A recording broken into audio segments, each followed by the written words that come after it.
Honourable members, before we proceed with tonight's business, I would like to take a moment and introduce to the Assembly a new table officer, Michael Kalicki. Michael was appointed Clerk of Committees and Research Services in March, but has been with the Assembly in his prior roles of Committee Clerk, Research Officer, and Senior Editor at Hansard. Most recently, he held the position of Legislative Editor with the Legislative Council Office. Michael holds a bachelor's degree and a master's degree, both in political science, from the University of Alberta. Please join me in welcoming Michael to the table.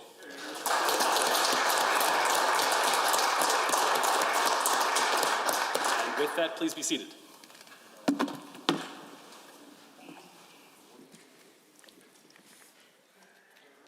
Under orders of the day, government bills and orders for second reading. Bill 63, Police Street Checks and Carding Amendment Act 2021. Honourable Mr. Madhu. The Honourable Minister of Justice. Thank you, Mr. Speaker. Mr. Speaker, I am pleased to rise to move second reading of Bill 63, the Police Street Checks and Carding Amendment Act 2021.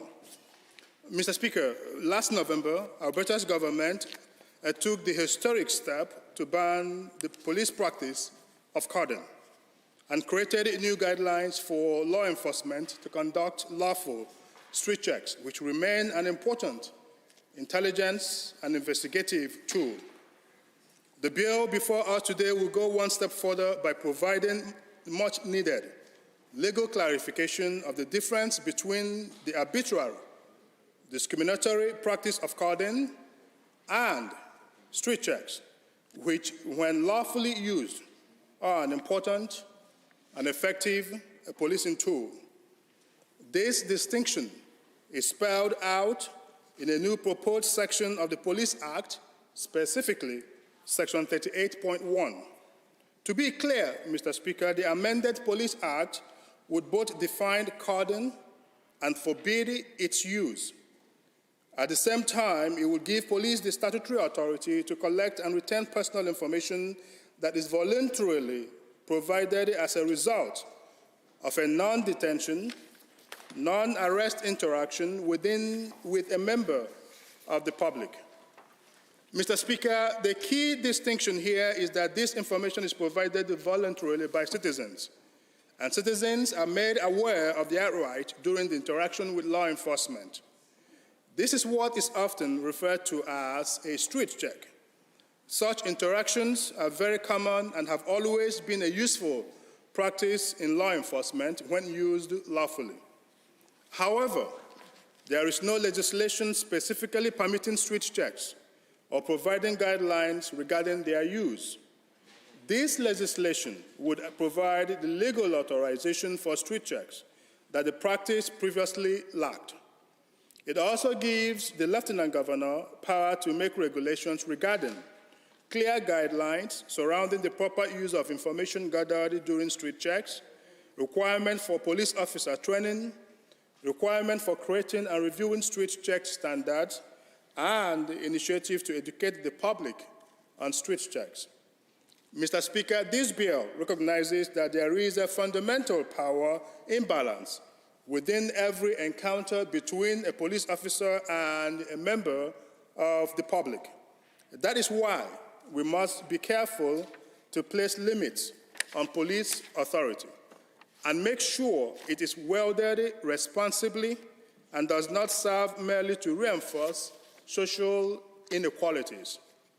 In short, Mr. Speaker, the justification for performing a street check must never be arbitrary or capricious. What's more, Mr. Speaker, the information collected during a street check must be handled carefully and with a respect for the individual's privacy. Our government worked with the Office of the Information and Privacy Commissioner to include a section that would outline how and when this information may be disclosed. As well, by creating a statutory authority for street checks, this bill will make any information gathered during a street check subject to FOIP request, thereby creating another layer of accountability for law enforcement. Finally, this bill would amend the Police Act to authorize other regulations pertaining to street checks as needed. Mr. Speaker, no democratic society can survive without the public's faith and trust in law enforcement. Practices like carding have significantly undermined that trust, particularly in racialized communities. This bill will enhance the relationship between police and racialized Alberta citizens, creating a greater sense of trust and fairness. It also provides clear, reasonable guidelines for a practice that law enforcement officers have often been left to interpret for themselves. Mr. Speaker, previous government were unwilling to address this fundamental issue of fairness for Alberta citizens. Unlike the members opposite, who merely offered bromides to racialized communities and refused to ban carding despite pressure from their own NDP-allied special interest groups, and despite protests before the steps of this very assembly. This government is delivering real change when it comes to policing and addressing the legitimate concerns of racialized Albertans. While the NDP deterred for 4 years on these important matters, I trust they will do the right thing and support this very important bill. Mr. Speaker, with that, I ask that we move second reading of Bill 63. Thank you, Honourable Minister. Are there any members wishing to join debate? I see the Honourable Member for Calgary, McCall, has risen.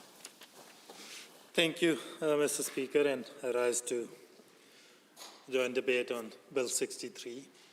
And let me say that the subject matter of this bill, carding, street checks, interactions of law enforcement with racialized communities, that issue is important to me personally. It's important to many who I represent, and more broadly, it's important to racialized communities, Black, Indigenous, person of color communities across this province.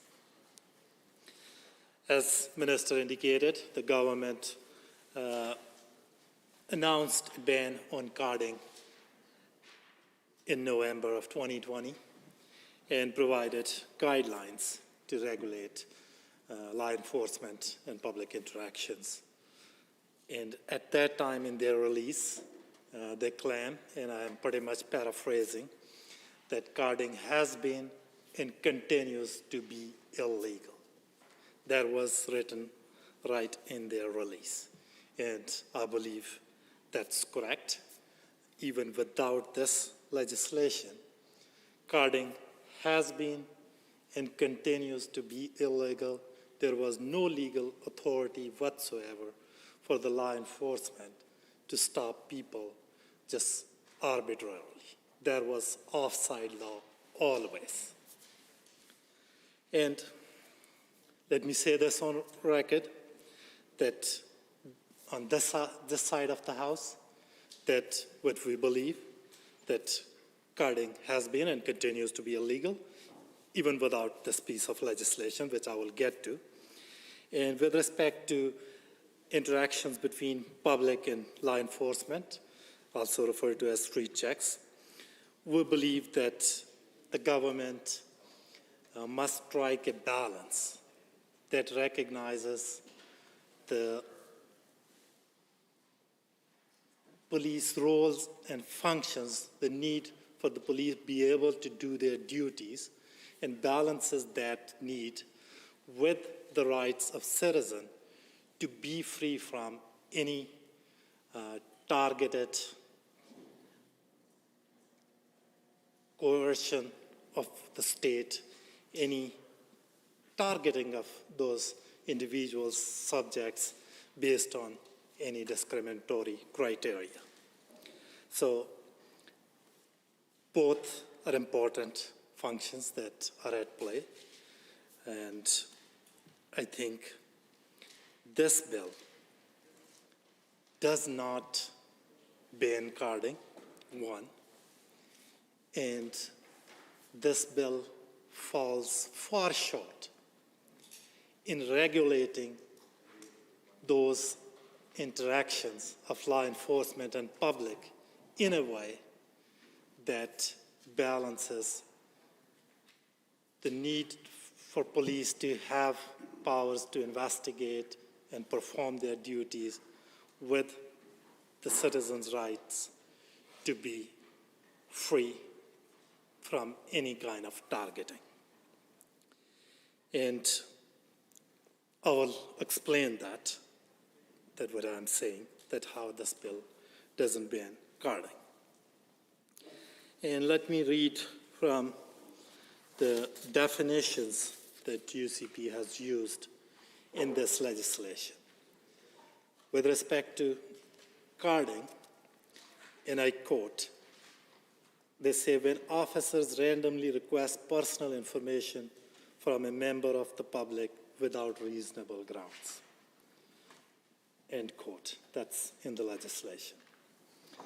With respect to street checks, and I quote, interactions or observations that result in an officer collecting personal information, end quote, and then includes that this is for purpose of entering that information into a database for future crime prevention activities. This is a vague description of carding and street checks, and actually causes more confusion and blurs the line between what carding is and what street check is. And I do understand that there is no universally agreed upon definition of these terms, and they are defined and understood differently, but as part of preparation for understanding this bill, I have looked at different reports, and I looked at the report from Ontario, where Justice Tulloch of Court of Appeal worked for 1 year on this issue specifically and provided a report called Independent Street Checks Review.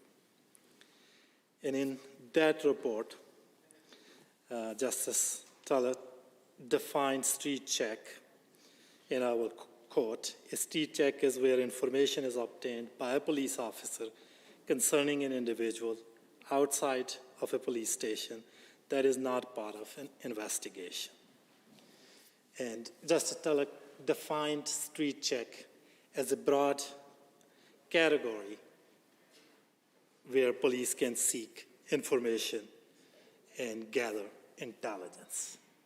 So that basically covers pretty much all interactions between police and members of the public.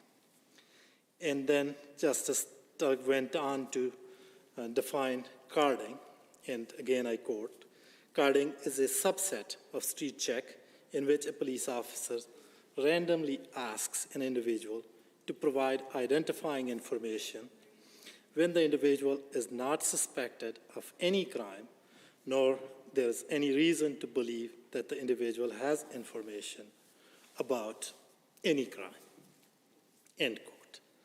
So these are the two definitions that I found are used in jurisprudence from the Supreme Court as well, and in some other reviews of street checks, that's the distinction is followed in many of the discussions around street checks and carding.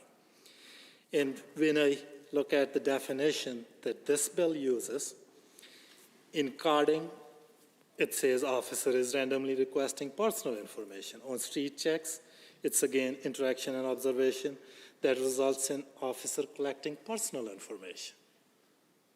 So there is not a clear distinction between carding and street checks in this piece of legislation, and that is creating huge confusion. Generally, as law stands now, when a member of public is faced with questioning from a police officer, they have no obligation to provide any information, and they can walk away unless a police officer intends to detain them or arrest them. There is no obligation on any member of the public when faced with questioning from a police officer to answer them. They are free to walk away. But that doesn't stop police officer from asking those questions or pursuing that information. In that, many people will be aware or will understand that they have no obligation to provide that information, and they're free to walk away. And what happens, that most people in indigenous communities, black communities, person of color communities, they get targeted and they may end up providing information, and that information then gets into different kind of databases which don't have proper oversight, and you might hear things like that person was known to police. Person may not have committed anything, but information may have gone into databases just based on these street checks, and that creates a record that person was known to police somehow. In that report is a fairly detailed report, and Justice Teller consulted with almost 35 law enforcement authorities in Ontario.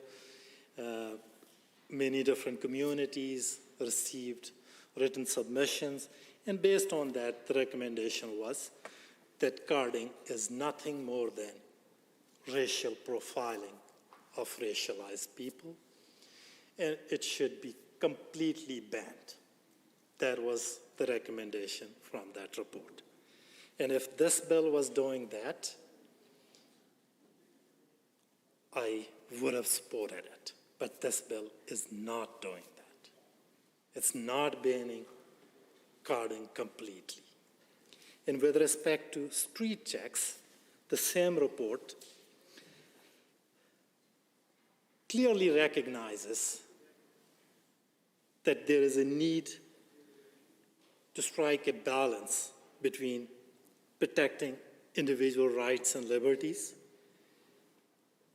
and recognizing the law enforcement need to have these interactions, collect information, gather intelligence for crime prevention and maintaining peace and order. They recognize that function.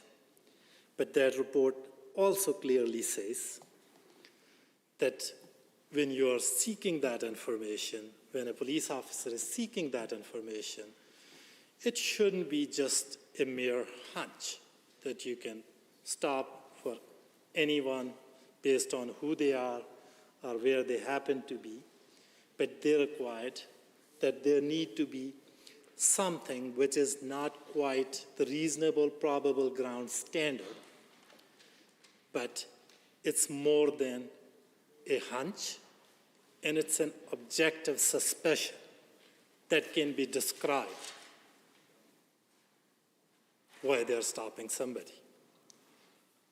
And the things that have been included with respect to street checks within the scope of street checks in this piece of legislation are way too broad. It basically says any crime prevention activity. So as it stands now, this bill is essentially legislating status quo. It doesn't provide any guidance to law enforcement authorities. I would be happy to hear from any member if they can explain that what will be the scope of law enforcement activity, crime prevention activity. It's a broad term. While other reviews, they recognize that police need to have some power to engage in these interactions, but they also guard citizen right that it shouldn't be based on mere hunch. There need to be reasonable suspicion, objective suspicion. That's not quite the standard of reasonable and probable grounds that you need to detain or arrest. But still there is some protection that needed to be built in street checks. Otherwise, this legislation does absolutely nothing to ban carding, does absolutely nothing to regulate the street checks. And many in the community who I have reached out to, they have shared these concerns. They have shared these concerns, and I can read some of those quotes from community leaders. Chief Alan Adam, Athabasca Chippewa First Nation chief, he said this, and I quote, "Carding has been the tool of the oppressor used by police forces across North America for too long. It is discriminatory, harmful, and racist, and what's more, it doesn't even work. It doesn't belong in our democracy. Don't be fooled. This isn't an attempt to make life safer for Indigenous people. It can only trample on our rights. Anybody who values their rights should vehemently oppose such a draconian measure only meant to grant more power to police forces so they can harass you. Literally, nobody is asking for this, and we need real solution to crime prevention, not Republican-style bullying and intimidation." End quote. Then Irfan Chowdhury, a professor at McEwen University, he said that the bill has the potential to legislate racial profiling.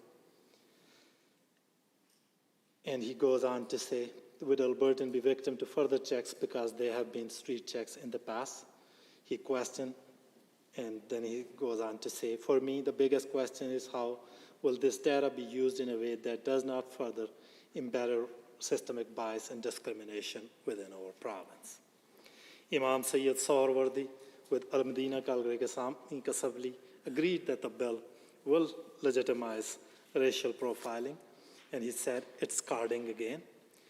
Racism is getting legalized with this bill.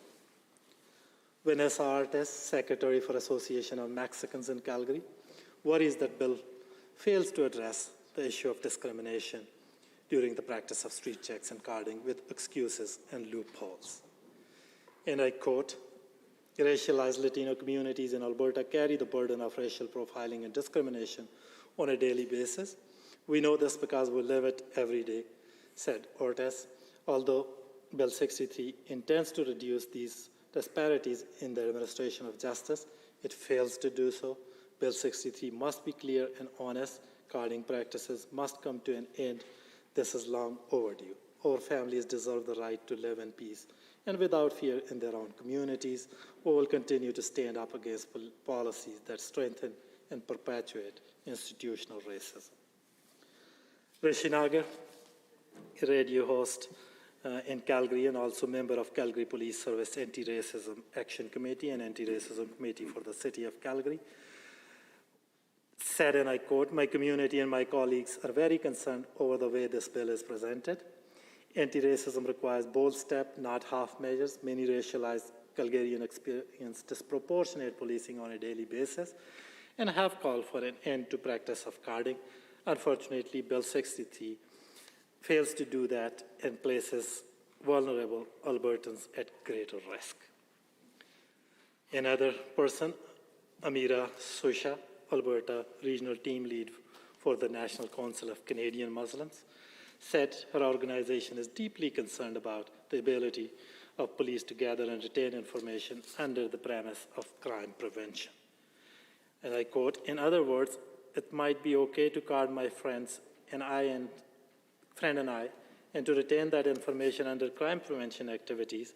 That's not progress. That's exactly the problem with carding and street checks in the first place."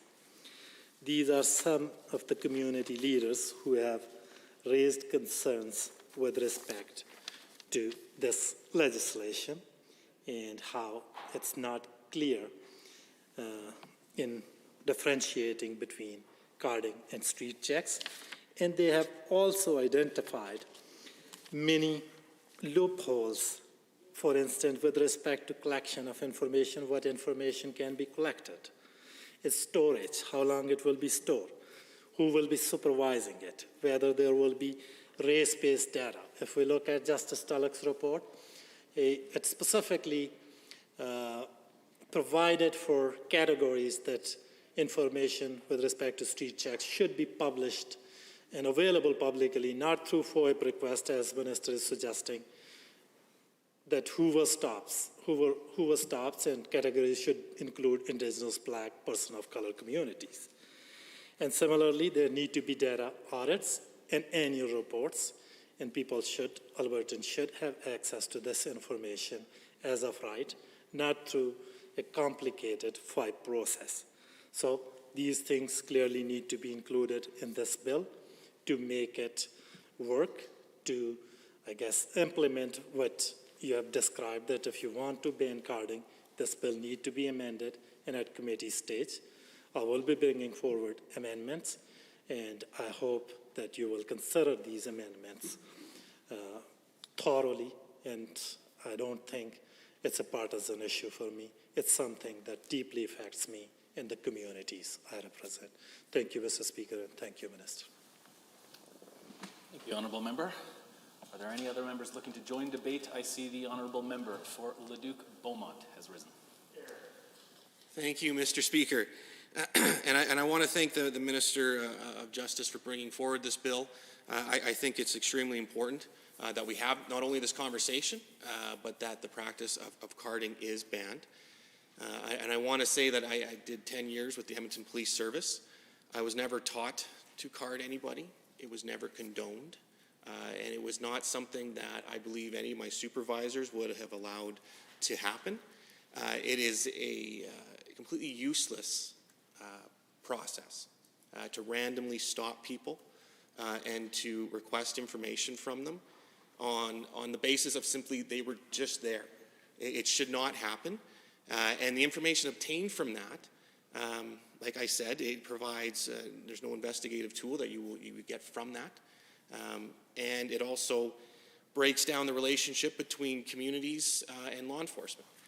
And really, law enforcement is only going to work well when the community not only trusts the police departments and the constables and the sergeants and the detectives that are in their communities and are willing to work with them. That is an important relationship to maintain and to build off of.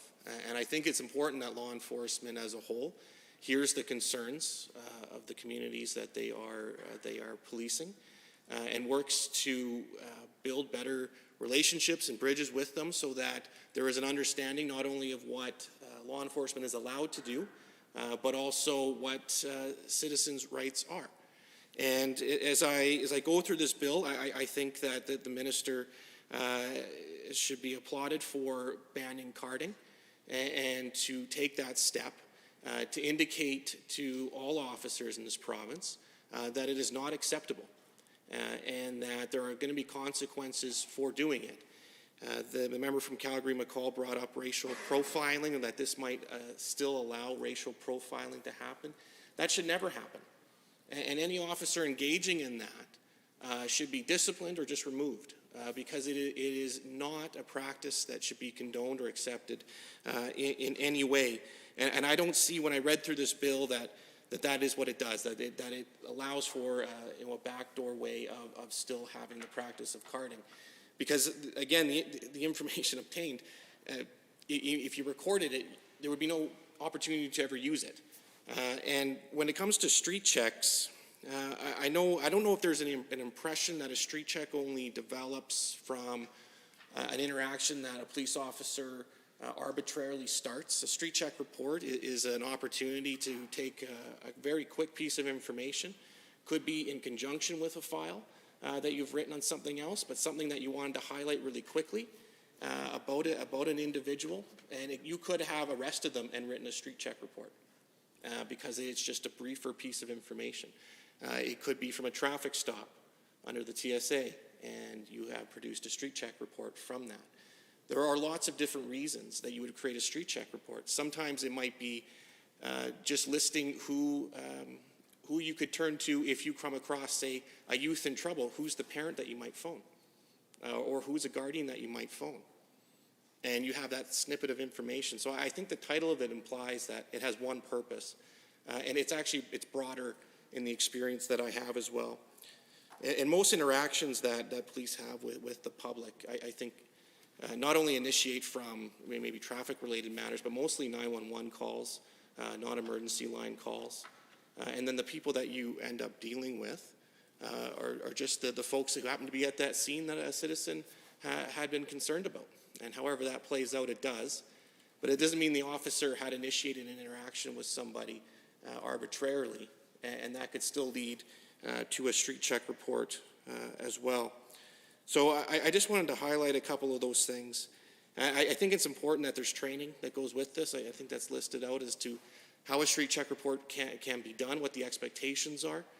I think that's really key that officers understand. I've used street check reports in warrants, so judges have accepted them under a practice that really had no regulations or parameters around it.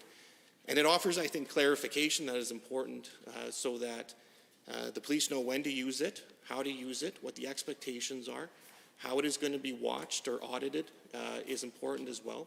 And I think street check reports that continuously show a certain behavior could probably lead you to officers who are not using it properly.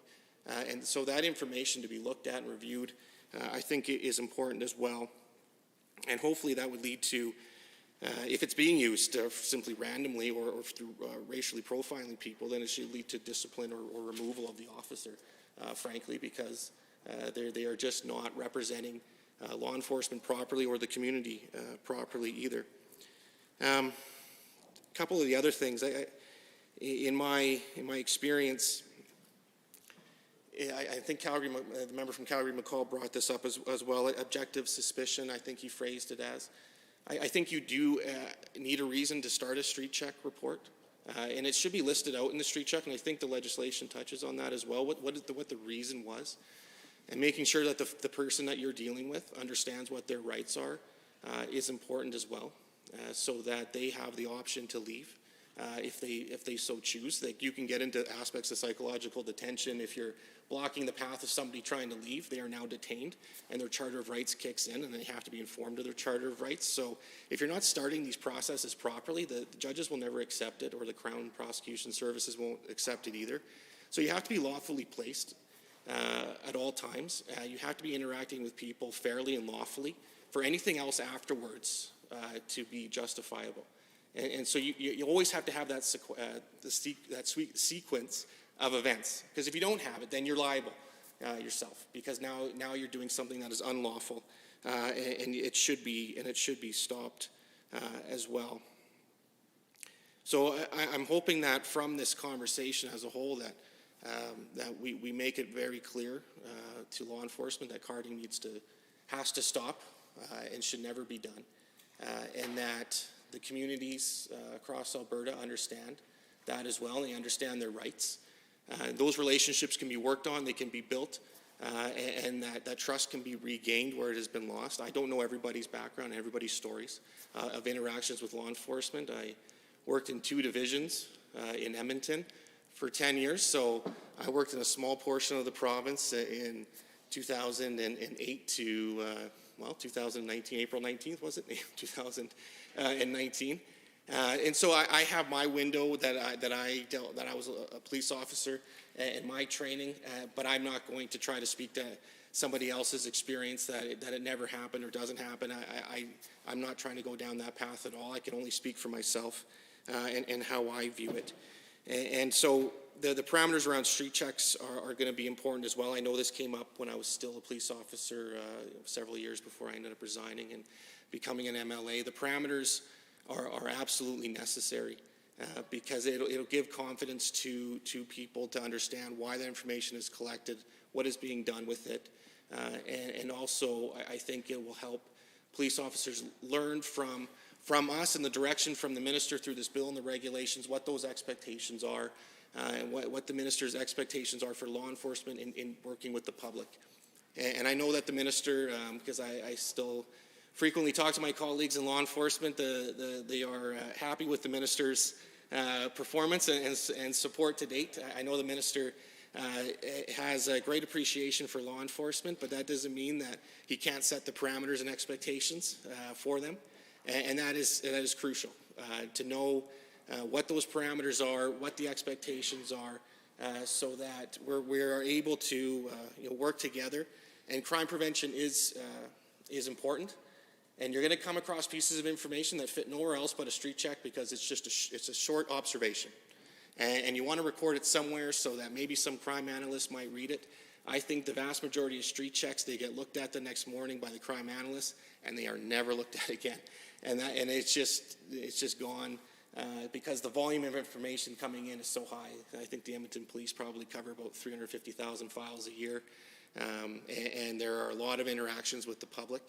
But there is a place for street checks, and reminding people that title means a lot more than just an interaction on the street.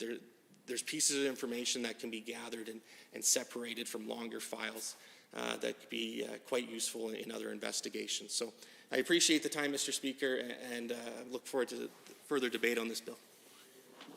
Thank you, Honourable Member. 29-2A is available, and I see the Honourable Member for Cardston-Siksika has risen. Thank you, Mr. Speaker. I appreciate the opportunity to rise and speak briefly on 29-2A and respond to my friend and colleague, the Honourable, and I truly mean Honourable Member from Leduc-Beaumont. I did speak yesterday on his bill regarding Reservist Remembrance Week or Day, and I think also grateful for his service in the police force. I do want to make a couple points, and hopefully he can respond to maybe one or two of them. But the first point is, as a government, it is not possible to legislate or regulate away discrimination and racism. That comes with education, and it begins with the family. It begins with teaching our children and our grandchildren correct principles, letting them govern themselves. But as a government, it is incumbent upon us to do what we can to help continue to educate and put in policies that might try to stop, wherever possible, situations that might perpetuate an issue of discrimination or racism. So, while I understand that the member from Calgary-McCall has concerns with this bill, I do take issue with the insinuation, or at least the perceived insinuation, that this bill will actually make things worse in the streets. Mr. Speaker, that is so far from the truth. And I'm grateful that we've heard from two lawyers this evening, and now we've heard from a former member of the Edmonton Police Force. Certainly two different perspectives on this issue. In fact, three if you want to count going back and forth across the aisle. But what this really is about, I think, Mr. Speaker, is sending a signal that the government is committed to continuing on creating or fostering an environment of inclusion and building relationships with the communities that are policed across this province. And so that is something I'd hope maybe the member could talk a little bit about in the banning of the practice of carding and the difference between that and street checks, and how really what's most important here is about building the relationships with our communities between them and the police force. And maybe he could even share some experiences about how he worked from his own personal time in the police force to build and foster these relationships of trust with members of various ethnic communities. The Honourable Member from Leduc-Beaumont with about 2.5 minutes remaining. Thank you, Mr. Speaker. And to touch on a few points from my friend from Cardston-Siksika, thank you. I think that the vast majority of police officers have very high ethics and morals and are really guided by those, and probably don't need a lot of parameters to know that racial profiling and carding are wrong. But there is a segment of it that it needs to be explicitly put out there. And we need to work through education and training that was brought up, but also supervision and auditing the work and reviewing the work that comes in to look for patterns and to take the complaints of citizens seriously. And I think the law enforcement does take those complaints seriously, and to make sure that you can take the complaint, match it up to the parameters that are expected, and then make the proper course correction, the proper training, or whatever the discipline may be, if needed in that. But I like to just sort of touch on that aspect of expectations and making sure that officers know what is expected of them when they're out on the street, so that when they collect that information, they know that it is for a purpose, that it would have some use later on if needed. If randomly collected, it will mean nothing. The only thing it will have done is damaged a relationship with somebody in the community. And that is somebody that you may rely on later on for as a witness, but they won't trust you. And so they might not come forward and help you out. And so when I policed, I would always try to have really positive and respectful interactions with people, build relationships. And one of the things I tried to keep in mind, and they taught us in training, was remember that what the impression you leave that person with is how they're going to interact with the next officer that they talk to. So you try to keep it as positive as you can, as respectful as you can. There are things that you have to do in law enforcement sometimes that some people just don't agree with. And, that's just the reality of investigations and arresting and detention. But for the most part, you could have positive interactions with people frequently throughout the day. And that's something important to remember, Mr. Speaker. Thank you, Honourable Member. Are there any other members? I see the Honourable Associate Minister for Mental Health and Addictions has risen. Thank you, Mr. Speaker. I am very much inspired by the debate on this subject, particularly when I hear colleagues from law profession to police and others contributing to this. I want to make a couple points here.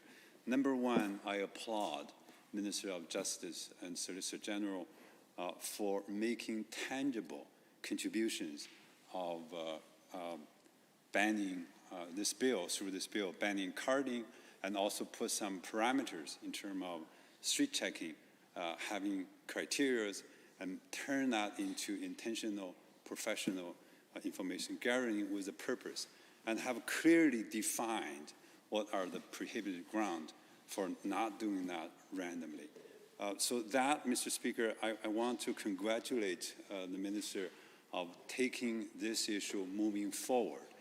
I am surprised by opposition consider such a move as negative, because they are the ones that has been at many occasions talking about fighting for discrimination, racism, so on and so forth. But when we have tangible outcomes like this, moving the needle forward, and they don't stand up in the House support that, and having various other excuses of saying no to this, to me is a deep disappointment.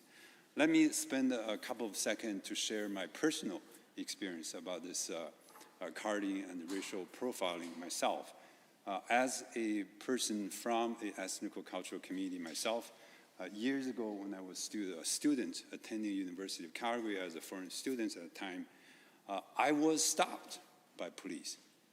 I remember I was so confused, I was so feel injustice, like why do you pick up me without any other reason rather than I'm appearing to be a Chinese? The only reason they just say is we're just doing our random check. So at the time, I don't understand what's the practice there.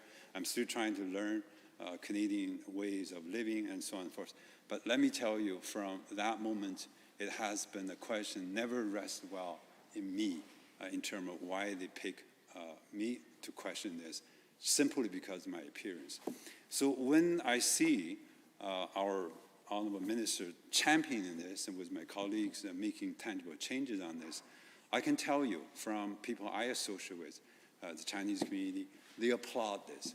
They applaud this as a tangible government effort to make anti-racism real, to make tangible changes in the field, so that through education, through collective awareness, that we raise the bar higher. So I cannot help to stand up to say, I support this bill, I support our government's direction on this, and I am calling upon opposition to drop their political partisan games here, support the right movement, and this is the right thing to do. I'm also, if I may have an opportunity to invite my colleague, Minister of Justice and Solicitor General, I know himself is another community leader in the Black community, to speak about what he heard from the ethnic cultural community he lives in, whether they support this or not, because I firmly believe this is the right thing to do. Thank you, Mr. Speaker. Honorable Associate Minister. 29-2A is available. Should there be any questions or comments? Seen none. Are there any members looking to join debate? I see the Honorable Member for Spruce Grove Stony Plain has risen. Yes, thank you, Mr. Speaker, and absolute pleasure to rise today to speak on Bill 63, the Police, Street Checks, and Carding Amendment Act. First of all, I just want to thank the Minister of Justice and Solicitor General for his hard work on police reform, which we see in this bill and in previous legislation and policy decisions. Before I continue, I also just want to commend the member from Leduc Beaumont for his heartfelt service and his speech. Obviously, he brings a lot of experience to this, and I'm thankful that he shared and participated in the debate on this important issue. But his riding of Leduc Beaumont is very similar to Spruce Grove and Stony Plain, in which issues involving crime are important to our constituents. Now, I represent a young riding with many young families that want their homes to be secure and children to be safe from crime and violence. We also want our children to be able to walk and go about their day without the fear of randomly being pulled over by law enforcement for no reason. Randomly being stopped by police is called carding, and it disproportionately affects Indigenous Canadians and visible minorities. Specifically for First Nations communities with Paul Band First Nation and Enoch and Alexis, I know in the past there have been cases where this has happened. Now, this has been an issue for some time and has gained the spotlight across the world over the past year as thousands have stood up against police brutality and racial inequality. And Mr. Speaker, carding has no place in this province. Now, I'm a strong supporter of our police forces, and I know countless women and men in uniform that strive for fairness and equality in their daily work. But there could be some bad apples, and those bad apples may try to disproportionately stop Indigenous Canadians and visible minorities for no reason. And quite frankly, that is unacceptable. So I'm happy to see that Alberta has ended carding. And I think that this is a great step for our province, where 23.5% of the population is a visible minority and 6.5% is Indigenous, as per the 2016 Canadian Census. But with that being said, there may be some residents that think this change may result in higher crimes. No, I disagree with that, but I think that view highlights the lack of knowledge between carding and street checks. Carding is when an officer randomly and arbitrarily requests personal information from a member of the public without reasonable grounds. Whereas street checks are interactions or observations that result in an officer collecting personal and or identifying information and entering it into a database for future use. Street checks can be a very useful tool for law enforcement investigations if it is done properly and with sufficient oversight. I'm happy to see, Mr. Speaker, that Bill 63 will formalize the ban on carding within legislation by amending the Police Act to provide clear and legislative definitions of carding and street checks. Bill 63 will also enable the Lieutenant Governor and Council to make regulations on street checks, and such regulations would provide clear guidelines regarding what circumstances are required for street checks to be conducted, how information obtained through street checks may be used and retained, and police officer training on street checks and public education. This bill also requires that the information acquired during the street check must be disclosed to a public or government body to monitor the practice of street checks for review and reporting requirements.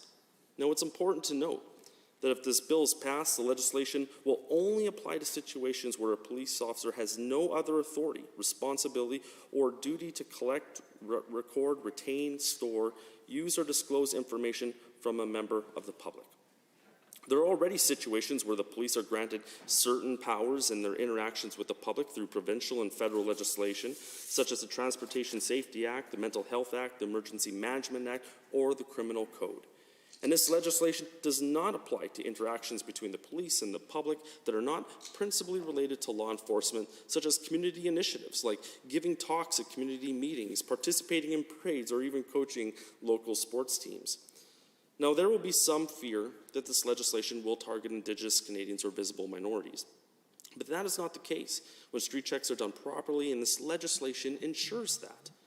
This legislation will ensure that the data collected through a street check must be provided voluntarily, and that the law enforcement officer must notify citizens of their rights before a street check occurs, and that any information that the citizen provides must be offered voluntarily. Mr. Speaker, I think that Bill 63, the Police Street Checks and Carding Amendment Act, is a fantastic step towards police reform. My only regret is that this bill didn't come earlier. Alas, obviously, it was not a priority of the previous government, but for this government, it is. There is still work to be done on healing the divisions between law enforcement and various groups, and I'm proud of the work our government has done over the last 2 years to strengthen the relationship between law enforcement, First Nations communities, visible minorities, and recent immigrants. And I hope that this legislation will help Indigenous and visible minority communities to continue to develop trust in their law enforcement officers that keep their communities safe. Trust between law enforcement and the public is crucial for our communities and our province to stay united during our daily lives when times can get tough. Bill 63 is a fantastic step forward for our province, and I encourage every member of this House, especially those who want progressive police reform, to vote in favor of this bill. Thank you. Thank you, Honourable Member. 29-2A is available for questions or comments. Seeing none, are there any members wishing to join debate?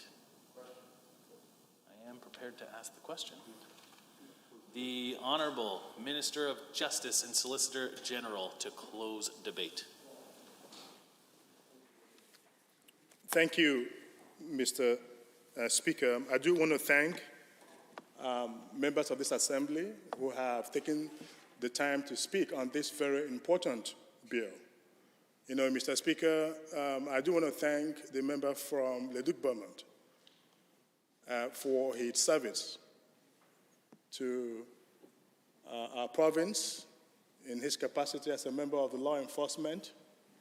I do want to thank all of my colleagues that have contributed to this debate.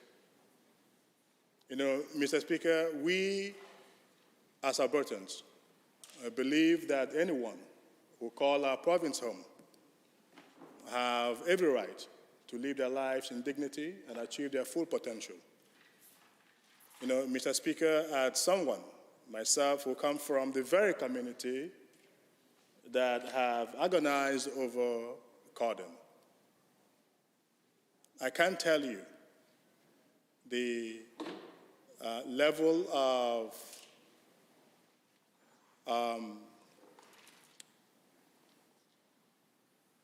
the level of happiness, the joy in that community, the appreciation to this government for having the political courage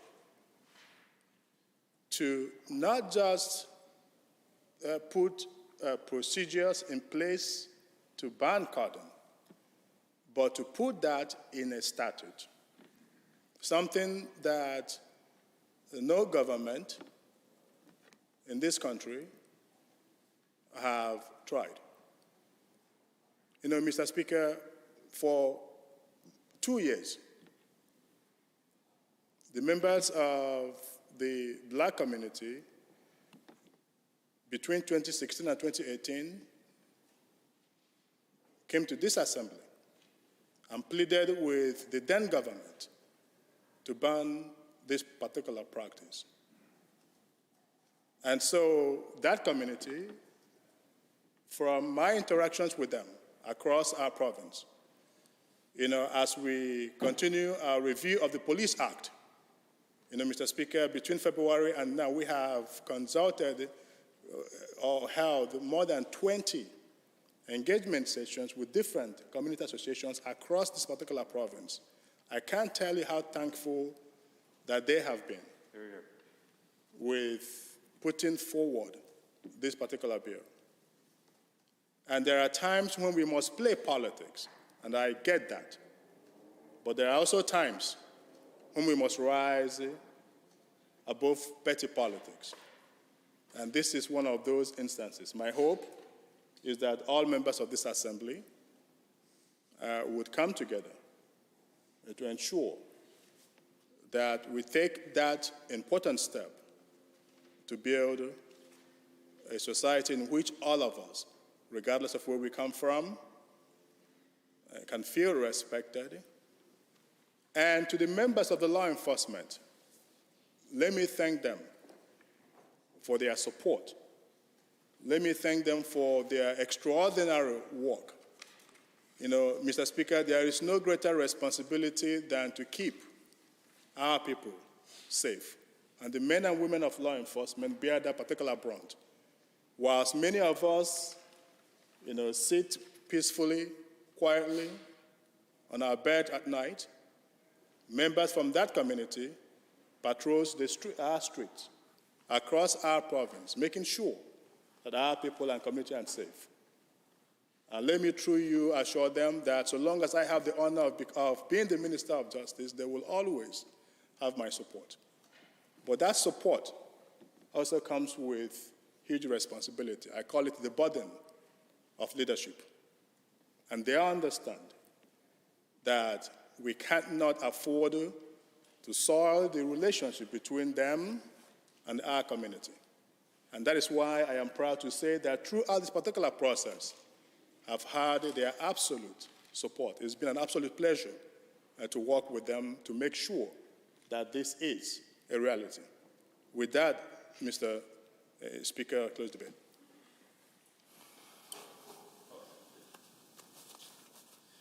Thank you, Honourable Minister. The Honourable Minister of Justice and Solicitor General has moved second reading of Bill 63, Police Street Checks and Carding Amendment Act 2021. Does the Assembly agree with the motion for second reading? All those in favour, please say aye. Aye. Any opposed, please say no. No. That is carried and so ordered. Bill 63, Police Street Checks and Carding Amendment Act 2021 is now read a second time. Under Government Bills and Orders for second reading, Bill 66, Public Health Amendment Act 2021, debate adjourned on amendment. Honourable members, I believe we are on Reasoned Amendment 1, RA1, and I see the Honourable Member for Edmonton Glenora has risen to debate. Thank you very much, Mr. Chair and Speaker, rather, and to my colleagues for the opportunity to engage in tonight's debate of Bill 66, which, of course, is the Amendment Act, Health Statutes Amendment Act, Spring 2021, which is interesting because we, of course, dealt with a Health Statutes Amendment Act last year at this same time, which is, wrong one. Public Health Amendment Act 2021.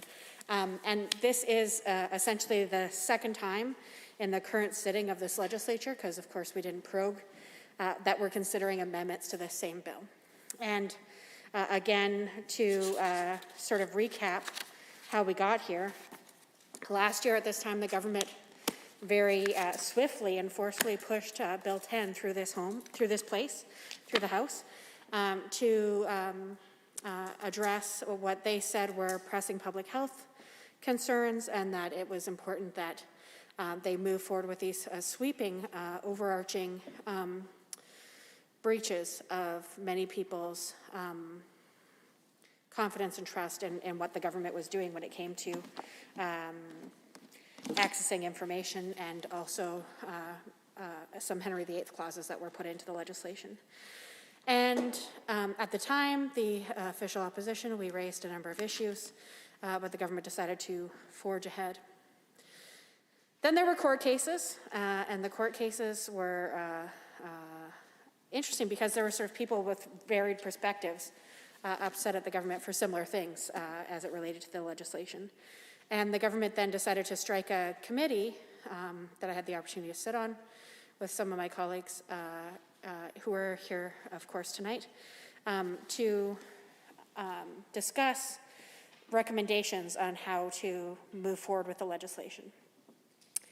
So that was struck late spring, early summer, I believe, by the Premier, and then, of course, the respective caucuses put forward their members.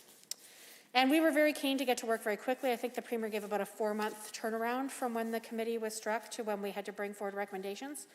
And I will tell you, my colleagues and I showed up at the first meeting, raring to go, ready. We had a list of folks that we wanted to see called to come to the committee to help us get to work and move very quickly, but also very fulsomely and productively through the legislation to be able to bring forward something that we thought would serve the people of Alberta well during the current public health crisis, but also if there were future ones as well, because we know that we've had to use this legislation more than once, and not just always around contagious illnesses like the ones we're dealing with today around COVID-19 and the subsequent variants, but also to make sure that if we have other public health emergencies, for example, the evacuation of a community and the safe return to that community, with a not so distant example of Fort McMurray wildfires just a few years ago, that we have the best legislation to support us in that work. The government stalled and dithered and found many reasons why we went over a month in that very short 4-month time period without an actual meeting. And when we said we wanted to bring forward the following witnesses at the first meeting, they said this isn't the time to do that. When we said at the second meeting, they said this isn't the time to do that. When we did it at the third meeting, they said there isn't time for us to do that. And I have to say it is infuriating when you show up to work, you're being proactive, and we had members of the government caucus say, like, when we're in Edmonton, we expect to work, but then fail to do what most people would expect with that opportunity we had. So back in July last year, we sought the attendance of the Premier, the Minister of Health, the Minister of Justice, the Minister of Labour, JBS Canada President, Cargill Chairman, Revera President, Retirement Concept CEO, and Extended Care CEO. And part of why we wanted to have this opportunity to engage with these senior leaders in our province was to make sure that before this legislation came back, it was going to have the kind of positive improvements to the legislation, not just getting rid of the really awful stuff that was super overreaching and brought in by the government in the spring, not just to reverse the bad stuff, but actually to do some good stuff. Legislation is an opportunity to make sure that our laws are here, that they're effective, and that they're serving us today and into the future. So when we put forward these recommendations for the following folks to come and help give us information to bring forward our best work, and the government flat out said no, it was incredibly frustrating. However, we persisted. We recommended additional opportunities to engage with Albertans, including an opportunity to go to communities of High River and Brooks, which were sites of, at that time, the 2 largest COVID-19 outbreaks in our province. And of course, the impacts of those were deadly, impacting workers and family members of workers to the point where some even died as a consequence of acquiring COVID-19. So we propose that we go to those communities, as well as the communities where each of the medical zones have their primary staff complement. So for South Zone, Medicine Hat; for Calgary, Zone Calgary, obviously; for Central, Red Deer; for Edmonton, Zone Edmonton; and then for the North, Grand Prairie. And this would have enabled us to actually engage with folks who are doing the important work of addressing public health crises in communities, hearing the voices of those who were directly impacted, and being able to report back to this House with a piece of legislation that we could all be proud of, having not just undone some of the really awful stuff, but actually proposing some really good stuff. But the government said no again.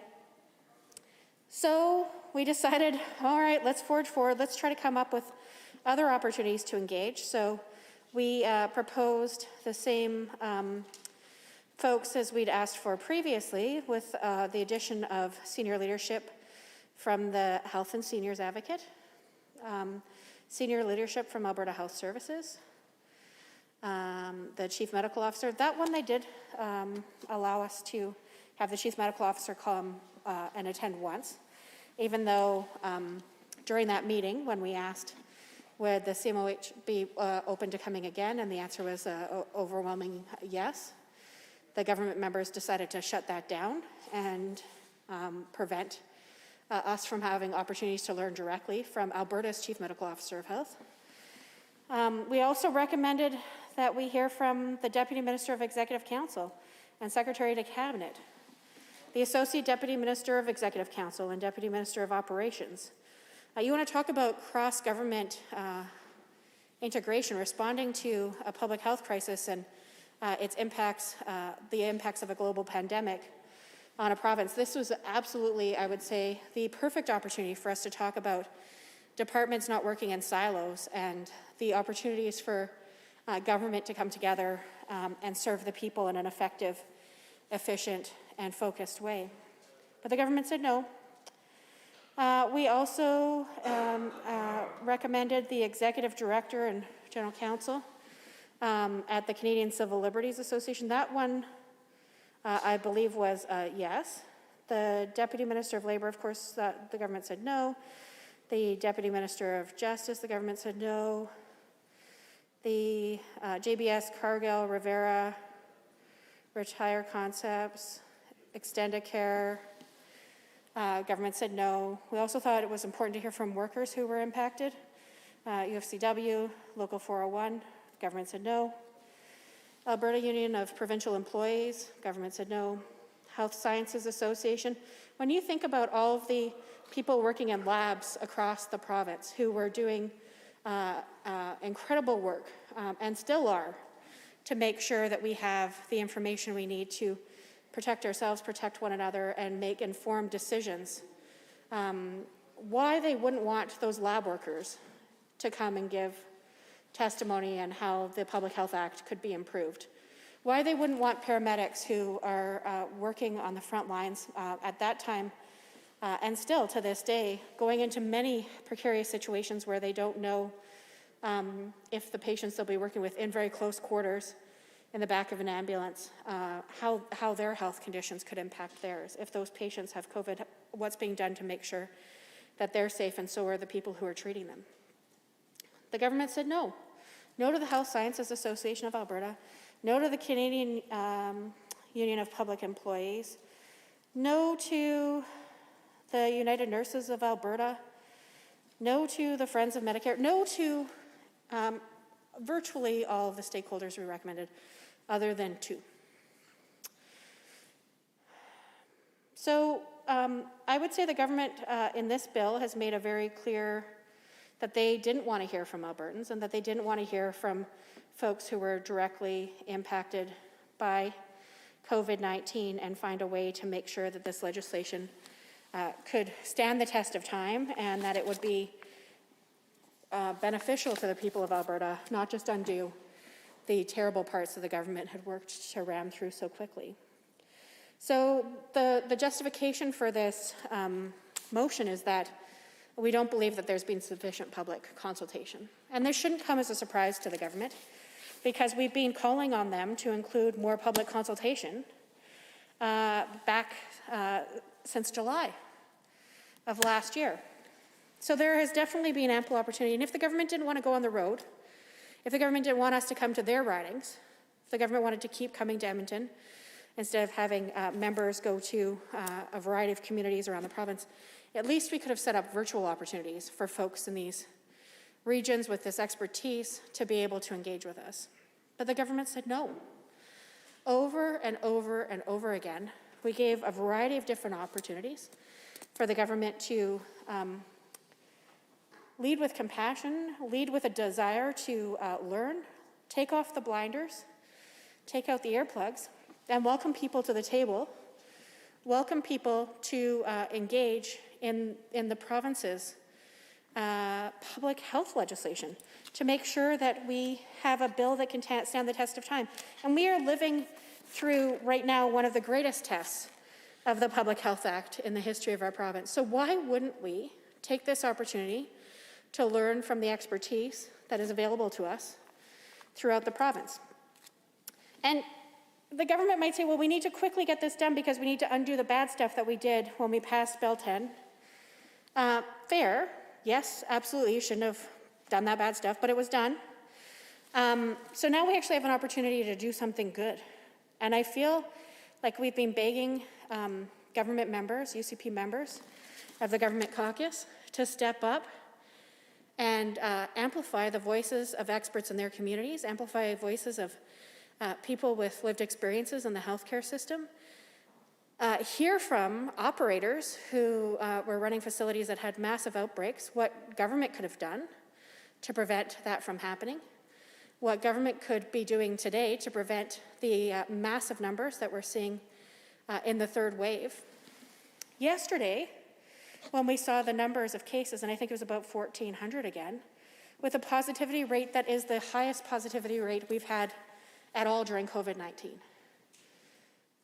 The metrics of how this government has responded in the first, in the second, and now in the third wave, we definitely haven't met the test of improved effectiveness and improved outcomes for the people of Alberta when you look at the positivity rates, when you look at the impacts on families, and when you look at the fact that people are continuing to die and to have long-term negative health impacts as a consequence of us failing, and us, the Assembly, this legislation, and the people who are entrusted to lead it, the current government, to actually act in a way that protected the lives of the citizens we're here to fight for, and to make sure that we're finding ways to improve and protect their lives.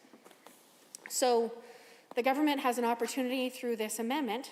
Let's give it, what is this, attempt number 6 probably, to try to get more rich feedback from the people of this province instead of continuing to sit in this chamber with metaphorical or literal blinders and earplugs when it comes to what we can be doing to be collaborative and to create a better Public Health Act, one that will serve all of us through the remainder of this COVID-19 pandemic, but also as we prepare for any other future needs with regard to the Health Act. 29-2A is available, and I see the honourable member for Edmonton-Rutherford has risen.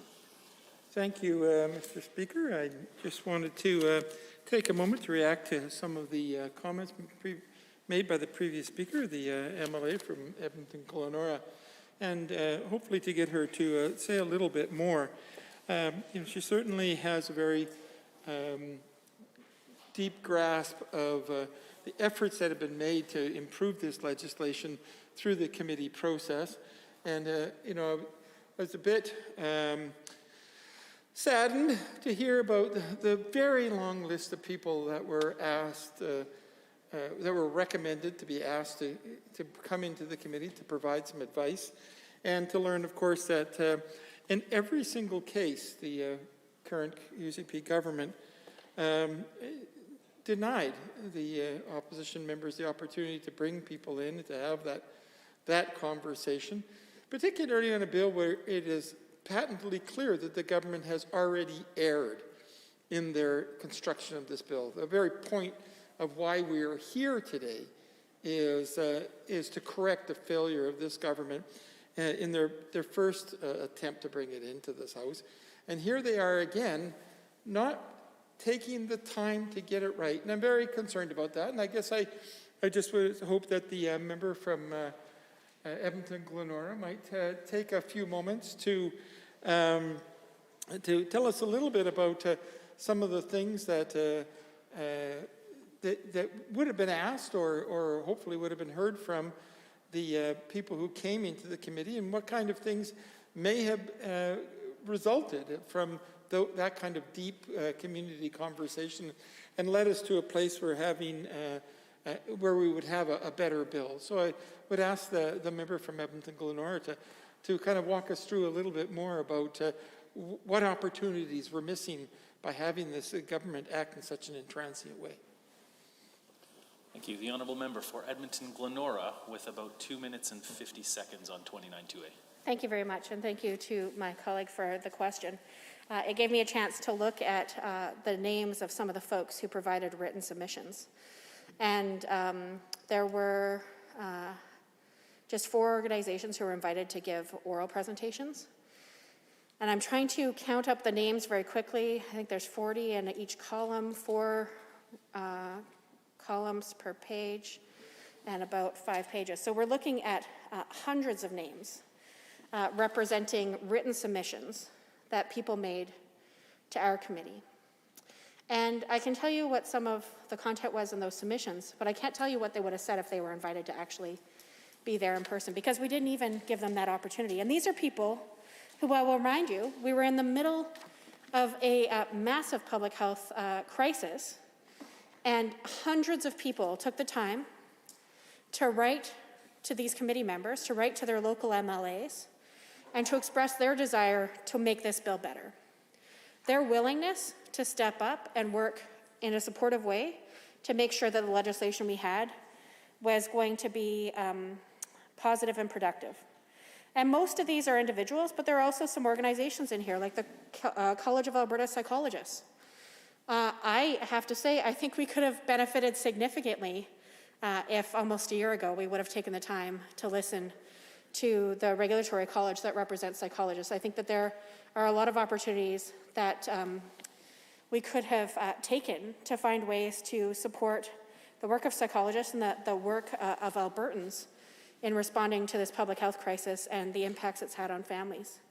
There's also the Alberta Public Health Association, another group that this government said no to, and this time they were putting their hand up wanting to extend the opportunity for collaboration as well through their written submission, and I'm sure that they probably would have taken the time to come and engage with us as a committee if we would have simply said yes to the massive number of Albertans and Alberta organizations that wanted to step up and make sure that they made this bill better.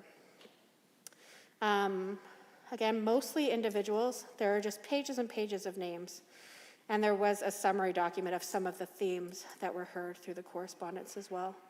But by actually bringing people together in a room, engaging with the members who were entrusted to represent the people of Alberta and to work to fix the mess that this government rammed through last year would have been beneficial. Thank you, honourable members. Are there any other members looking to join debate on RA1? I see the honourable member for Calgary Buffalo has risen. Thank you, Mr. Chair, for recognizing me and for giving me the opportunity to speak to this referral. I want to say that I think it's probably in the interests of us to make sure we get this right, as we know that Bill 10, which was the source of, I guess you could say, Bill 66, or the reason Bill 66 is before us, didn't get it right. It was rushed through this House, and not because the opposition didn't make several recommendations on how to improve that bill, but none of those amendments were put forward that we put forward in the last iteration of this Public Health Amendment Act were supported.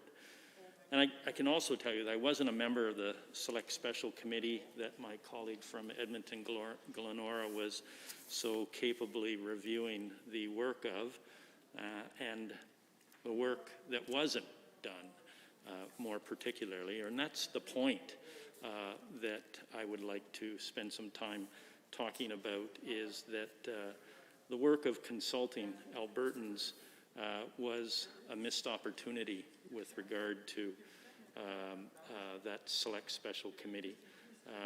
And I've been on as I probably said the last time I stood up to debate this bill, I am on the Resource Stewardship Committee, and we have looked at two initiatives. One's the Citizen Initiative, and the other's recall legislation. And my experience very much mirrors the colleague from Edmonton Glenora, where the desire of the opposition members of that committee were to hear from many stakeholders and to glean their important learnings, their understanding, their direct experience and knowledge. And in most cases, almost all cases, the members of government on that committee shut down that effort. And it seems that the majority government members in the committee I was on wrote a report that we submitted minority reports to. And in this case, where the Select Special Committee met and made recommendations, I can tell you that the words of the opposition members on that committee were not something that would be a good report card, maybe put it that way. Words like the anemic recommendations ultimately adopted by the UCP-dominated committee in the final report. That's not something that's overly, well, it's not positive. It's kind of speaks to what Bill 66 is, and it says, because the recommendations that and I'll just reference it again, anemic recommendations that the Select Special Committee came up with are built into Bill 66.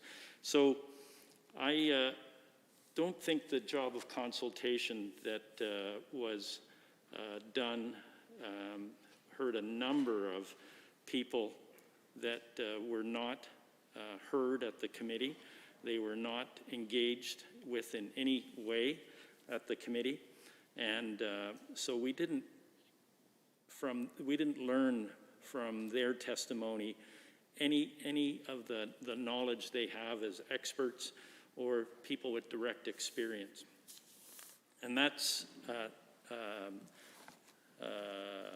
a missed opportunity. It's not good. It's not really doing the work, getting the work done that needs to happen to make sure that Albertans are best served by the legislation brought forward to them through this House. I want to also paraphrase another comment made in the minority report of the opposition members of that Select Special Committee. And I can paraphrase it by saying they felt that there was a failing to truly consider submissions from the public and a failing to hold meetings to discuss their proposals. And my colleague again pointed out that this committee would have been better served to go to those places where there has been significant human tragedy in some cases, human suffering, namely places like Cargill, where we know that the actions of government were too slow in addressing the health needs of people working at that plant and their loved ones as a result of infections taking place. So this referral gives the government members here and government members generally the opportunity to make sure we get this right. And we haven't got it right yet, and Bill 66 is a do-over to try and get things right as a result of all of the public backlash and lawsuits and other things that were brought forward when people actually saw the rushed, botched job that was done by government and led by the Minister of Health to at the very front end of the pandemic, which now is over a year in this province. Mr. Speaker, we have no greater role than to make sure that we are enabling legislation through this House that will protect the lives of Albertans, and that is what select special committees are supposed to do. They're supposed to garner information to best serve in the development of legislation. And what we saw as a result of the I guess you could say, the partisan decisions that government members brought to that stage is less than a stellar report, and as my observations earlier, an anemic report with recommendations that suggests that the funds that were used to put together the report through all of the staff, the lawyers involved, the people who were involved in drafting the work of the committee support staff, those funds were largely wasted because of the report that was brought forward and the recommendations from it. I want to just underline that when the government and opposition work in lockstep with each other, when they put aside all of their differences, I think some pretty incredible things have taken place in this legislature, even during my time here, and work that we can all be proud of.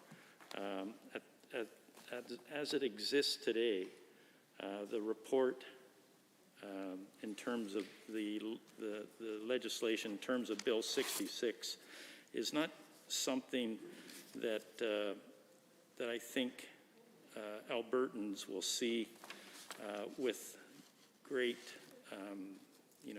admiration in future years. I know it recommends or it changes two specific things, and that's a good thing. But really, we put forward a number of recommendations over the time to this bill that would improve it. And this referral gives us the opportunity to go back and look at all of the recommendations, not only the ones that are in the Select Special Committee report, but other ones that this opposition has made with regard to the independence of a Chief Medical Officer of Health, and whether that would better serve Albertans in pandemic-like situations in the future. And I think it's not a totally novel idea, Mr. Speaker. There are examples where that exists in this country, and to do that, to have an opportunity to review that again, would be something, as I said, that would protect better protect the lives of Albertans. So I'd like to just underline that hearing directly from Albertans, those with direct experience, those with knowledge, and who are experts as a result of this RA1 would certainly be something that would be useful. And this whole issue, this whole issue is so significant for this province in terms of the pandemic.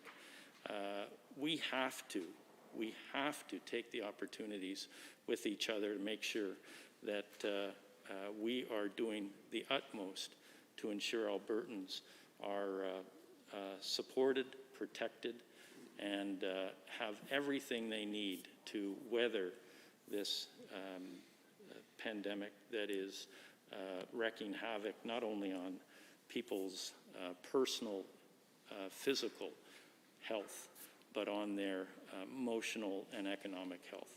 So, Mr. Speaker, I don't want to spend any longer than what I've said in terms of knowing that the RA1 is, I think, a useful time out for all of us to take some time, work together, look at the information again and what was missed, and to go back and fill that in, and then bring it forward in light of Bill 66 and do something that we can all know will stand the test of time. Instead of Bill 66 is here, obviously, because Bill 10 was such a bad bill.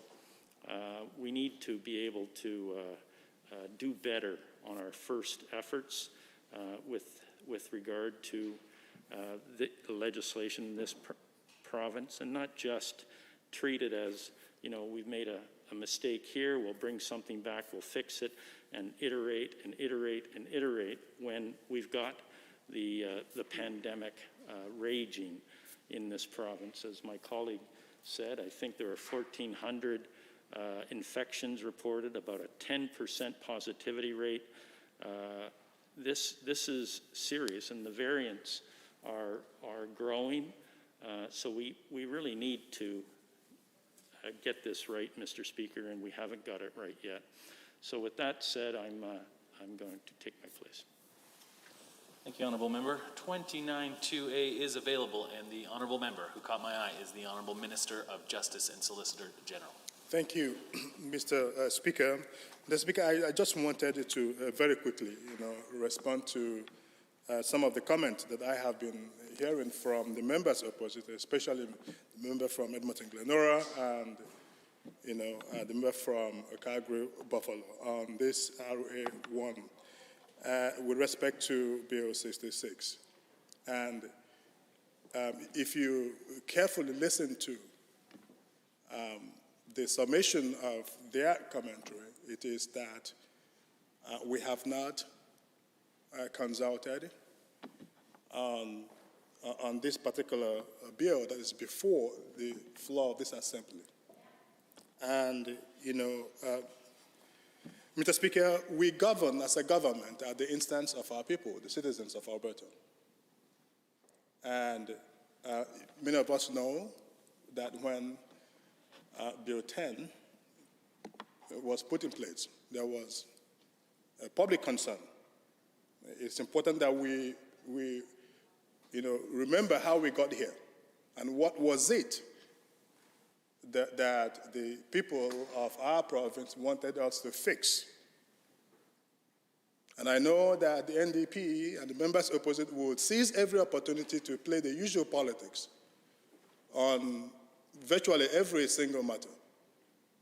But we are in the midst of a pandemic. The Minister of Health and this government, with all of our health care officials, the Chief Medical Officer of Health, and the folks at the Department of Health, have been consumed with responding, making sure that we protect Albertans from this pandemic. That is the focus of the Minister of Health. That is the focus of this government, to protect public health, protect Albertans, and ensure that we do not overwhelm our healthcare systems. The NDP can, go on their rabbit hill, but on this side of the aisle, we are focused on the priorities of Albertans, and we heard them, despite the fact that we are dealing and responding to a historic pandemic, the likes of which we have never seen before in our lifetime, that is tasking all of government. That said, we are also a government that must listen to our people. And when we heard their concern, this government struck a committee to deal with the people's concern with respect to Bill 10 and a few other matters. And, Mr. Speaker, the Select Special Public Health Act Review Committee was struck and given the mandate to hold a public consultation with respect to those concerns that we heard from Albertans. I know that the members opposite have no interest in actually hearing from Albertans.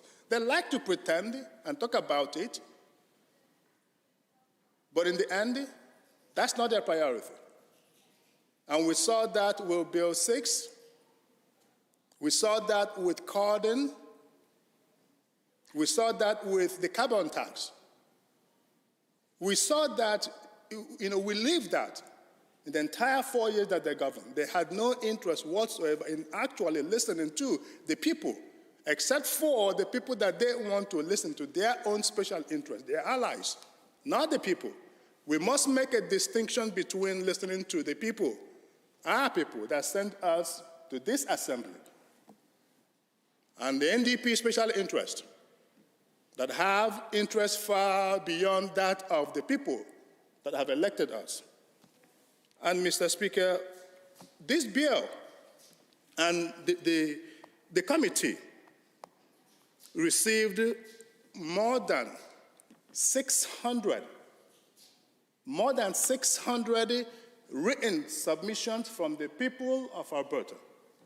More than 600, Mr. Speaker, on a wide range of issues that they would like to see their government address with respect to the Public Health Act. Mr. Speaker, the committee also heard from experts. Listening to the NDP, especially the member from Edmonton Glenora, you would think that that particular committee did not hear from experts. The committee did. I hear the member from Edmonton Glenora,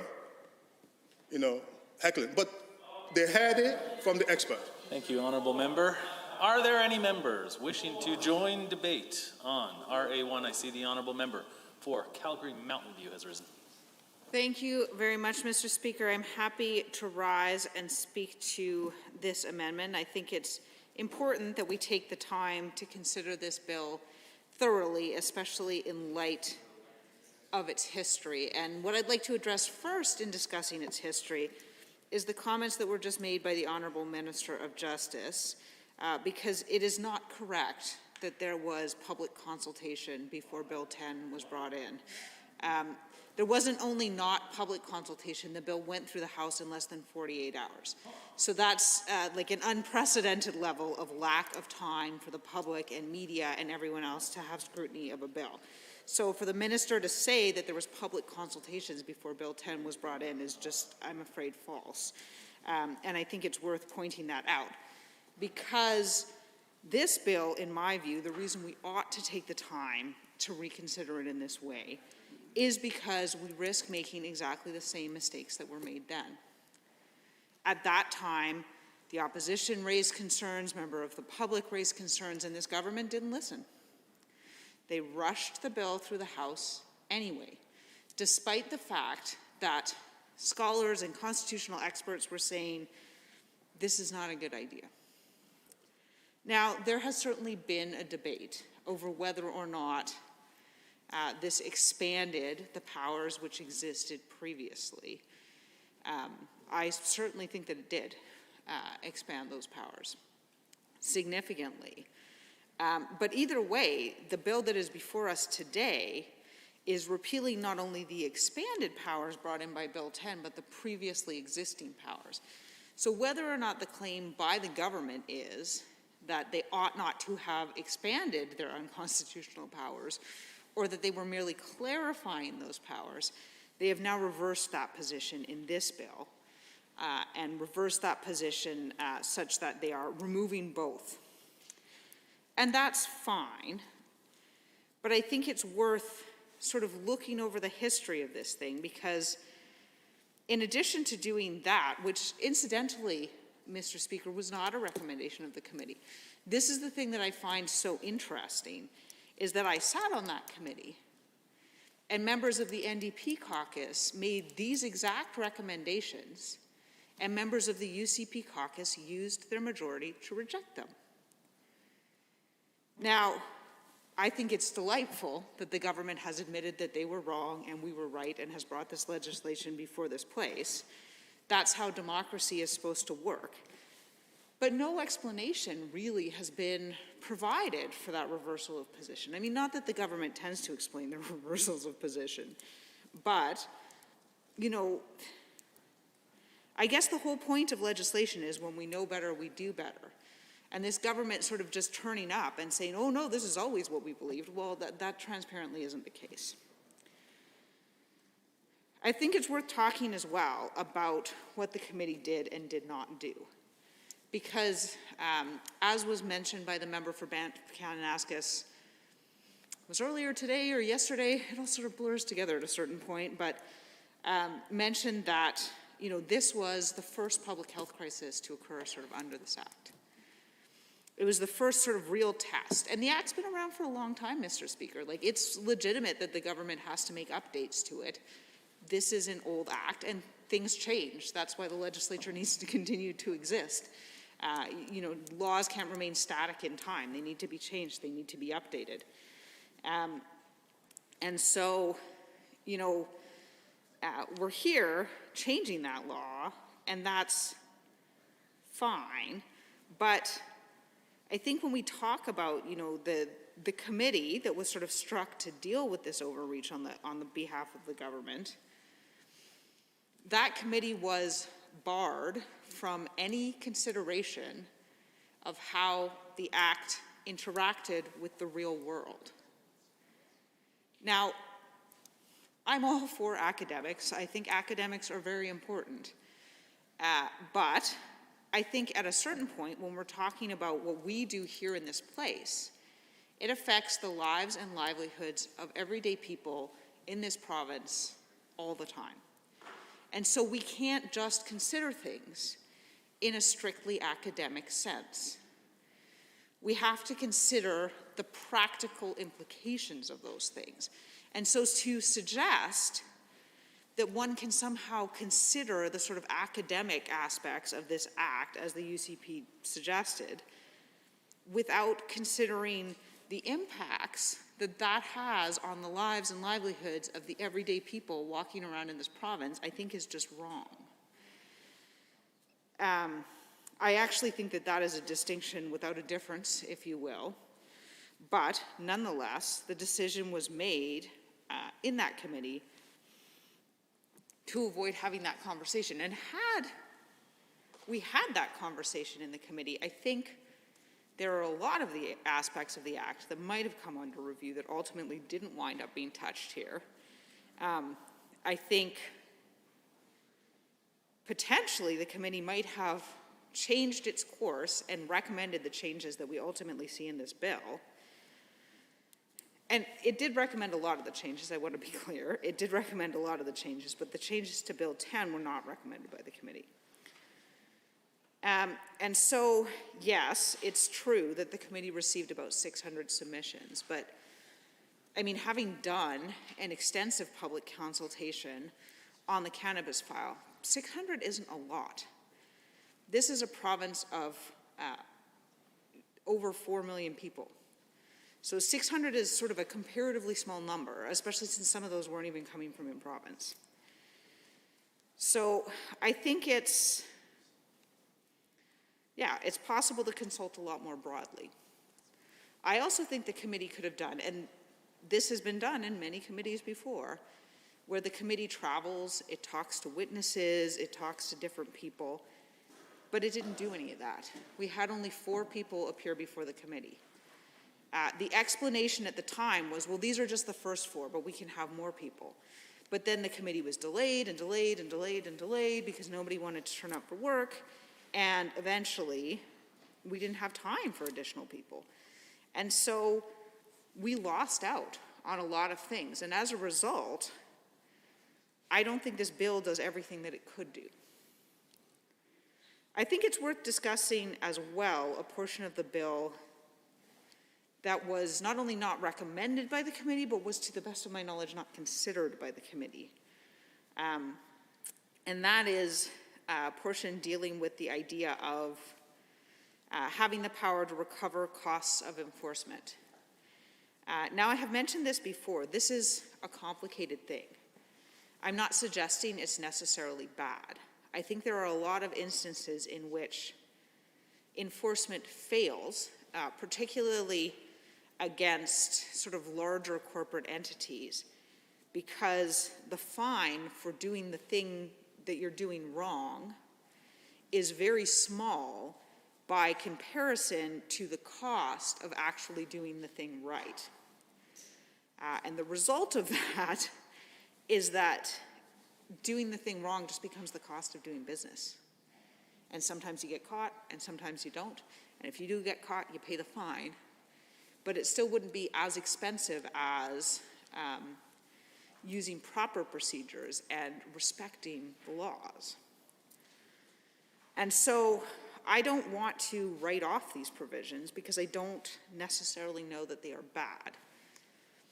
But I do know that a statute like this doesn't require the same level of intent necessarily that a criminal statute would require. And that one of the big principles of law is that each and every individual is assumed to be sort of infused with the law. So they say ignorance of the law is no excuse. But what that means practically is that people who don't know that this law exists or who don't know exactly what the laws are, and honestly, Mr. Speaker, I would say that's probably a lot of people. The laws that this government keeps bringing in are unclear isn't necessarily the right word, although it's difficult to find them all in one place. They tend to be non-obvious, right? People question them, they don't really understand, they're not really very intuitive. People don't understand why certain things are allowed and certain things are not allowed under various stages.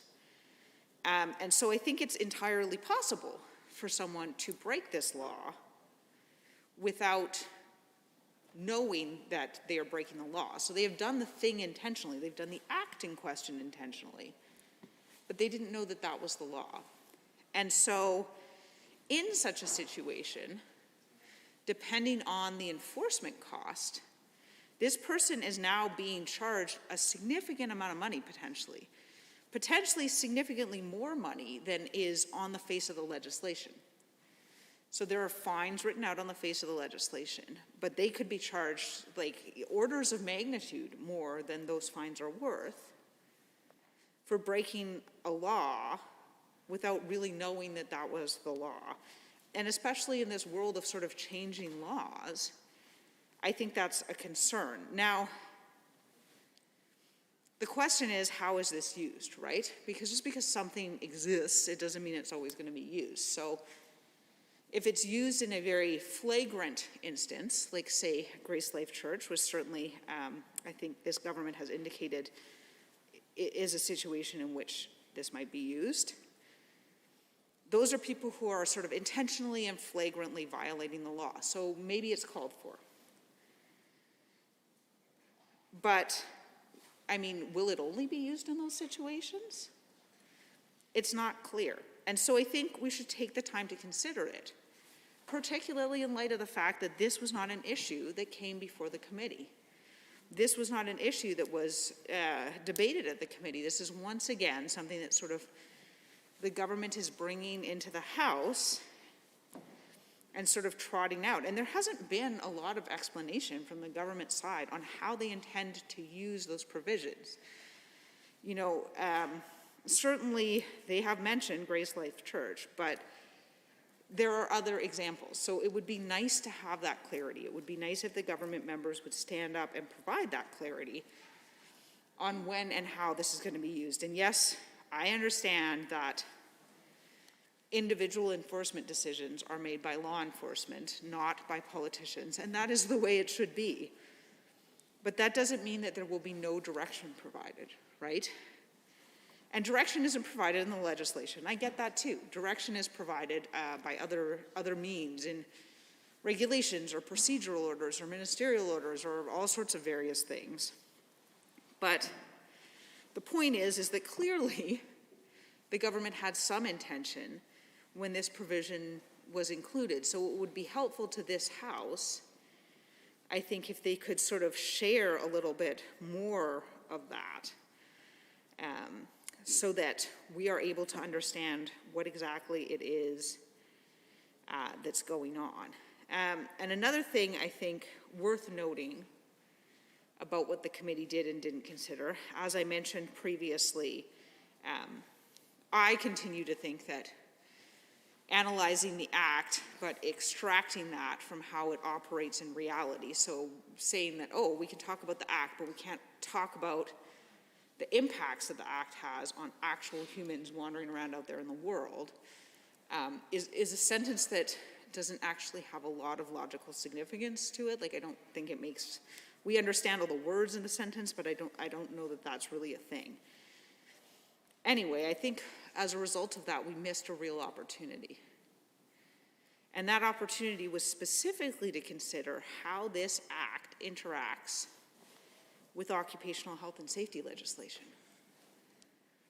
Because we know that there has been a problem with that interaction. We know that there has, because we've seen people get very sick and die. We've seen people be told that it's safe to go to work when it wasn't. And I like to believe, I like to assume that it's not malicious, that there wasn't necessarily an intention there on the part of this government. I like to assume that it was just a failure to consider or to think through or to act properly. Now, I think that's still a concern. I think that's a big concern, especially in light of the responsibilities that individuals in this place bear. But I'd like to think it wasn't intentional. And so, if it wasn't intentional, then it was a problem with the way the legislations interact. And the committee should have had the opportunity to analyze that, because it was a huge issue. It was a huge issue that affected the lives of Albertans. And 29-2A is available, and I believe the honourable member who caught my eye is the Honourable Minister of Justice and Solicitor General. Thank you, Mr. Speaker. So, Mr. Speaker, again, I just wanted, again, to quickly respond to the comment made by the member from Calgary, Mountain View, with respect to Bill 66 in the context of the recent amendment before the floor of this Assembly. And, Mr. Speaker, again, a careful review of her comment will show that her commentary is completely divorced from their actual recommendations. They wrote a minority report on, the committee's report. And that particular report is a public document. And fellow citizens can go online and pull their report. And everything you've heard tonight is typical of the NDP, that has nothing to do with the actual report, the content of the minority report that they put forward. To be clear, the member from Calgary Mountain View said that, in my earlier comment that I had, said that Bill 10 was consulted upon. Far from it. I was referring to Bill 66, and that the committee's public work is that consultation that led to Bill 66, because more than 600 Albertans and experts were consulted. There were oral presentations, there were written presentations.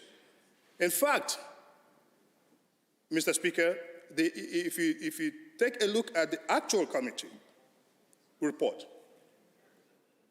on August 27, 2020, the committee had oral presentations regarding the Public Health Act from Laura McDougall, Senior Medical Officer of Health, and Catherine Koliaska and Judy McDonald, Medical Officers of Health, Alberta Health Services, Dr. Dina Hinshaw, the Chief Medical Officer of Health,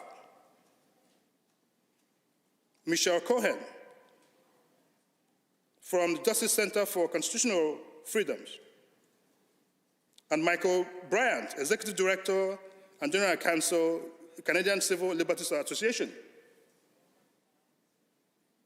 The committee also heard from the College of Alberta Psychologists, Alberta Public Health Association, and other professional associations on this particular review. All of that taken together led to two reports, majority report and minority report. And the majority report took into considerations the presentations that, by the way, a committee that's made up of members on both sides of the aisle. And, Mr. Mr. Speaker, so the suggestion that that committee did not listen to consult Albertans and experts is factually incorrect. Despite everything you've heard from, despite everything you've heard from the member from Edmonton Glenora, factually incorrect.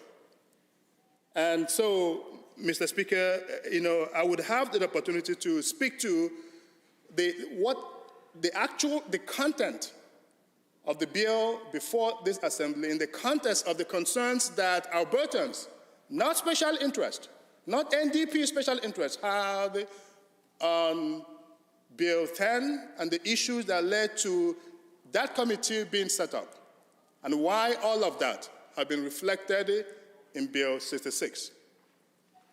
Thank you, Mr. Speaker. Thank you, Honourable Minister. With about 30 seconds left on, I see the Honourable Member for Edmonton Glenora has risen. Thank you so much, Mr. Speaker. Let me clarify that the 4 organizations that were called to speak were 4 organizations, and I have nothing but respect for the 4 organizations who were invited. We requested about 20 organizations be invited, and the government said no to all but those 4. That's the first thing I want to say. Number 2, when you say consulted with, receiving written submissions is far different from the kind of opportunity we're talking about, where you have an engagement, a back and forth, an opportunity to learn from one another. So while hundreds of Albertans, including many organizations, took the time to submit written submissions, they were not consulted in the same way, Minister. Member. Are there any other members looking to join debate on RA1?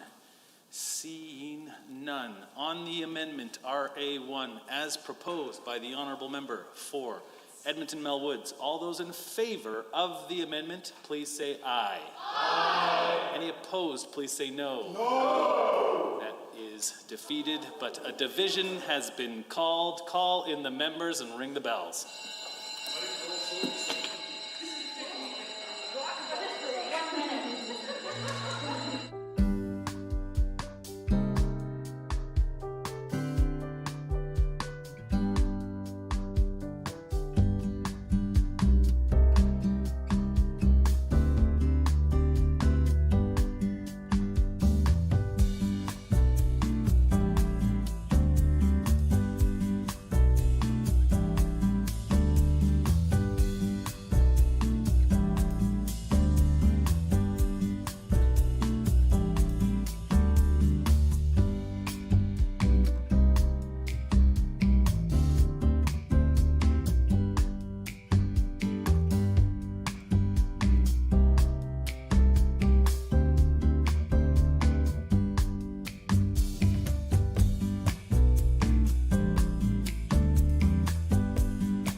Honorable members, a division has been called on Amendment RA1.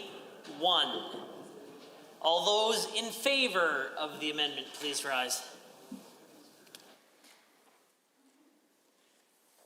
Ms. Ganley, Ms. Gray, Mr. Fian, Mr. Dack, Member Loyola, Member Ceci, Member Hoffman. All those opposed to the amendment, please rise.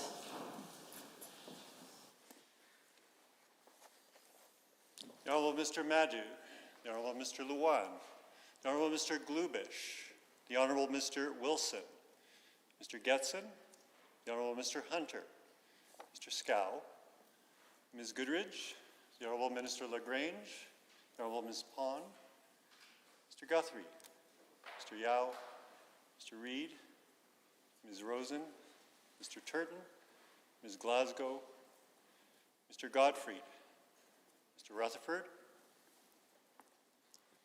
Mr. Stephan, Mr. Walker, Mr. Orr, Mr. Rosewell, and Mr. Singh. Mr. Speaker, total for the amendment, 7, total against, 23. That amendment is defeated.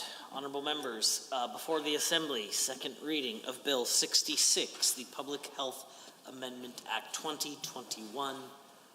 Is there anyone wishing to speak?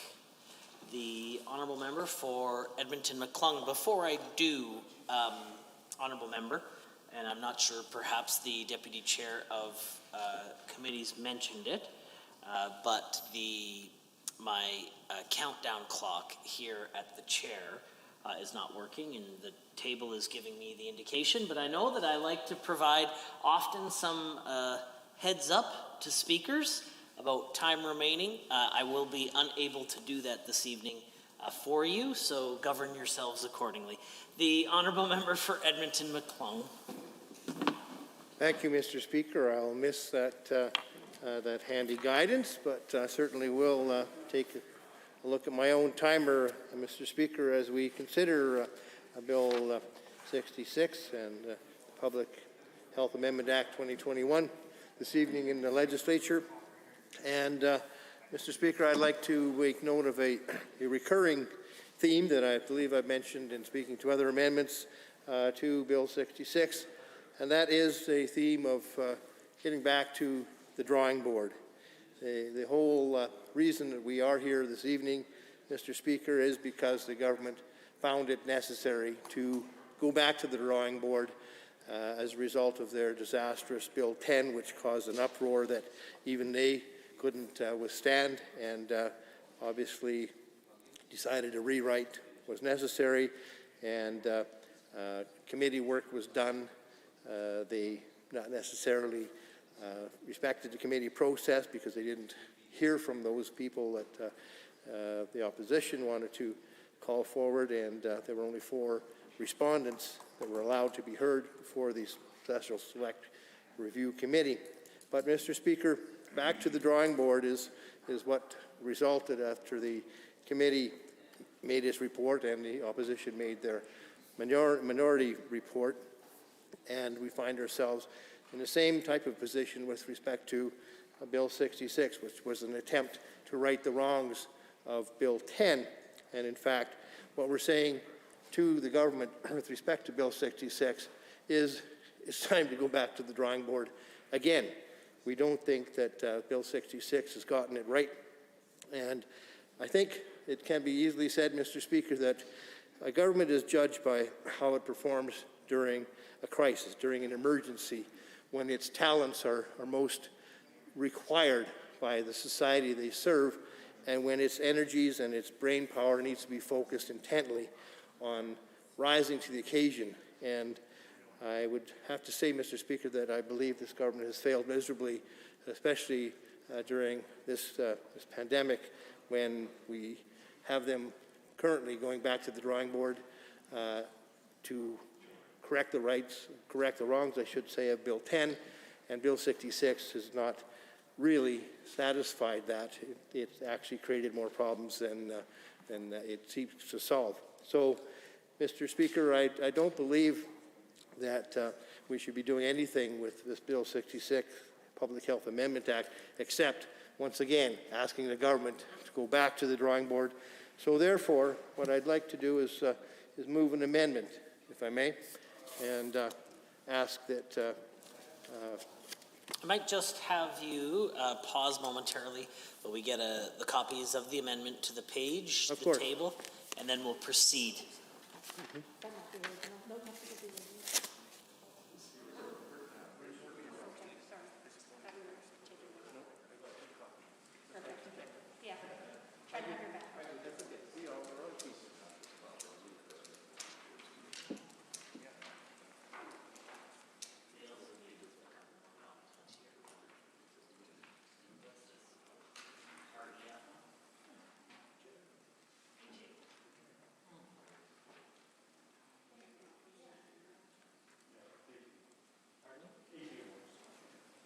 Honorable members, this amendment will be referred to as HA1.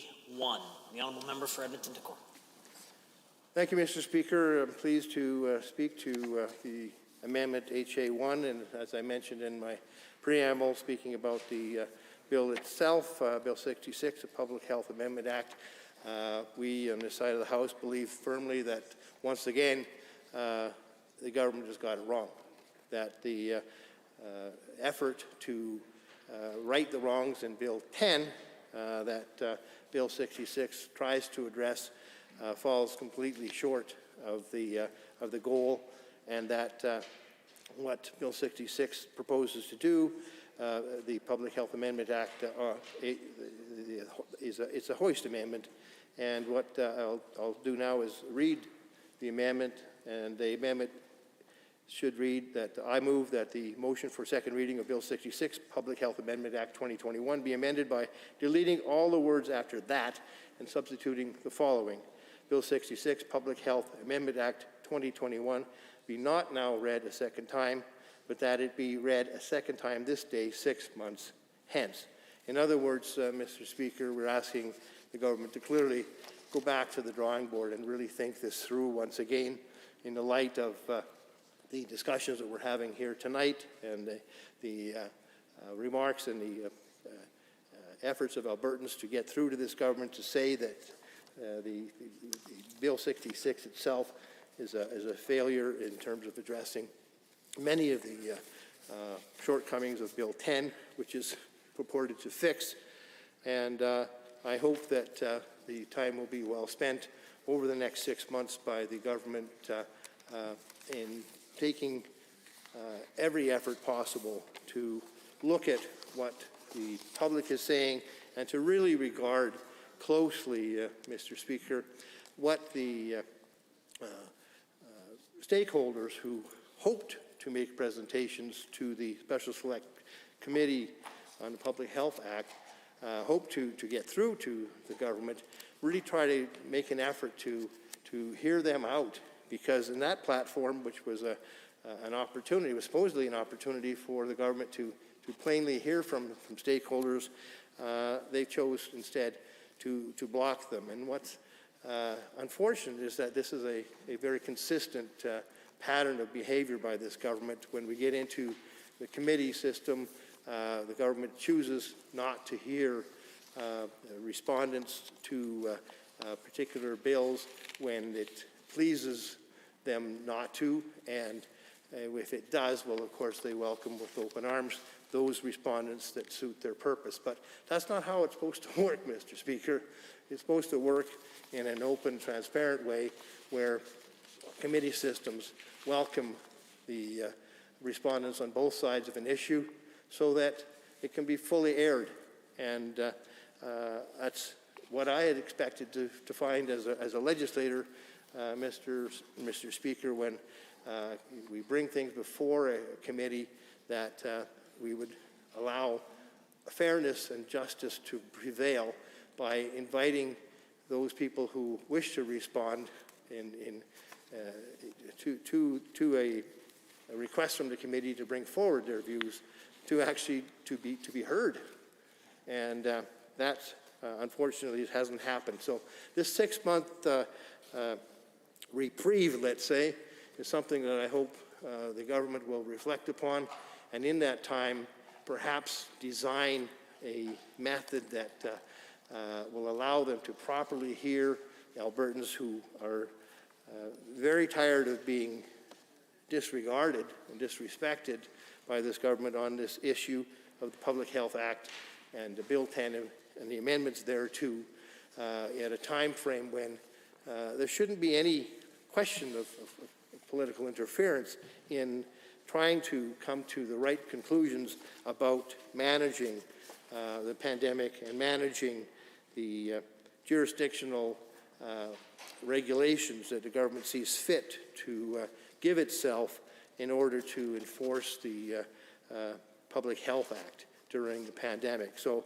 there's a lot of things that the Public Health Act does, and the government gave themselves extraordinary powers under Bill 10, which they throttled back as a result in Bill 66, and now they really need to take a look at what they've actually done, because they're getting themselves into the same type of trouble that they did with Bill 10.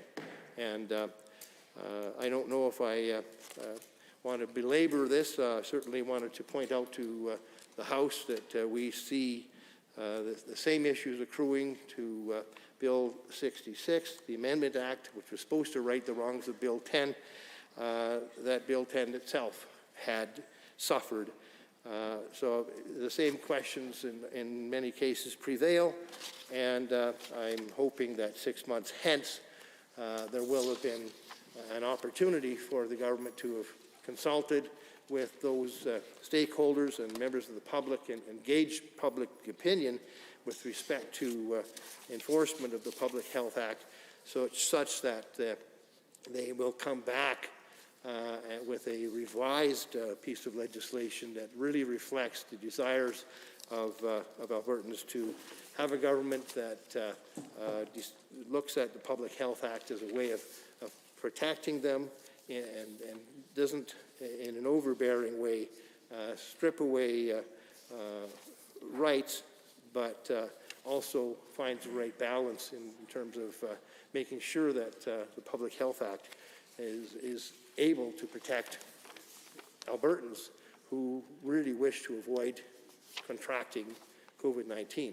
Because that's the whole idea, the whole concept, the whole fear that we're facing, of course. And perhaps it was that fear that drove the government in their initial attempt to try to govern during the pandemic when they introduced Bill 10, but it was certainly quickly seen as an overreach, Mr. Speaker, and even this government heard loud and clear that they'd gone too far. And there are certainly ways of including the public in finding out how we communicate the brevity and the gravity of the public health emergency we face by ensuring that the vehicle of enforcement is one that encourages in a way that brings people together rather than drives them apart in the common cause during this battle that we absolutely must win against COVID-19, Mr. Speaker. It's not a question of failure being an option. We have to, as a society, as a province, provide the framework for enforcement of the Public Health Act, which gives confidence to everyone in this province that, yes, indeed, there's a way forward, and there's a way to ensure that we all see that way forward, and that the pathway is guided by enforcement that doesn't question the science behind the pandemic, doesn't question the Chief Medical Officer of Health in her efforts to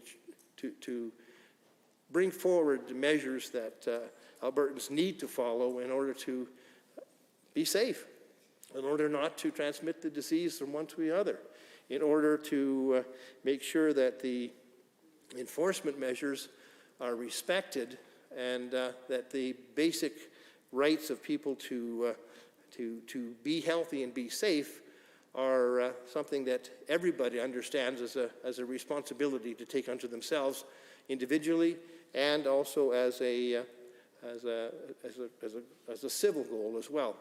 So, Mr. Speaker, I would invite others who wish to speak to the amendment to come forward and ask that they bring their thoughts on what they think the government might do over the next 6 months to properly reconsider and withdraw some elements of Bill 66. There may be a few bits and pieces that are worth saving, but Mr. Speaker, I suggest that back to the drawing board is really the recurring theme that I think must prevail here, and Bill 66 is something that the government gets a failing grade on, a government that should, by now, over a year into this pandemic, be performing at a higher level during a crisis that continues to threaten the public health of Albertans. And it's not something, obviously, Mr. Speaker, that we've been able to take for granted. It keeps reminding us that it is a very severe virus. It's morphing and changing into variants that are becoming the dominant infection in Alberta. We have a 10% infection rate, and it's threatened that we're going to be following Ontario in terms of having our hospital emergency wards and ICU beds at capacity or beyond in the very near future. And right now, many Albertans are wondering what this government will do to stave off that, what seems probable eventuality right now. And we don't see or have confidence in their measures so far, as reflected in Bill 10 and now Bill 66, which doesn't address the needs to properly instill the confidence in the Public Health Act and make sure that Albertans follow those public health measures so that we can actually not only break the curve on this pandemic, but actually get to a point where we are fully protected against it by vaccinations, which everybody trusts and has faith in, and also by respecting each other's space and using the protocols and measures that keep us safe, the same measures that have basically eliminated the flu, the common flu this last season. Mr. Speaker, you'll note that almost nobody in North America, including Alberta, has contracted the flu because of the measures of social distancing and wearing a mask and not congregating in large groups inside have been followed. And it just shows you how we can look after each other in a pandemic, and that the importance is upon us to think carefully about. Honourable Member, Standing Order 29-2A is available. The Honourable Member for Cardston, Siksika. Well, thank you, Mr. Speaker. I appreciate you recognizing me to stand and rise on 29-2A in response to the member from Edmonton, Rutherford, I believe it is, his remarks and moving this amendment. I believe it's a hoist amendment, if I'm not mistaken. I believe that this is just another show of partisan games by the members opposite as we attempt to make modifications to the Public Health Act, to the evolving situation, which is the COVID-19 pandemic, as well as we see in this bill, making sure that there are greater checks and balances within the Public Health Act, making sure that we're also listening to constituents. Throughout the course of the last year and a half, I have heard from a number of my constituents who are frustrated with what COVID has done to the province, and I understand the frustration. I share the frustration. But I do believe that with the best intent, we are responding to this COVID-19 pandemic, and I am grateful every single day, Mr. Speaker, that the UCP government is handling this pandemic as opposed to members opposite, who on a daily basis have called for stricter lockdowns, have called for severe measures, including shutting down businesses, And I don't understand because they say, well, you're hurting businesses with your measures, but you should be shutting them down, but you should also be giving them more money.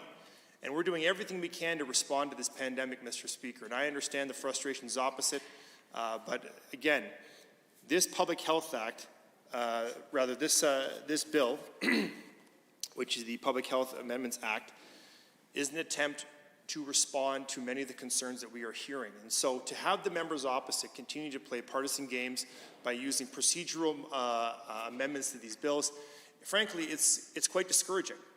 I rose yesterday and gave a speech about raising the level of decorum and the caliber of debate within this chamber. I used the term iron sharpens iron, Mr. Speaker.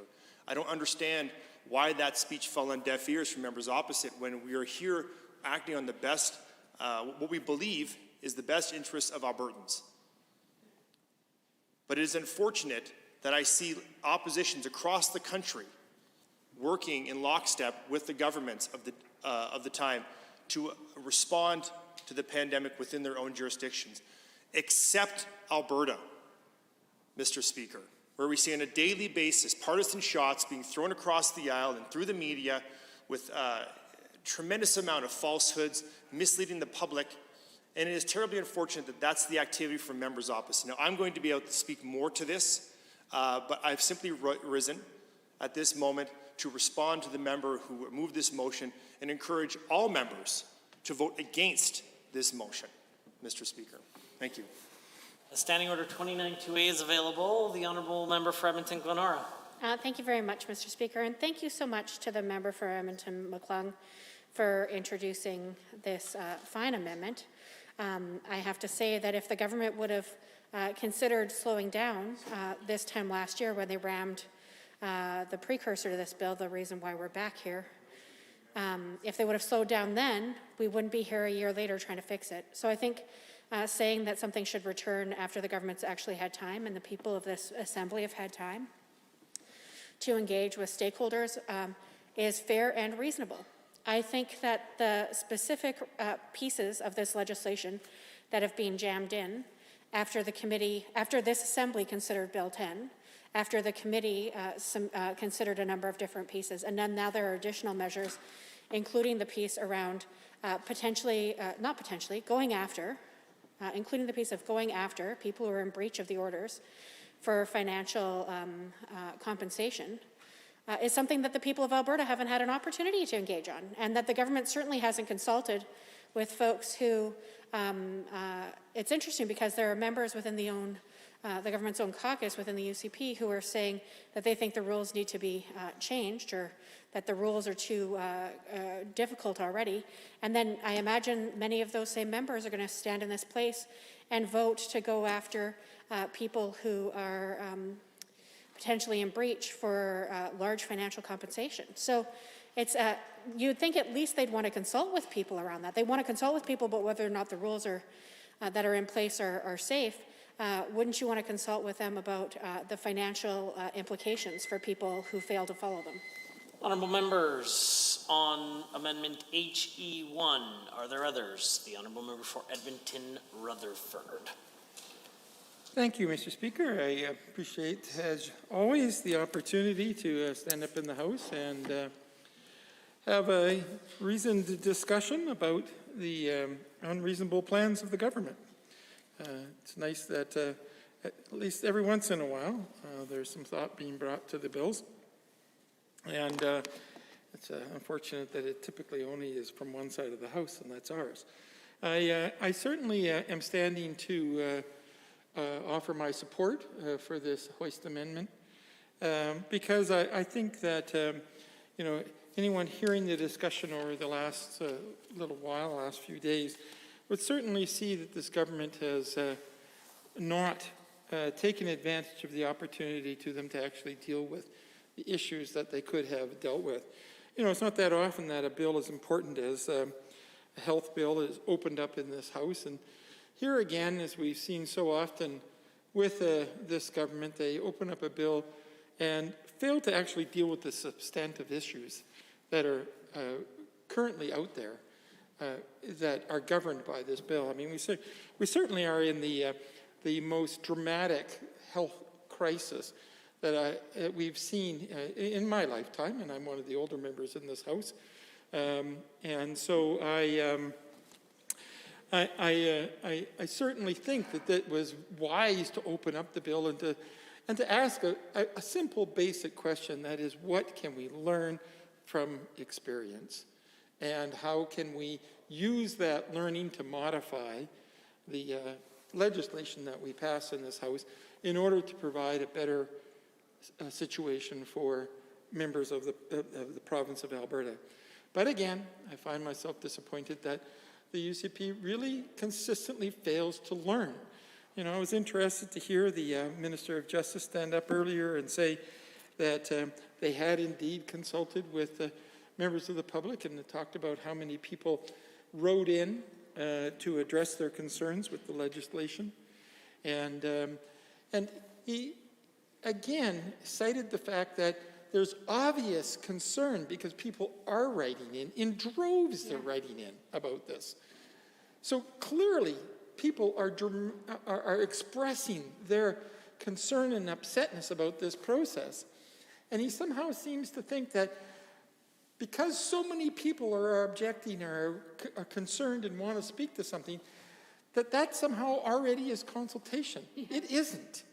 Consultation doesn't happen until after that fact, after people write in and tell you they're upset and concerned, and in such big numbers that you know that there must be some issues here, and that the response in a proper consultative manner would be to say, well, since there is such dramatic support for a re-examination of this bill, why don't we take the time to actually re-examine this bill and invite in some of those 600 plus people that wrote in and ask them questions and try to get to a place of deeper understanding of what their concerns are that would cause them to write in such dramatic numbers, and use that information to actually learn from the situation and to actually make changes.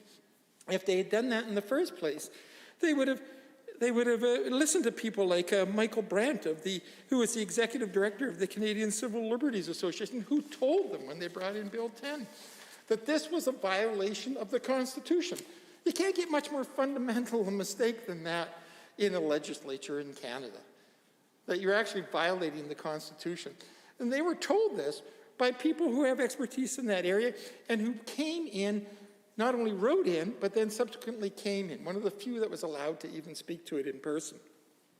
Had they actually taken the opportunity to listen and to gather knowledge and to steep themselves in that knowledge, and from that to draw out some fundamental ideas and principles that would help to modify the bill in an appropriate way, they would not be here in the House making up for their ill attempt in the previous sitting to bring in this legislation. And so the point of this particular amendment is simply to ask them to do what they have failed to do over and over again. And that is to take the step beyond just simply having people express the fact that they are concerned to actually understanding what they are concerned about. Yeah. It's a different order of understanding. Yeah. And I understand that the UCP gets the first level. What they never seem to understand is the second level of understanding, where you move from an expression of concern to an understanding of that concern, and then on to the next level of a reflection of those concerns in the writing of the new bill. And that's what we're not seeing here, as we don't see in general from this UCP government. I'm very concerned about that. They had an opportunity here to really look at one of our fundamental characteristics of Canada, and that is our healthcare system. You know, I was very proud to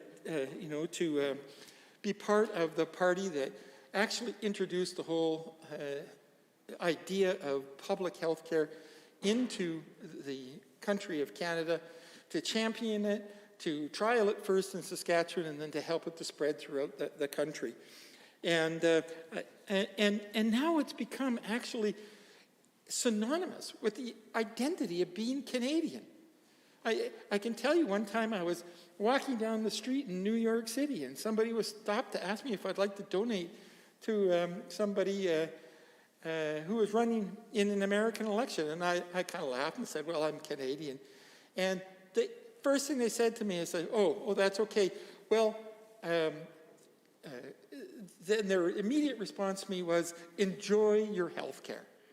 Yeah. We hadn't had any other conversation other than me saying I was not an American citizen.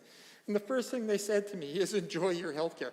It is so much an identity of Canada that it becomes fundamentally a part of who we are, not only in Canada, but around the world. And they had an opportunity to take the lessons that we've learned from this particular critical time in our history and introduce it here. And we certainly tried in this process of moving forward to introduce some ideas here and to ask them to actually learn from our experience so that we could get better. For example, we suggested that we introduce a legislative component that provides for the powers and duties necessary for the government of Alberta to deal with the public health crisis of opioids and other deadly substances. Opioid crisis is one of the major health problems we have right now. And everybody is struggling to deal with it. Well, I'm not putting that on this government's back. It is a national crisis, the opioid crisis. So we have the opioid crisis and we have the COVID crisis. We must learn something at this moment. We must delve into what is going on so that we can take from these horrible circumstances some truths which will help us to develop a better healthcare system so that we can continue to be Canadians proud of who we are based on our relationship with a public universal healthcare system that takes care of people's needs and addresses the crises as they come forward. Addresses COVID, addresses the opioid crisis. And we offered that opportunity to the government to do this when they had the bill open in front of them. When they had an opportunity to say, this defines us, and therefore we should be investing as much of our energies into ensuring the rightness of this. Instead, they rushed through a Bill 10 and ended up by having to come back into the House to deal with the fact that they actually tried to defy the Constitution of Canada in moving their legislation forward. And we're just saying, don't do it again. Learn from your lessons. Take the opportunity to refine the Public Health Care Act in such a way that we will be able to provide Albertans with a better service. This could be done in COVID if we took the time to examine our lessons from COVID. This could be done with the opioid crisis if we took the time to learn from that. And we offered very specific suggestions about things that might have been considered. For example, we offered the notion that perhaps we should change the powers of the Chief Medical Officer of Health. Perhaps we should move that position outside of being simply an advisor to the Executive Council, but rather having powers by themselves.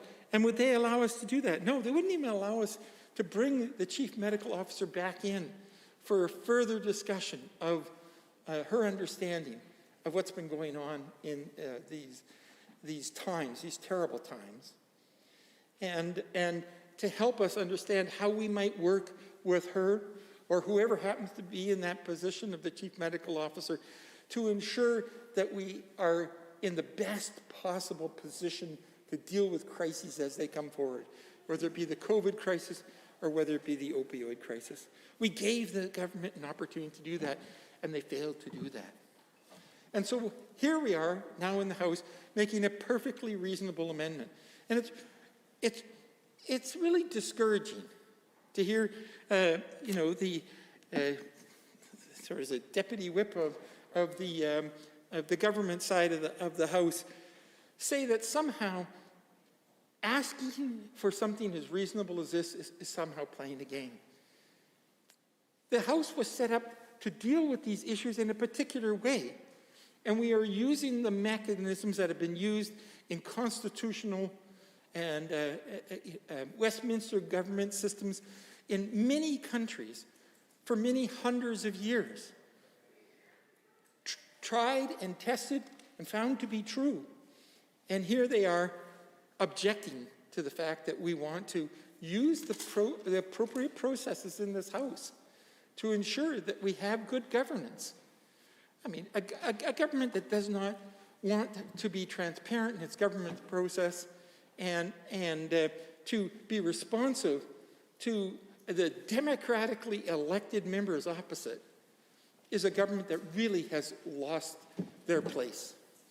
A government that really doesn't understand the role they should be playing here in this House, where they are telling the people of Alberta, we understand what your concerns are, and we are sitting and working very hard to address those concerns in an appropriate way.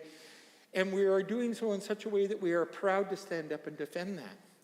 Instead, what do they choose to do? They choose to act in a way which tries to hide from that kind of scrutiny. Hide from that transparency of dialogue between themselves and the citizens who actually elected them into the House. And it's very discouraging to hear them not want to actually have the conversations that we need to have, to show the strength of a government who is prepared to put their decisions in front of the people and say to the people, does this meet the needs that you are experiencing right now? Would you come in and help us work through the angles and the possibilities so that we can further understand what it is that you're asking us to do, so that we can fulfill the very noble and privileged position that you have given us as your representatives in a democracy. It would be nice to see a government that had enough belief in itself that was able to stand up and actually respond to the people in this way. Respond to them in a true democratic relationship and not decry the use of procedure of transparency in the House. So I would really like to see this motion pass. I would love to see this motion be used as an opportunity. Used as an opportunity to learn, to not make the same mistake we made just a few months ago with the passing of Bill 10. And to hear from the people in the province of Alberta about the ways in which our health care could be protected.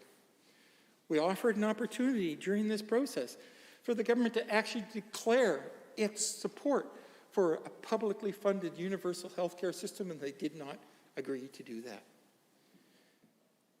So that should have every citizen in the province of Alberta worried. They should all be concerned that this government is not prepared to stand up and clearly defend the very thing which has become synonymous with our identity as Canadians.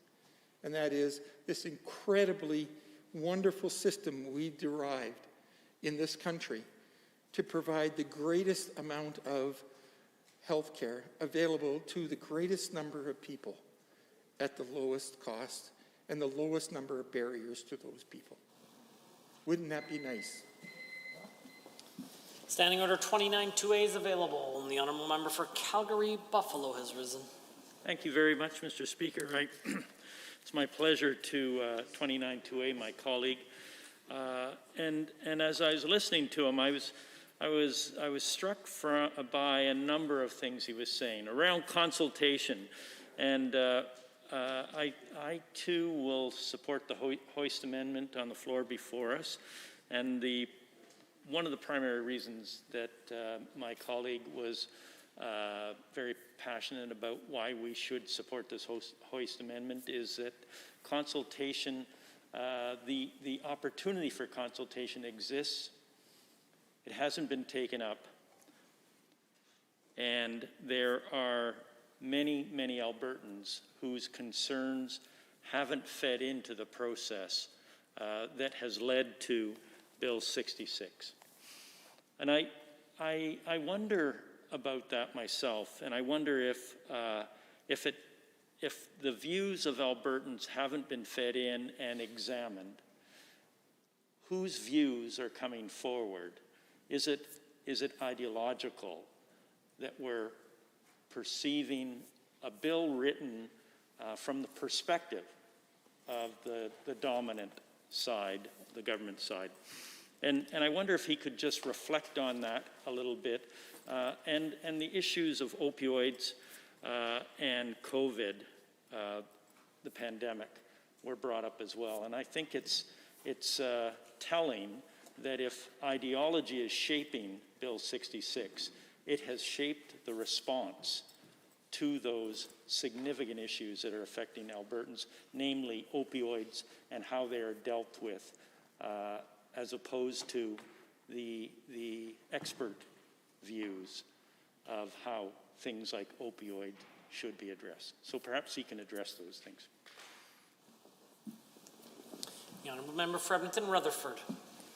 Thank you, Mr. Speaker, and I'd like to thank the member from Calgary, Buffalo, for the opportunity to say a little bit more, and particularly around the issue of consultation, because I think that is an area that basically all governments struggle with a little bit, but it's one that I've learned a lot more about having had the opportunity to be the Minister of Indigenous Relations in this province. Because, of course, consultation with Indigenous people has been a very central question over the history of Canada.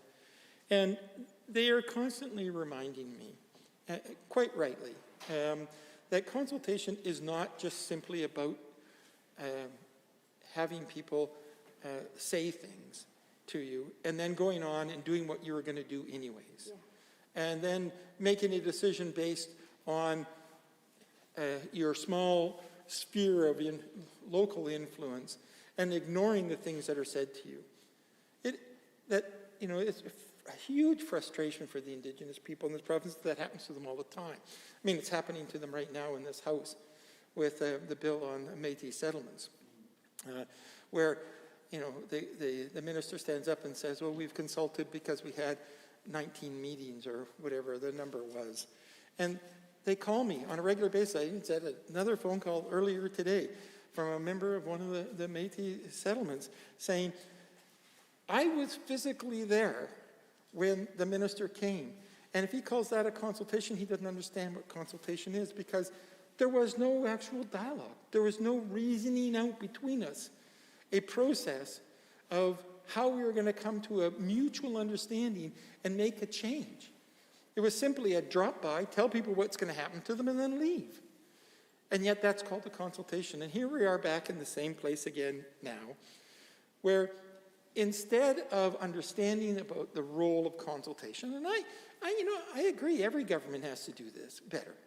I'm not just laying this at the feet of the UCP, but it is time.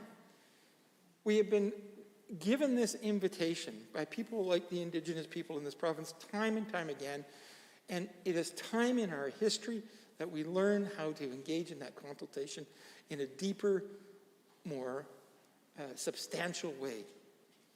And that's what we're asking the government to do now. We're asking them not simply to pretend that getting a bunch of notes from people constitutes consultation. That it isn't. Honourable members, are there others? The member for Livingston MacLeod. Thank you, Mr. Speaker, for recognizing me this evening. And I'd actually intended to rise to speak in favor of Bill 66, but I do feel the need to stand and speak against the amendment tonight and just share some thoughts. So if you'll bear with me while I kind of rework some of my notes here a little bit. I recognize the honourable member from across the aisle who said we need to go back to the drawing board. We need to spend more time at the drawing board. Well, Mr. Speaker, we could spend more time at the drawing board, but we would never accomplish anything if that's where we spent all of our time. It's time for us to be intentional and to respond to the concerns that my constituents and Albertans raised again and again over the course of this last year as we experienced the pandemic, as we dealt with COVID, and as we really took the first serious look at the Public Health Act in a very, very long time. So while we've heard again and again from members opposite tonight that we're not listening to Alberta's, we're not consulting, unfortunately, I think that that's a misrepresentation. I know for a year I've heard from countless constituents and Albertans, either by phone or by email, by text message, expressing their concerns over the Public Health Act and concerns over government overreach, concerns over the ability of the government to mandate vaccinations for Albertans. I, for one, did not know that that was on the books, but I looked it up a year ago when I started to hear so much about the Public Health Act, pulled out the existing Public Health Act, and there it was, that the government of Alberta had the authority to vaccinate people arriving in Alberta or residing in Alberta, right there from 1910. So we responded to those. We heard from thousands of Albertans. Just to go back to the honourable member from Edmonton Glenora, 636 written submissions was what came in. That's a significant number of people who took the time to share their concerns and their ideas with the Select Public Health Act Review Committee, which I got to serve on. Bill 66 is related specifically to the recommendations and the direction that the Public Health Act Review Committee received from Albertans, from individuals and experts alike, from our health experts, and was an important exercise for us to listen to the people of Alberta in terms of their response to the real life living out of the Public Health Act in the midst of a crisis in this province. Many of the concerns that we heard had a theme. There were concerns over government overreach, that the government had too much power or was exercising power beyond what Albertans were comfortable with. The honourable member from Edmonton Rutherford said we're often known by our health care. I think we in Alberta are known because we're freedom-loving people. We're individuals that love our freedom. And we heard that again and again from Albertans when we were looking at the Public Health Act, both individually as MLAs and as the Special Select Committee that was reviewing it.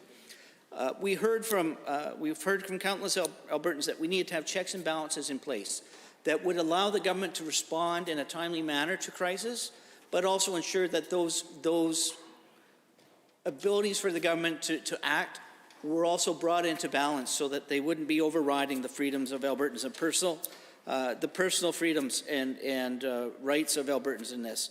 And Bill 66 does that. To go back to the drawing board would simply delay things that we really must address in light of what we dealt with this last year. We need to continue to implement the pieces in Bill 66 that would modernize the Act.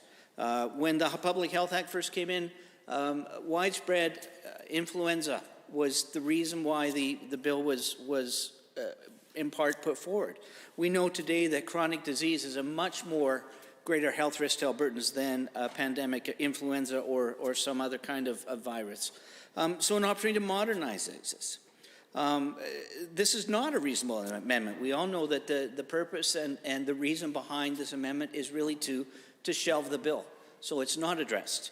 And I think that would be a far greater disservice to the people of Alberta by not addressing the issues and the concerns that they've raised, by not taking the information consultation that they gave to the Select Committee, that they gave to us as their representatives, and putting it into action, getting it off the drawing board, and getting it into legislation. So I strongly oppose this amendment, and I ask the members of the House to join me in voting down this amendment tonight. Thank you, Mr. Speaker. Honourable members, Standing Order 29-2A is available. If anyone has a brief question or comment for the member for Livingston McLeod. Seeing none, is there anyone else wishing to? Well, you've already spoken to the amendment. I think, what's that? I would say that we've passed that opportunity. After I said seeing none, it makes it a little tricky. The honourable member, is there anyone else wishing to speak to the bill? The honourable member for Edmonton Ellerslie, and then I think we typically go from one side to the other and spread debate around. Oh, it is a race, yes. The honourable member for Edmonton Ellerslie, followed by the honourable member for Cardston Siksika. Thank you, Mr. Speaker, and I guess that sums it up right there, is that some people look at it as a race, whereas other people can see it as, well, we cooperate. And this is what Albertans would like to see, is they would like to see cooperation. And Mr. Speaker, I can honestly tell you that, and I'm sure you've heard the saying before, perhaps it's not the same way that I'm going to reiterate it, but there is no worse kind of blindness than those that choose not to see. And I accuse this government caucus of being blinded by their own ideology. And we continue to see this in bill after bill that they present inside of this House. And as I stated before in debate, there's nothing wrong with starting from ideology, Mr. Speaker. This is what we do as a political party. We have particular perspectives. We frame things in certain manners. But it's absolutely essential that our ideas be tested because they are ideas. That is, in essence, the definition that underlies the word ideology.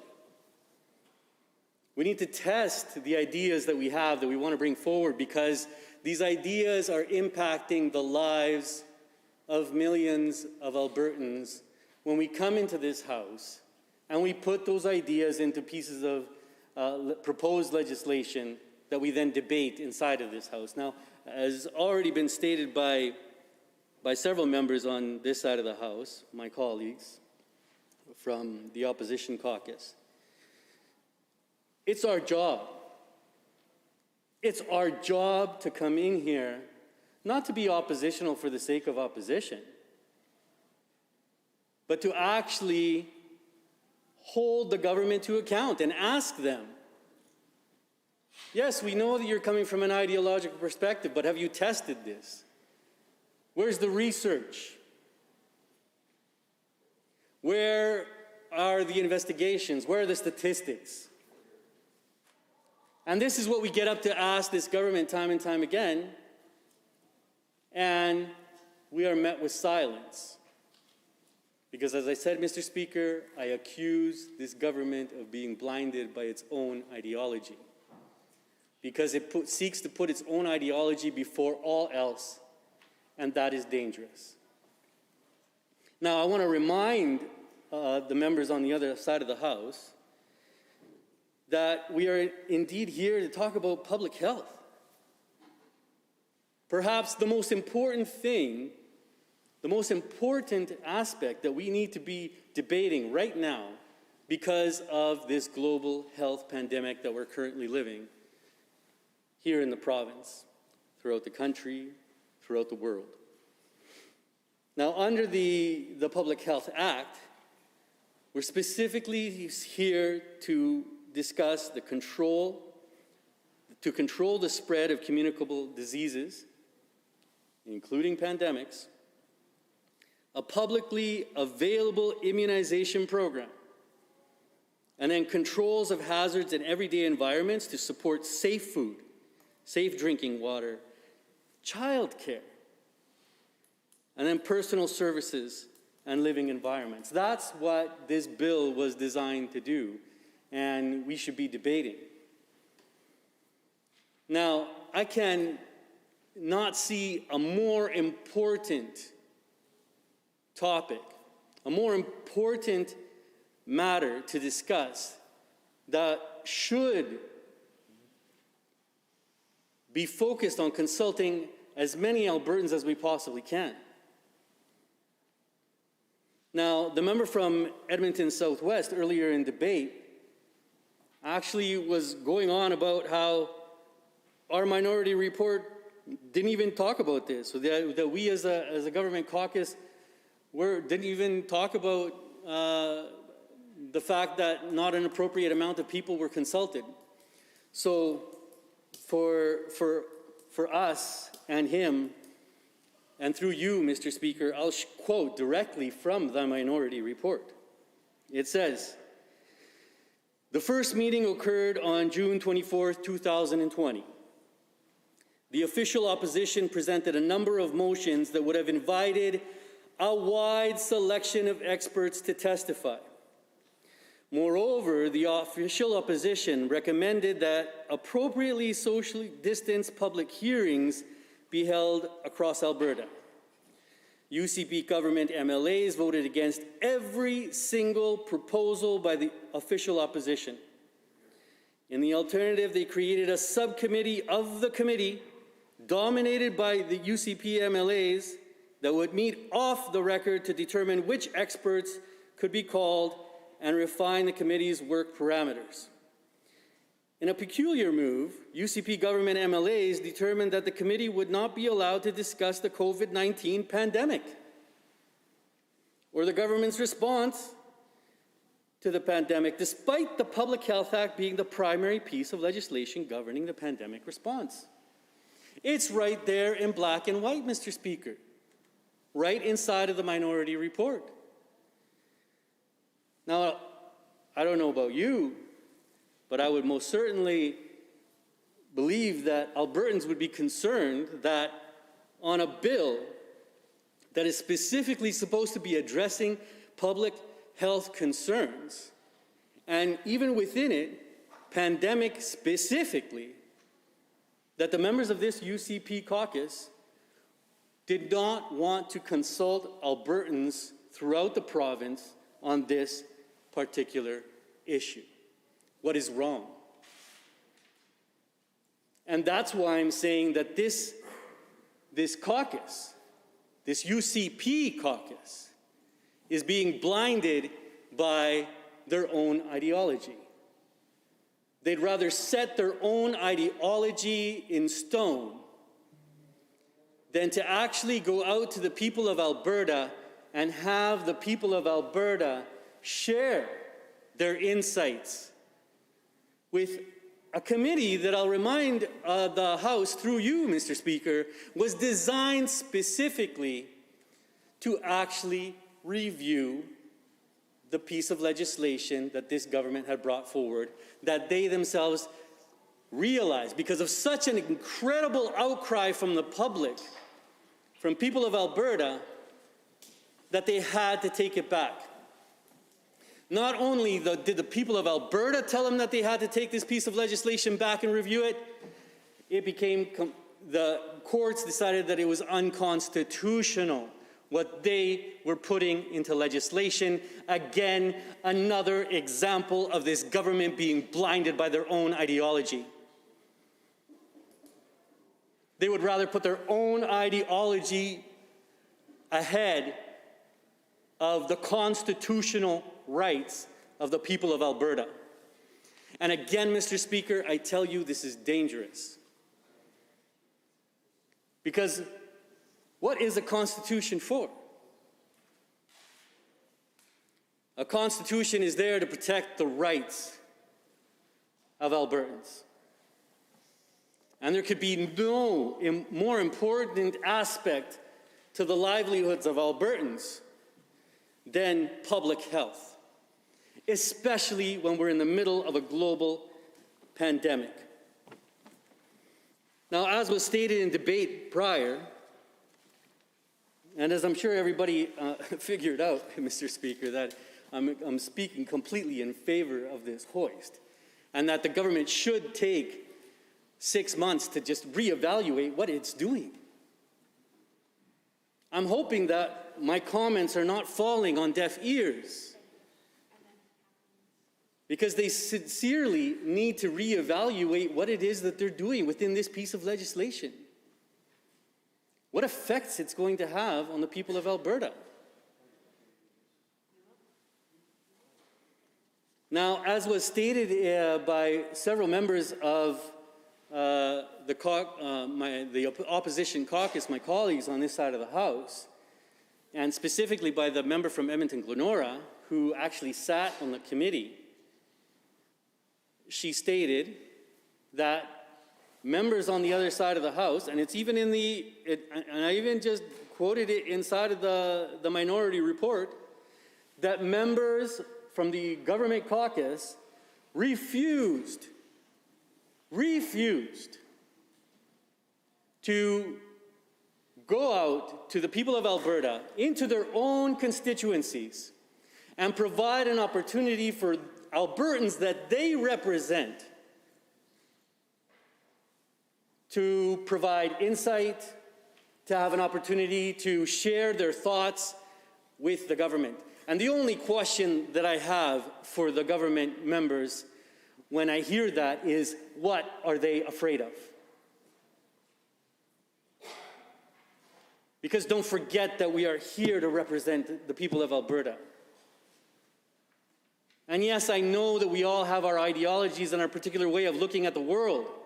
But at the end of the day, we're here to respond to the needs of Albertans. And I'm asking this government caucus, please, do not allow yourself to be blinded by your own ideology. Do not allow that.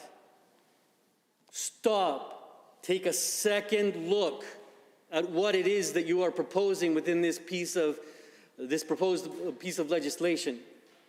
Think about the emails, the hundreds of emails that have come in on this particular subject, because I know you've received them, because I'm CC'd on a lot of those emails. They come into my office as well. We've heard about the hundreds of emails that the member from Edmonton-Glenora has talked about, or other colleagues on the opposition benches over here. We know for a fact that those emails are coming in and that Albertans are concerned and they're not happy with this particular bill. And this is the reason why we're putting together, the reason why the Edmonton, the member from the opposition here has put this hoist forward.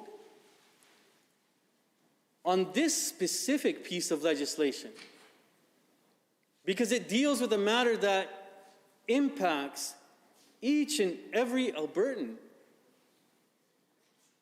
impacts each and every Albertan in their daily lives.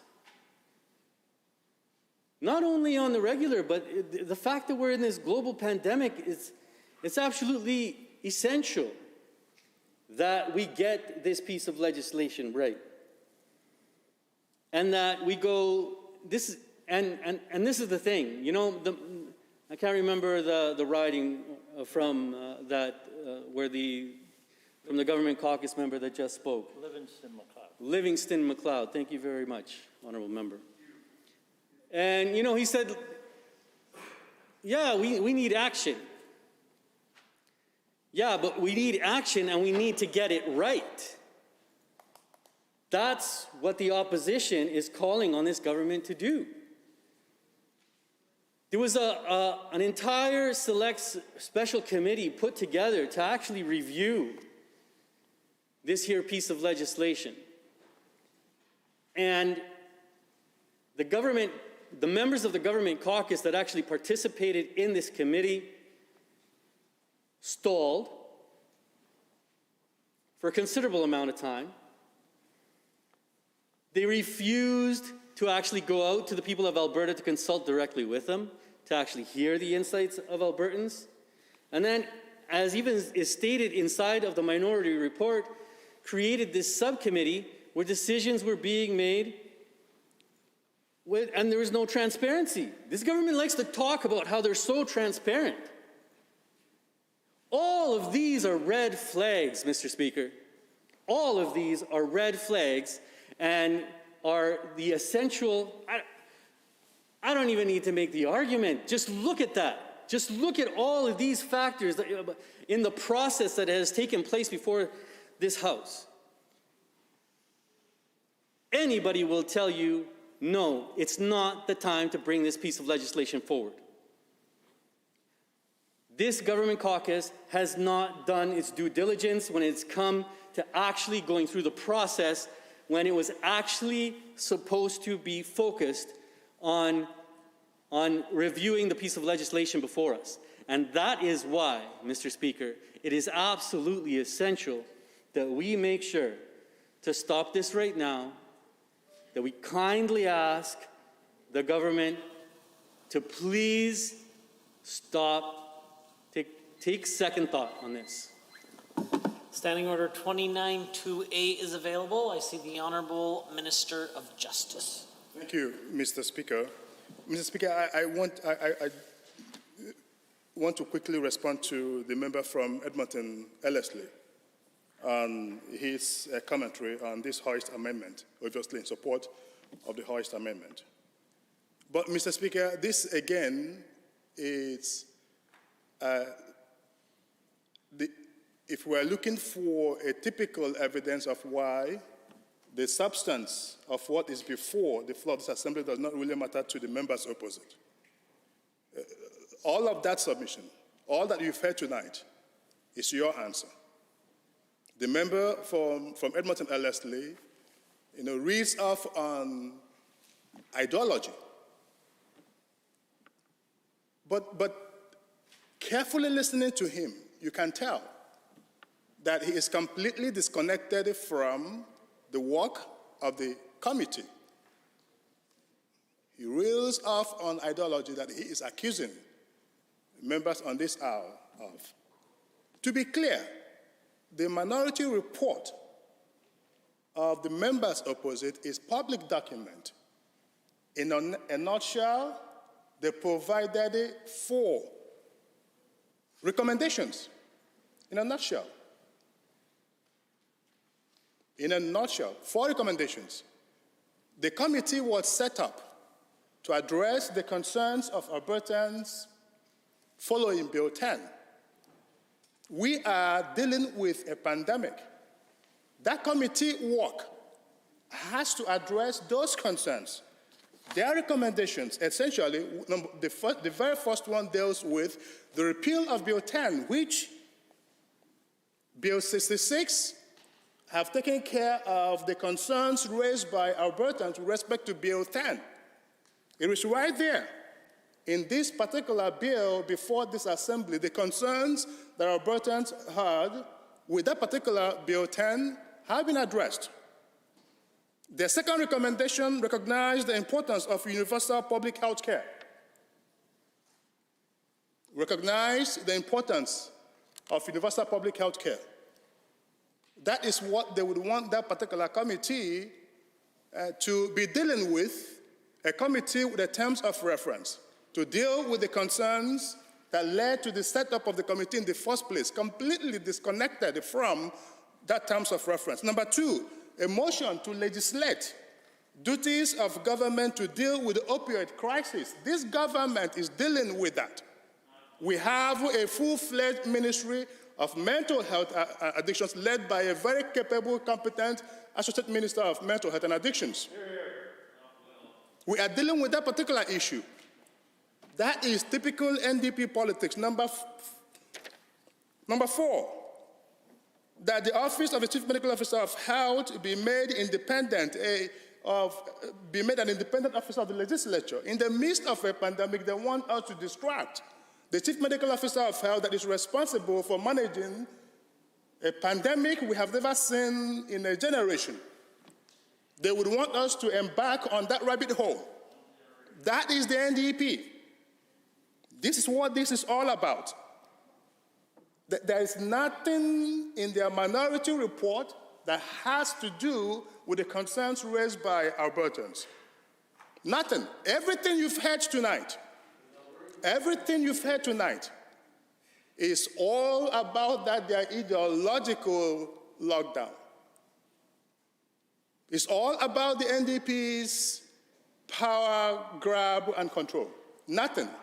Did not address whatsoever.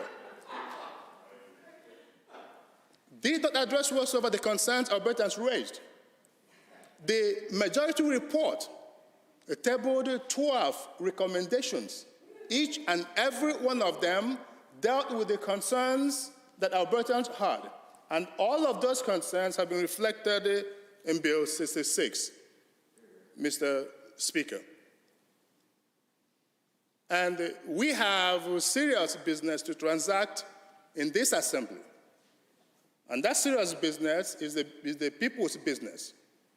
And the people's business stemming from Bill 10 have all been addressed in this particular Bill 66, the Public Health Amendment Act. And I will urge every member of this particular assembly, to disregard this Hoist amendment, erase a distraction, thank you, Mr. Speaker. Honourable members, the Honourable Member for Cardston-Siksika has the call. Thank you, Mr. Speaker. It's a pleasure to rise and speak on this bill, Bill 66, Public Health Amendments Act. I've enjoyed our debate this evening. I do have some responses to begin with regards to comments made by the members opposite about the Hoist Amendment and how it's a reasonable amendment. Mr. Speaker, I stand by my comments suggesting that it is more or less political games for a very clear reason. I will defer through you, Mr. Speaker, to the Honourable Member from Lacombe-Ponoka, who is the only returning member, I believe, on this side of and the member from Fort McMurray Wood Buffalo. Hoist amendments were moved on a number of occasions under the previous government, and not once were they ever accepted. Not once. So while I understand the moxie with which members opposite approach this motion that they've moved forward, I hope they realize how unrealistic it is, given that we have issues that need to be addressed right now that are in this bill, not the least of which is mandatory vaccinations, something that was put in the Public Health Act decades ago. And the member from Edmonton-Ellerslie suggests that we are clinging to ideology. Mr. Speaker, the only thing I cling to is the single promise that I made to my constituents when I ran for office, which was that I would listen. It's the only promise I knew that I could make and that I could keep. And I have listened to countless constituents, not only in Cardston-Siksika, but across the province, about this specific issue. They were very concerned about mandatory vaccinations. So to defer mandatory vaccinations, repealing that out of the Public Health Act for 6 months, what does that tell the people of Alberta who were assured that it was coming out of the Public Health Act? What it tells them is that this government is not listening, which is not correct, Mr. Speaker. So that is my immediate response to the Hoist Amendment. But with that said, I will go to my main remarks. And I would like to begin by thanking the Honourable Minister of Health for his time on this bill and listening to the recommendations of the committee. I think it's paramount that we take very seriously the contents of this bill and the recommendations of the committee. I know the member, again, from Edmonton-Ellerslie has suggested that everything was done in secret in a subcommittee. I will remind that member, who is in fact a returning member, that subcommittees are a regular feature of committee work. Those committees are delegated with a number of tasks, and yes, they are off the record, if they will, but to suggest that that was somehow done in the shadows is slightly inappropriate, Mr. Speaker. And I would recommend that that member be careful when he speaks like that in this chamber, because what he's essentially telling Albertans is something was done behind closed doors when everything was as transparent as possible, Mr. Speaker. So, that said, the Public Health Act does provide authority and accountability to protect Albertans from illness and injury by enabling the control of the spread of diseases, including pandemics.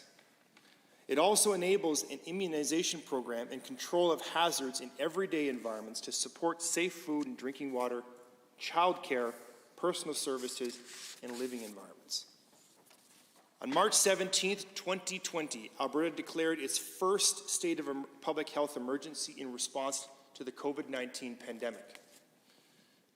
Now, the Public Health Emergency Powers Amendment Act, or Bill 10 more commonly known, and the COVID-19 Pandemic Response Statutes Amendment Act, or more commonly known as Bill 24, were enacted to support Alberta's initial emergency response and included a requirement to review the Act.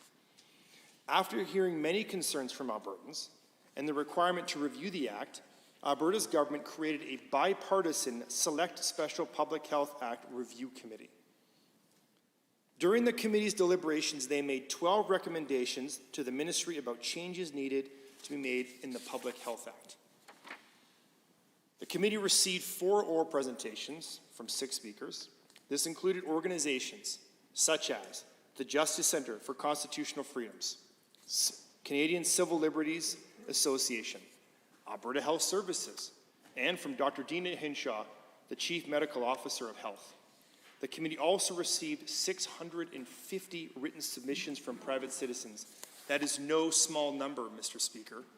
So for the members opposite to suggest that we did not receive feedback and that feedback wasn't considered, again, would be so far from the truth, way off the mark.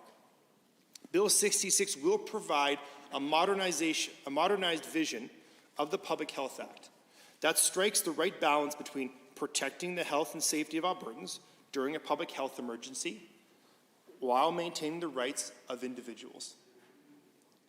Albertans have asked for transparency, especially during the COVID-19 pandemic.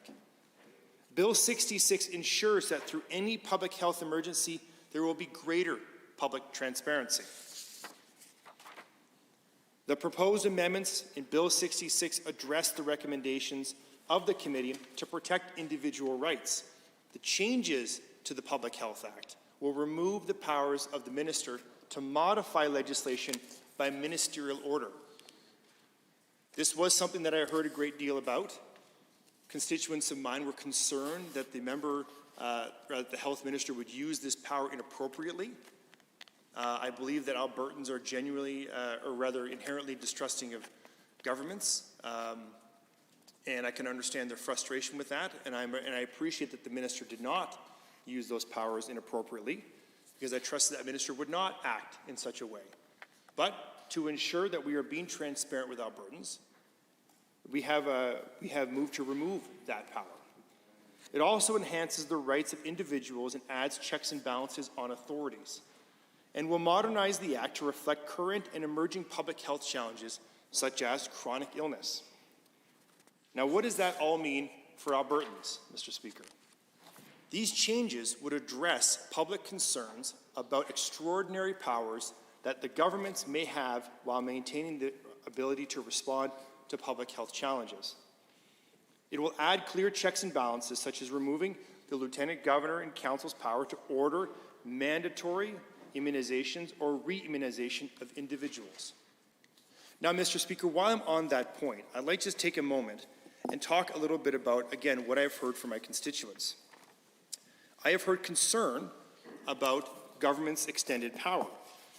And I have assured my constituents and other constituents in other ridings from members in this chamber that that is not the intent of this government. In fact, it is the intent of this government to give more power back to the electorate.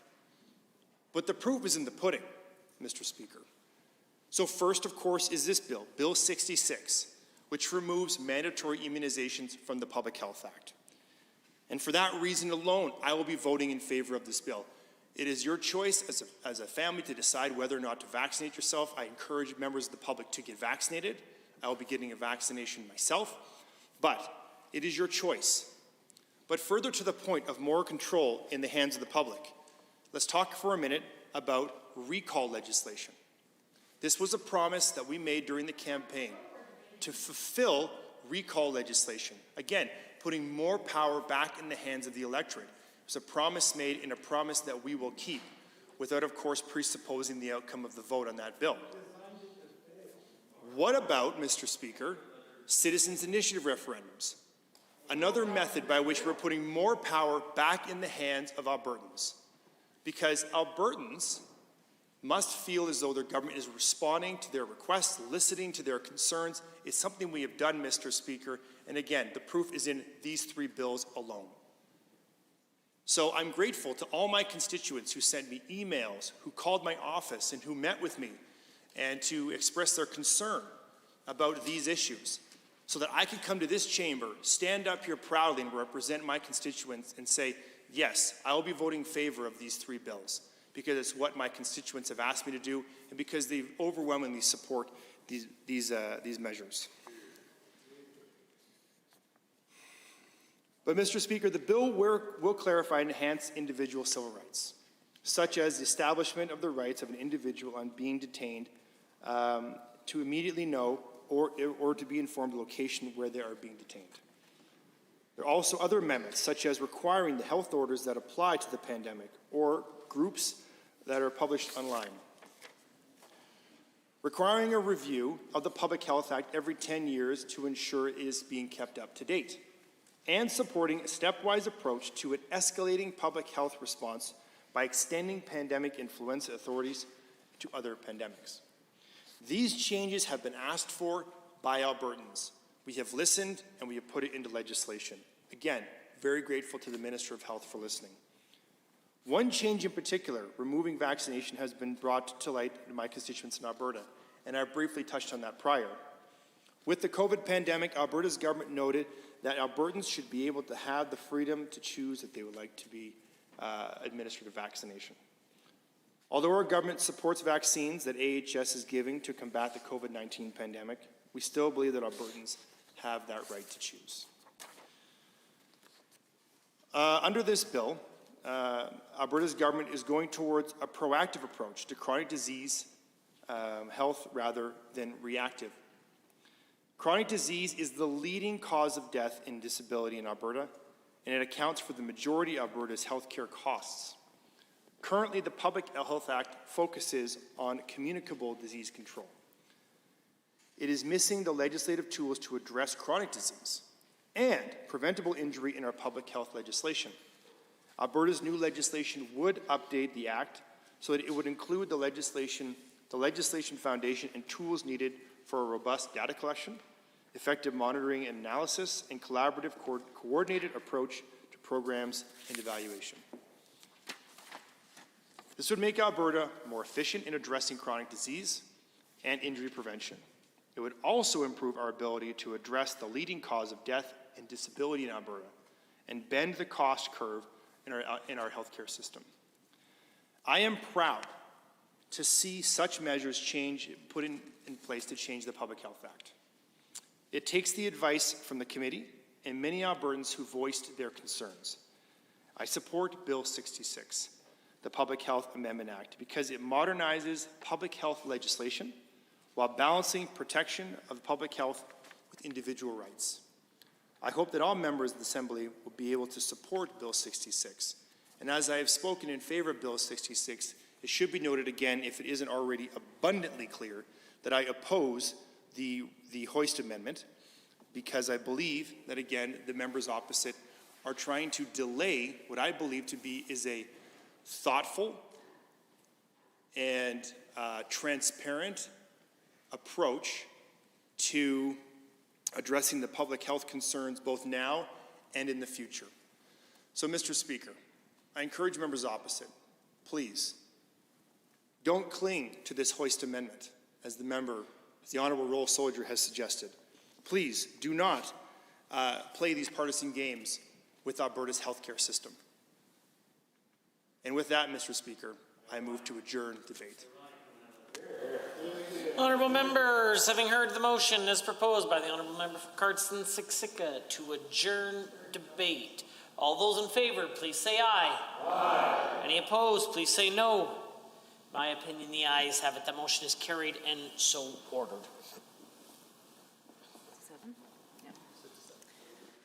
Under Government Bills and Orders for second reading, Bill 67, Skilled Trades and Apprenticeship Education Act, Honourable Mr. Nicolaides. Honourable members, second reading of Bill 67. Is there anyone wishing to join in the debate? The Honourable Member for Edmonton Rutherford. Thank you, Mr. Speaker. I delight in the opportunity to be invited by you to speak to the House about such important legislation as we have before us this evening. And I'm glad to be here in the House with an opportunity to speak to Bill 67, the Skilled Trades and Apprenticeship Education Act. Again, as I have with many other bills presented by this government, I read the titles and have a certain amount of excitement that maybe we're going to see something that's really good here. And I must say, with this particular bill, I am anticipating that maybe there's some good that might come out of this. So I'm really at this point in the process and in a position where I mostly have questions and seeking answers from the government. on this bill as opposed to some other ones which I clearly am against from step one. Instead, in this case, I would actually just really like the government to help me understand a number of parts of the bill to make sure that that if I support it, I am supporting something with complete clarity about the intention of the bill and the specifics of how this will affect things. Clearly, the apprenticeship programs in this province are a very important part of the province. The apprenticeship programs that we've had for, well, my whole life in this province have certainly been well constructed to invite people into these incredible professions and have provided many people with really great opportunities to engage in skilled work in a way that they contribute not only to their families and the well-being of themselves and their children, for example, if they happen to have them, but also to really help build this province. And so I think it's something that we should be celebrating, and we certainly should be working very hard to make sure that the apprenticeship programs are designed in a very constructive way that will make it possible for the absolute maximum number of people to engage in this educational opportunity and to become skilled tradespeople who will be able to make this a better world, particularly for those of us who do not have the ability to be skilled and adept in some of these areas. I know my father used to tease himself as the only tool he knew how to use was a telephone. And that's how we got everything done. And so I'm very glad that we have other people in the province who have this incredible skill to be able to do things. And I know I certainly use the skills of experienced tradespeople who've been through the apprenticeship programs. And so I look forward to the government answering a few questions just so I completely understand where they're going. And the first piece that I have some questions about is the fact that we seem to be shifting the responsibility for the understanding of the designations and the rules around who can establish a program and the criteria for the program's existence and the nature of the examinations that will be held in the program development, away from those people who had previously done this, which generally was centered in the hands of the apprenticeship board. Forgetting the title of it now, but the Alberta Apprenticeship and Industry Training Board, there it is. And seems to be shifting a lot of that work into a new position, which seems to be a registrar. And I guess I really would like members of the government to help me understand why that shift is happening so I can understand what the direction of it is. I have not, in my time as an MLA, had people come to me with deep concern about the work of the Apprenticeship Board, Apprenticeship and Industry Training Board, and the work that they have been doing up till now. So I don't have a sense that this is a fix to a problem that's been identified. And so I'm hoping that someone on the government side of the House can identify where the problem resided with the previous circumstances, just so I can understand how this bill will actually fix the problems that were identified. Seems to me that we have an excellent reputation in this province for apprenticeships, and we have some really fantastic institutions such as NAIT and SAIT and a few others that have certainly done the job up till now. in relationship with the apprenticeship board. And so I guess the motivation here escapes me a little, and it just may be that it's not my area of expertise. And so I'm hoping that someone on the government side can help to identify to me some of the reasons why this new entity should be created. And the reason why I have some concern is I have some concern about some of the powers that are being given to this registrar, which I kind of think should be staying with people who are actually involved in the apprenticeship system themselves, and not an external body.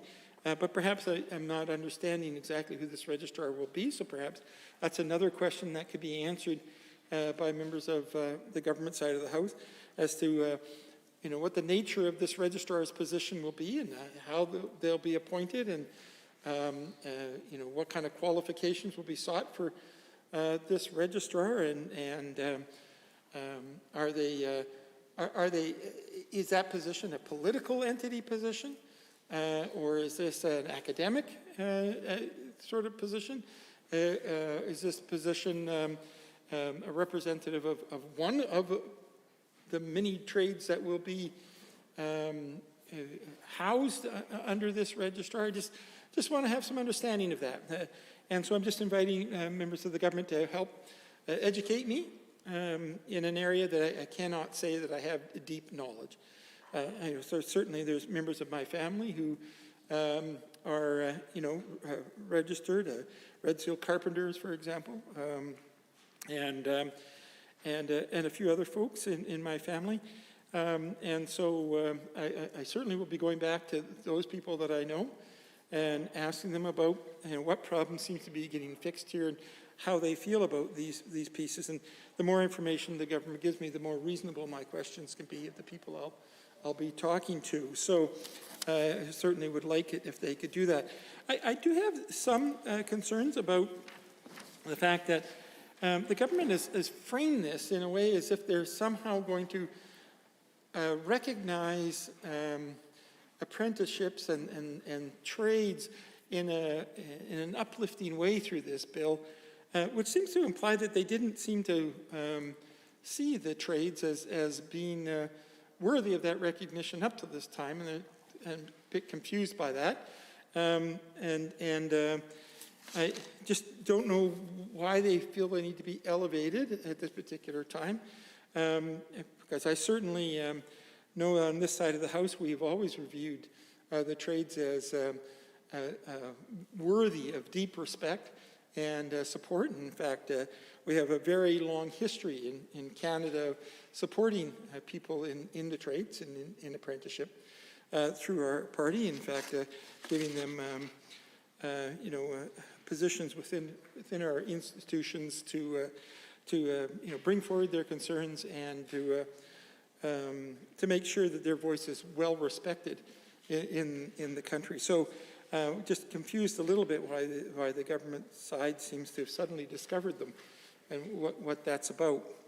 But I noticed that when they set up this bill, a couple of the things that they've done concern me, and I've already mentioned the registrars, seems to be taking the power away from the people who've been very successful so far and giving the power to someone new.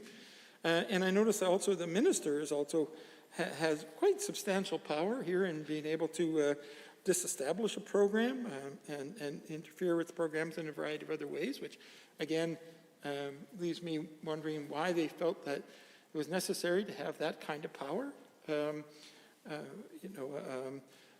Are the people involved in the trades not doing the job well now that a minister who may or may not have a trades background would be a better person to do that? So I guess I just need to understand that a little bit. And I guess I'm also a little confused because while they're saying they're trying to uplift the apprenticeship programs, they also are making access to those programs much more difficult by dramatically increasing tuition in these programs and cutting monies to the institutions that that are providing these kinds of programs. And so it seems to be a sort of a little bit of the left hand doesn't know what the right hand is doing in here. And we know, for example, that recently the federal government offered a substantial amount of money to the province of Alberta under the Jobs Now program, and it turned out that this government let the money founder, and then we lost it. Perhaps the Minister of Labour can correct me on that if there is some news that we aren't aware of in this House.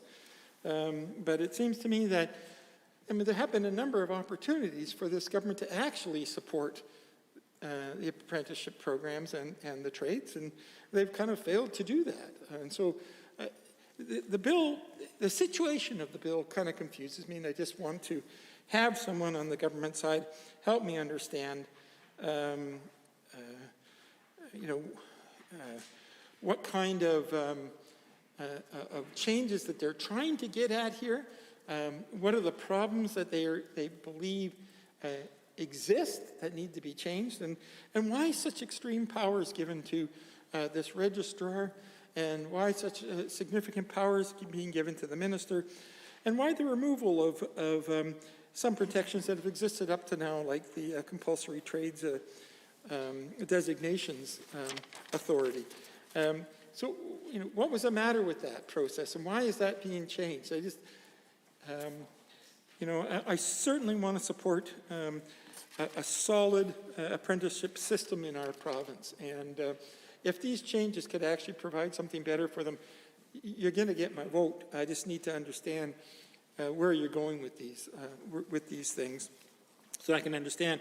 And of course, as an academic in my career before I got elected, I also have some concern about some of the specific choices here, because I'm worried that some of the decisions that I think really should rest with the people who are the most educated and involved in the administration of programs is being taken away from them and being given to people outside of those programs here. And I'm worried about that. I'm worried that if it's not people within the professions themselves who are making the types of decisions that need to be made, that we're kind of losing the plot a little bit here. And I just really want to be assured that that's not going to happen, that it's still going to be carpenters deciding what is appropriate for carpenters to learn. And that is true of all the trades and apprenticeships, the vast number of them that we have in this province now. It'll take me a long time to list all the types of things you can get an apprenticeship in. And so I certainly would like to be assured, I guess, by the government side of the House, that we're not removing the ability for program design and curriculum and pedagogy away from the people who actually understand the work and shifting it into some kind of a bureaucratic process.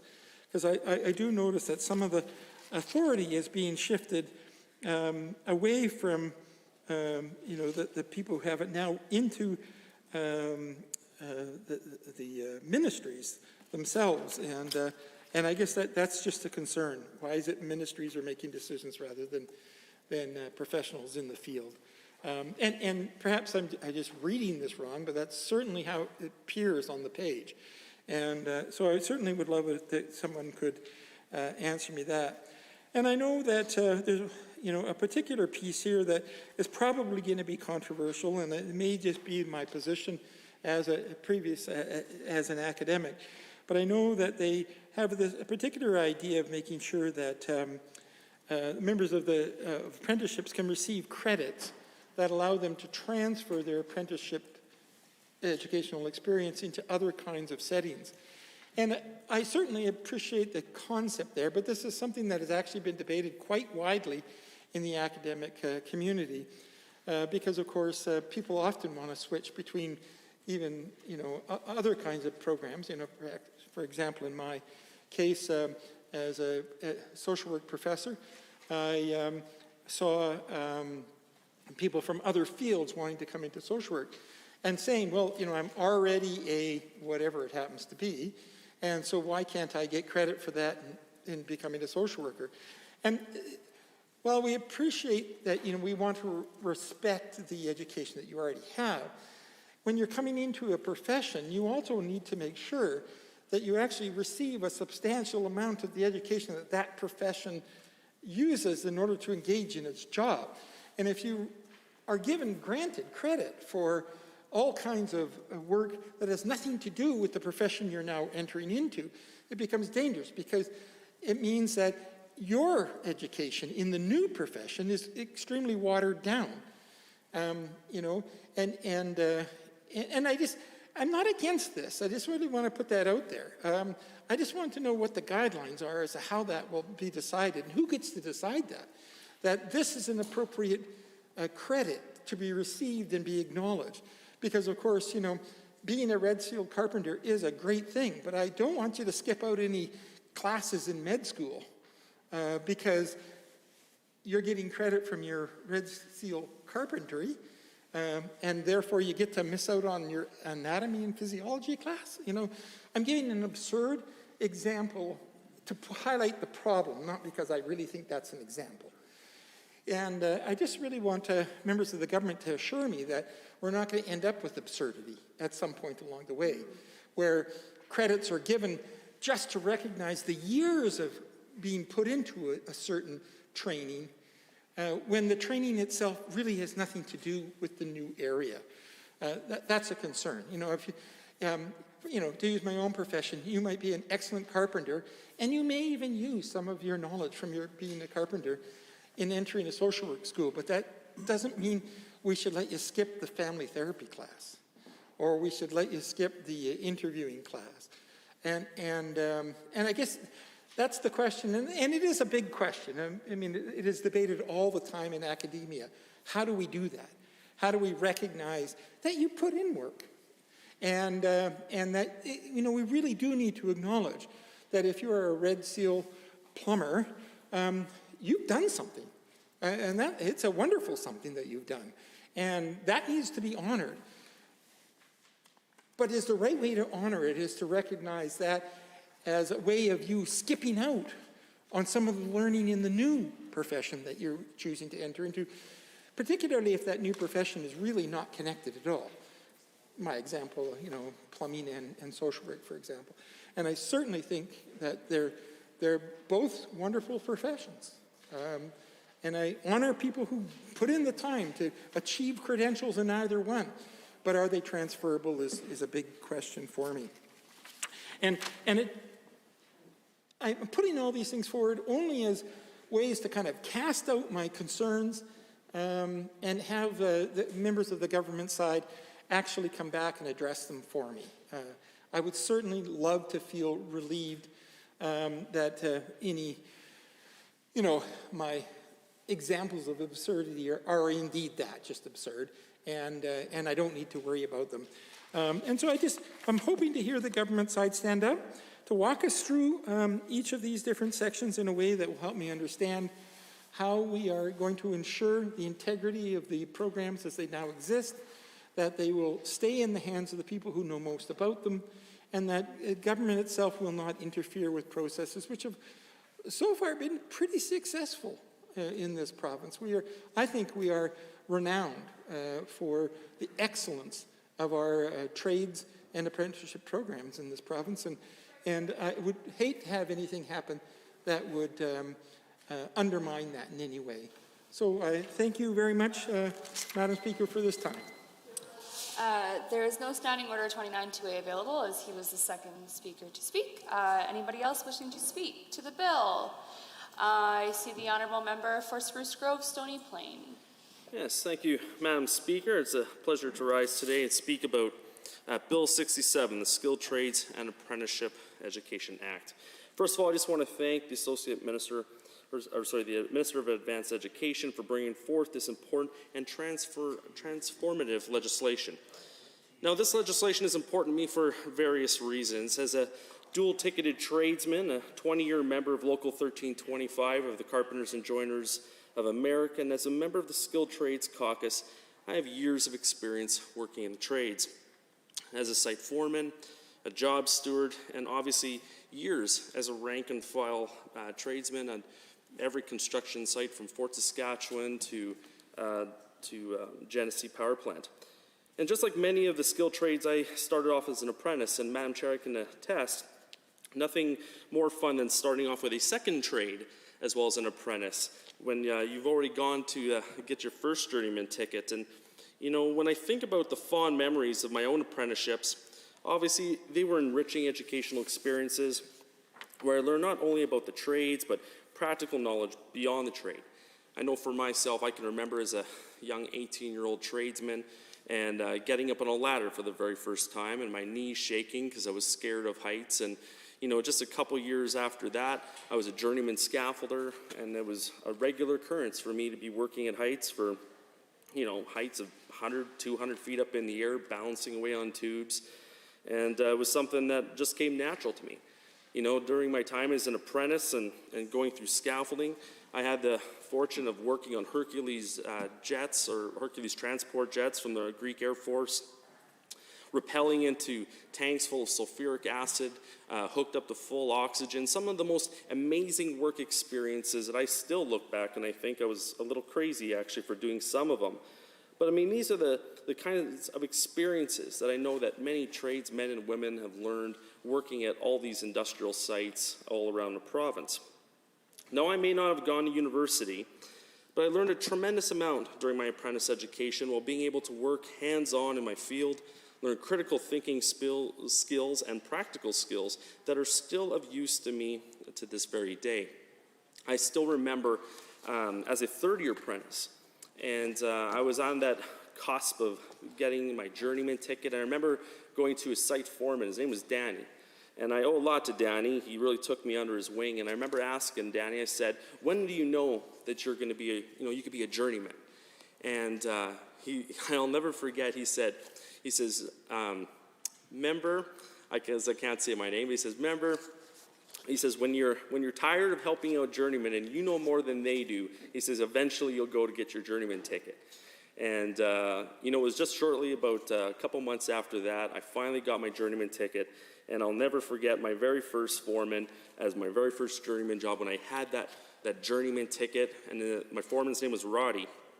And Roddy, he was going to send me out on my very first job as a journeyman. I was all excited. He knew I was a brand new journeyman because I worked with on his crews as an apprentice.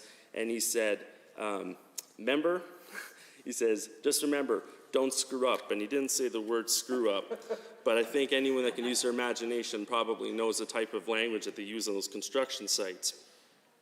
So, I mean, back referencing some of the comments that the member from Edmonton Rutherford mentioned, and I think it's important that an apprentice and the education to receive is thought of just as highly as a university or college degree, and that's obviously why I'm thrilled to speak on Bill 67. University and college is great and is the right fit for many occupations in Alberta, but some occupations may be better taught in an apprenticeship setting. This new legislation allows that to be possible. The changes made in this legislation are based on the recommendations of the Skills for Jobs Task Force and align with the Alberta 2030 Building Skills for Jobs strategy to transform the post-secondary education system within Alberta. And I would just like to commend the honourable member from Fort Saskatchewan-Vegreville for chairing that committee, and also as a journeyman tradeswoman. And I'm thankful for her experiences that she shared with the other committee members, as well as all the other government members that were on that committee. Bill 67 modernizes apprenticeship education and the governance of skilled trade professions by replacing the 30-year-old Apprenticeship and Industry Training Act with legislation that supports a modern, flexible, and efficient system. Again, this is something that the member from Edmonton Rutherford mentioned. Mr. Speaker, I spoke in this House a few weeks ago about how the 911 system had not been updated for over 30 years, and I gave great examples of how much the world of technology has changed since the early 90s.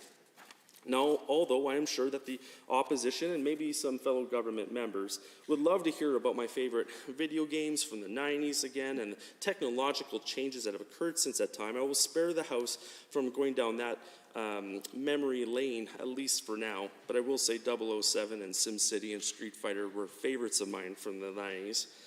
But I will say that a lot has changed in the trades and apprenticeship education during the last 30 years, and it would be detrimental for our province and our economy if we did not adapt to the changing realities of education in our province. The Apprenticeship and Industry Training Act did not allow the flexibility to expand apprenticeship education to other professions and high-demand occupations, and no longer meet the needs of industry, employers, apprentices, or post-secondary institutions. Again, this is something I know that the member from Edmonton Rutherford was referencing. When you think about modern day technology and information, knowledge-based industries, I mean, apprenticeship models would be perfect fit for those types of industries and help prepare our youth for the future and obviously defeat the demands of tomorrow. Some have questioned why the government does not just simply amend parts of the Apprenticeship and Industry Training Act, but the truth is that the Act is very complex, overly prescriptive, and intertwines apprenticeship information and skilled trades so closely that amending it is practically impossible. Tens of thousands of skilled workers are planning to retire over the next decade, and we must adapt to fill these critical jobs, or we will face substantive labor shortage moving forward. Currently, the Alberta Apprenticeship and Industry Training Board have authority over designated trades and apprenticeship programs. And under this proposed legislation, the new Alberta Board of Skilled Trades will only have authority over designated trades, and the Minister of Advanced Education and Registrar will have authority over apprenticeship training. Again, another comment and point that the members opposite were referencing. This will, of course, allow for the expansion of apprenticeship education programs beyond designated trades. And this is really the interesting reason why I'm supporting this bill, and will allow the government to have the ability to give post-secondary institutions more autonomy on how they can set curriculum, assess learning outcomes, and deliver classroom instruction. Madam Speaker, I know we talk a lot about apprenticeships going into professions, but I just really want members in this House to use their imagination and think about what the value would be for professional members to be able to use some of their training that they received in post-secondary institutions and perhaps go into the trades on the other way as well. To take their experiences learning in different colleges and universities around the province and potentially have the option even to take that into the trades if they wanted to go into a business. If they also decided, maybe I don't want to be in a cubicle working at a desk and doing emails, and they want to get their hands a little dirty, get out on a site with either a welder or take up a trade like carpentry like I did. The new Alberta Board of Skilled Trades will be able to solely focus on matters related to designated trades and their networks. Now, the current Apprenticeship and Industry Training Act has nearly 12,000 red tape items. I want everyone to think about that, 12,000.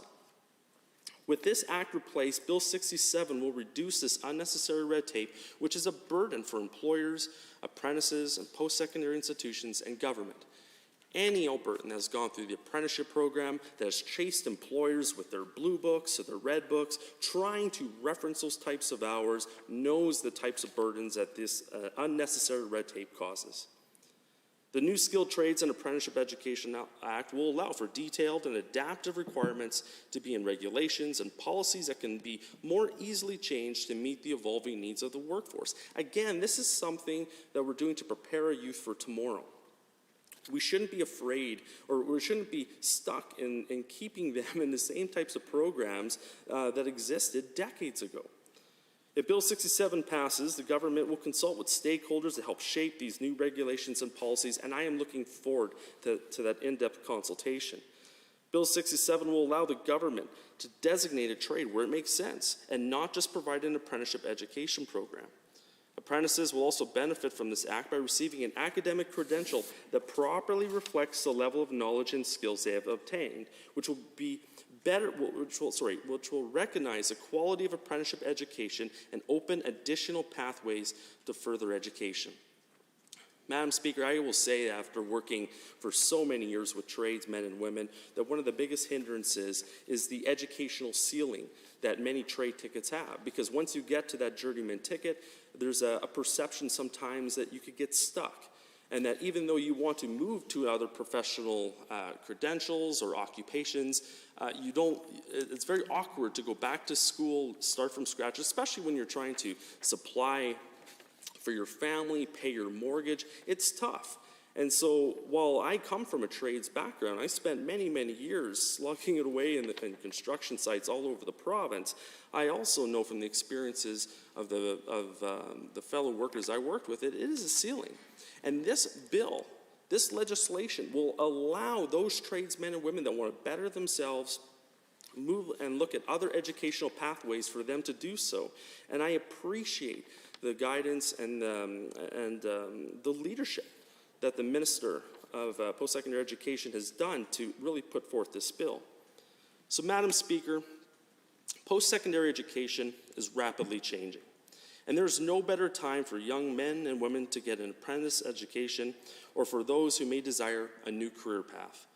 Bill 67 is another campaign promise fulfilled, and I am excited for the future of the trades and apprentice education here in our province. And I encourage everyone in this House to vote in favor of Bill 67. Thank you, Madam Speaker. Standing Order 29-2A is available. Under Standing Order 29-2A, member? I see the honourable member for Edmonton-McClung. Thank you, Madam Speaker. Pleasure to rise under 29-2A. And it's a legislation that interests me quite a bit, having come from a family that was raised by a journeyman carpenter, a family of 6 who was raised by the wages earned by a journeyman carpenter. Having been exposed to the trades all my life, I certainly appreciate the comments of the member from Stony Plain, Spruce Grove, who spoke highly about the trades and his experience in being a double-ticketed tradesman, and I certainly herald the work and wisdom of those who decide to toil in the trades. It's a way of life as well as a way of work, and it certainly is a skill that not all of us have, to be able to go ahead and become proficient in one of the trades or more. But what I wanted to ask about a little bit this evening, Madam Speaker, is something that's in the back of my mind been recurring to me as a sense of what the government members are trying to get at when they seek to create a sort of a ranking of the post-secondary options that are available to Albertans. And the implication that I get a sense of, Madam Speaker, is that the UCP seems to think that the apprenticeship programs or that the trades option is something that has been given short shrift, or that is been seen as a secondary or lesser avenue of occupation, whereas they would be inclined to suggest that those who take the academic route and go to the university or college post-secondary stream are somehow living in a gilded cage and are being treated disproportionately better than those who take the trades and apprenticeship route. And I beg to differ with that, Madam Speaker. Perhaps members opposite in the government side could clarify for me, but the real sense that I get is that they think that somehow the trades and apprenticeship choice has been somewhat denigrated, and I think that's totally a false impression. We have historically on this side of the House, as has been mentioned by my colleague from Edmonton-Rutherford, venerated those who choose the professions in the trades. I mean, I am the product of a family that benefited from the work of a tradesman, And certainly in many, many families in this province, you'll have offspring who go to both streams. There'll be some who choose the academic route and some who choose to go ahead and become members of a specific trade. And I don't know if indeed that's the intent of the members opposite in the government side, but certainly to create a sense of us versus them between the post-secondary streams that exist between university, college, the academic side, and the trade side is an unfortunate implication, and I hope that that's not indeed what the government views as a reality in this province, because if you look at the history of work in this province, both streams are venerated. I mean, one benefits from the other. The trades, I know in my father's case, and the member who just spoke as a tradesman himself will recognize that it's to their benefit and as tradespeople to value and appreciate the research that emanates from the academic side of the world, where new techniques and materials and applications can be applied to their work in the trades as a result of research done by engineers and talented chemists and other professionals. Are there others wishing to speak to the bill?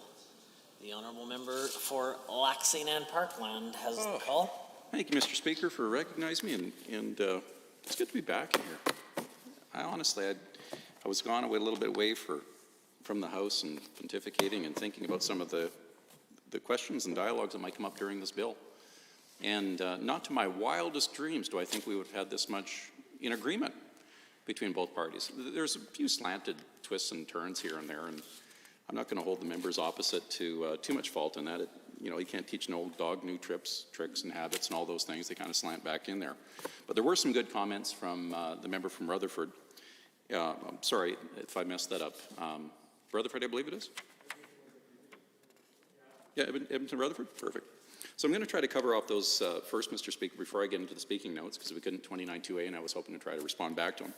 So firstly, the gentleman, the fellow MLA is from academia, and he should be held in high esteem for those studies and what he contributed. No different than the tradespeople. So there isn't a big difference, and that was the whole point of this bill. The whole point behind the Skilled Trades Task Force and the Skilled Trades Caucus, of which I'm deputy chair of that, was also part of the Skilled Trades Task Force that did this. The concerns, a couple of the items that were brought up was, okay, is it going to be done in isolation and the trade's not involved? Well, that wasn't quite the case, and then it was also wondering if the trades were going to dominate it, and it was kind of questioning of how the academic stream was there. So I'm going to mention a few of my fellow task force members that were on that. So the chairs was Glenn Fathom, a fantastic man, former president, CEO, president of NATE. Don Ross, co-chair, he was president, CEO of Southern Alberta Institute. MLA from Fort Saskatchewan, Vegreville, is the member from Spruce Grove and mentioned. Brad Bagnall, he's instructor with Skilled Trades of Excellence from Browns High School. Jamie Bevan, Alberta Apprenticeship Training Board. Stuart Cullum, president of Olds College. Ann Everett, president and CEO of Northern Lakes College. Myself. Laura Jo Gunther, president and CEO of Bow Valley College. Paul Haynes, CEO of Alberta Glass.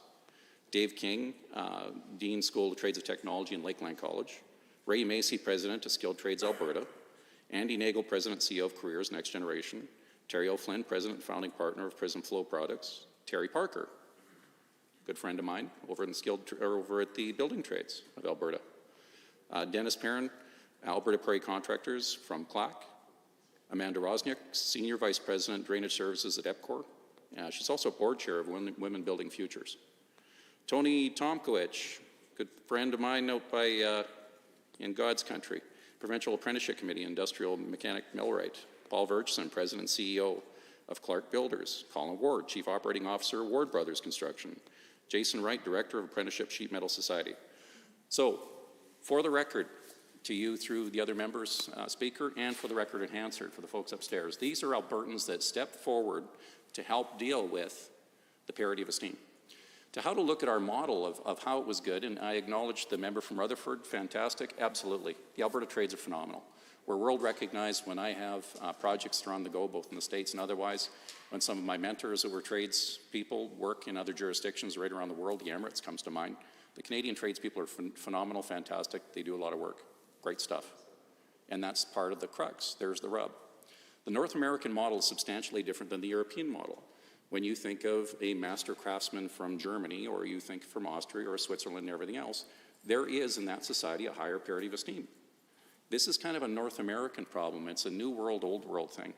When you look at academia, the streams that we typically talk about, we're kind of fixated, and some of the dialogue came to that. We're trying to pick one or the other. That isn't the case.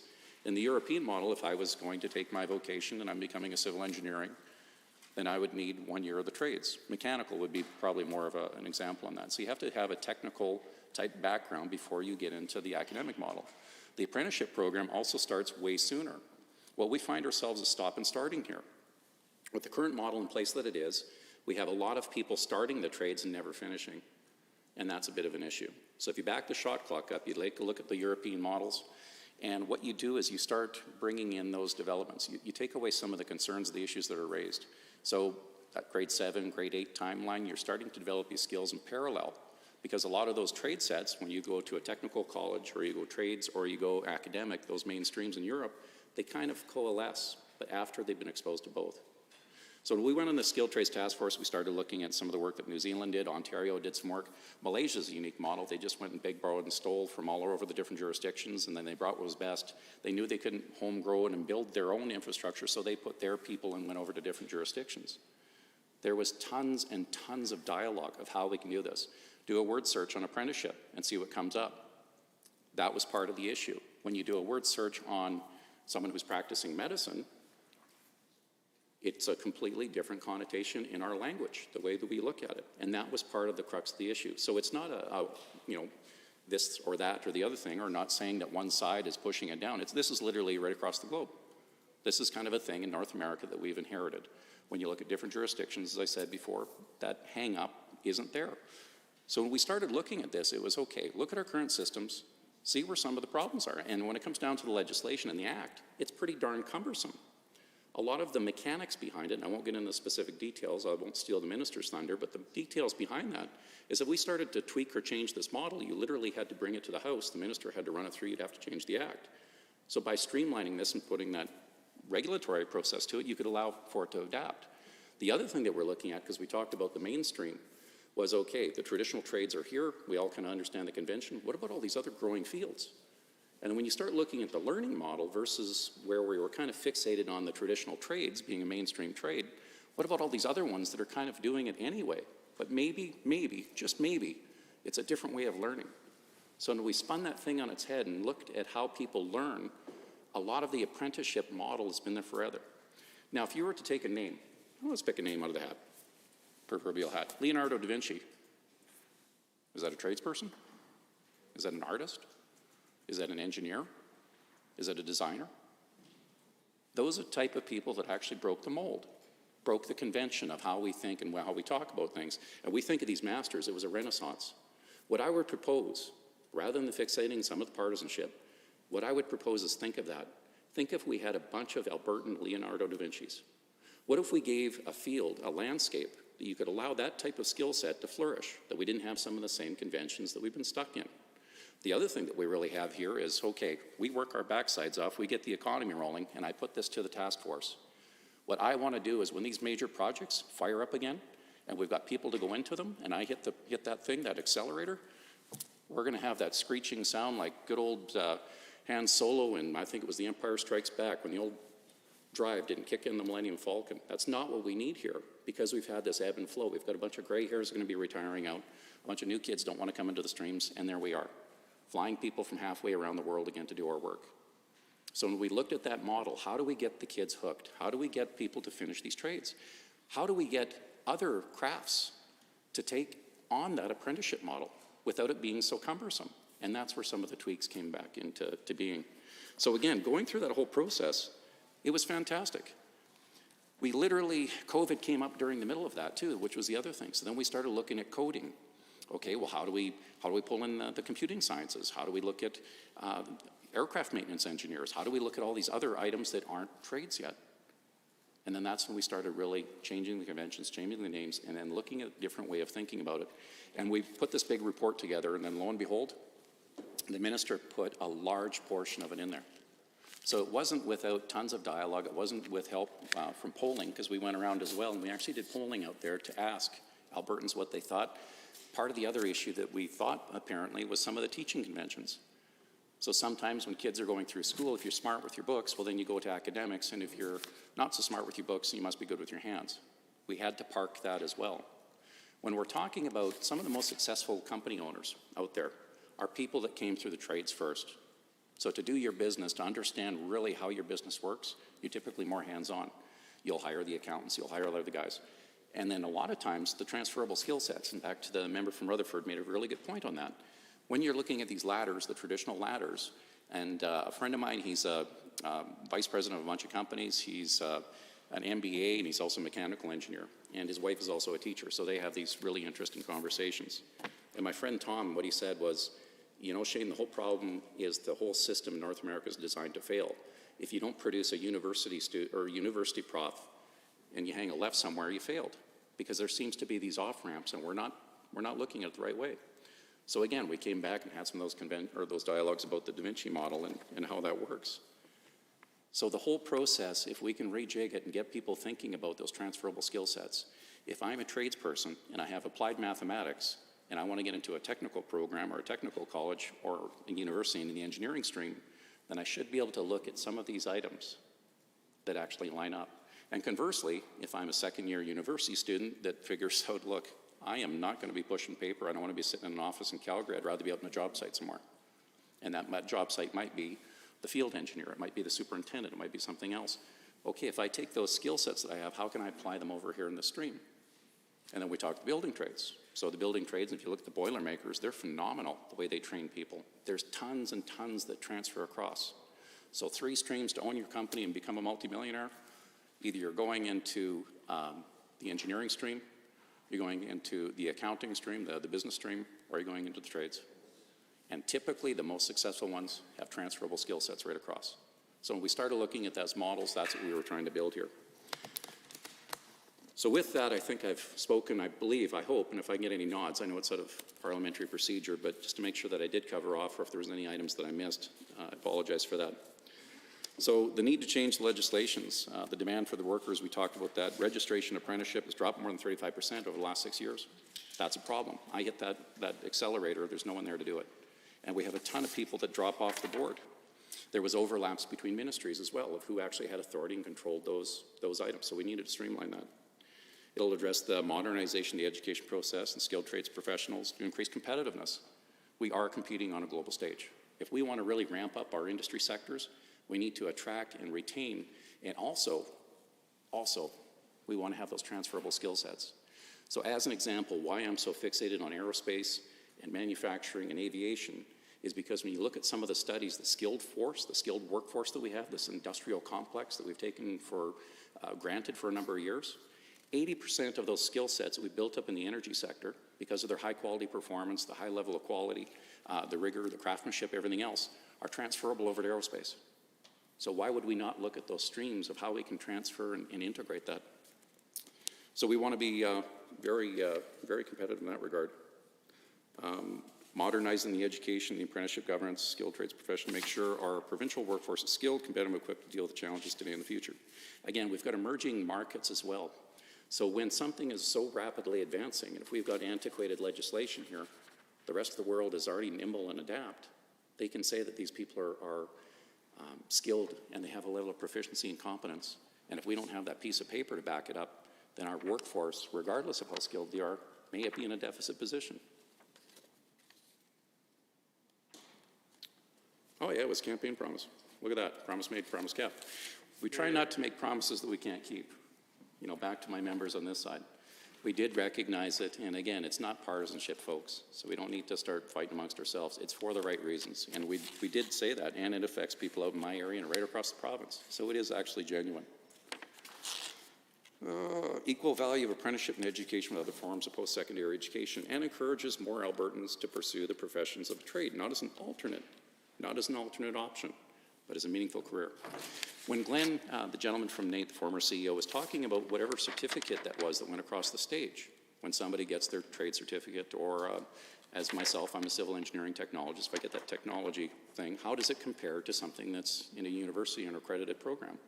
Well, it turned out once we actually physically went down that academic rabbit hole, that piece of paper was essentially useless. That's a problem. These people are putting in 2 years, 3 years, 4 years, 5 years, 6 years, depending if they're master, unless they get a master seal. But the actual technical college itself, it really didn't line up with some of the academic streams. So by this act, it kind of changes that. It addresses it and says it is actually something of value that can be recognized elsewhere, which is a big deal. Approximately 7,820 new apprentices were registered in 2020, a decrease from 11,627 new apprentices that began the program in 2019. Again, addressing the ebbs and the flows. So how are we going to get people into this? Get them excited, get them proud about what you're doing. Look at those transferable skill sets, how you move over. Oh, why is it important to separate apprenticeship education from trade certificate? So that was, I think, one of the questions, and I hope I can answer here. So the apprenticeship education has proven strong to support student learning success. Apprenticeship models learn a great potential to produce professionals beyond the skilled trades.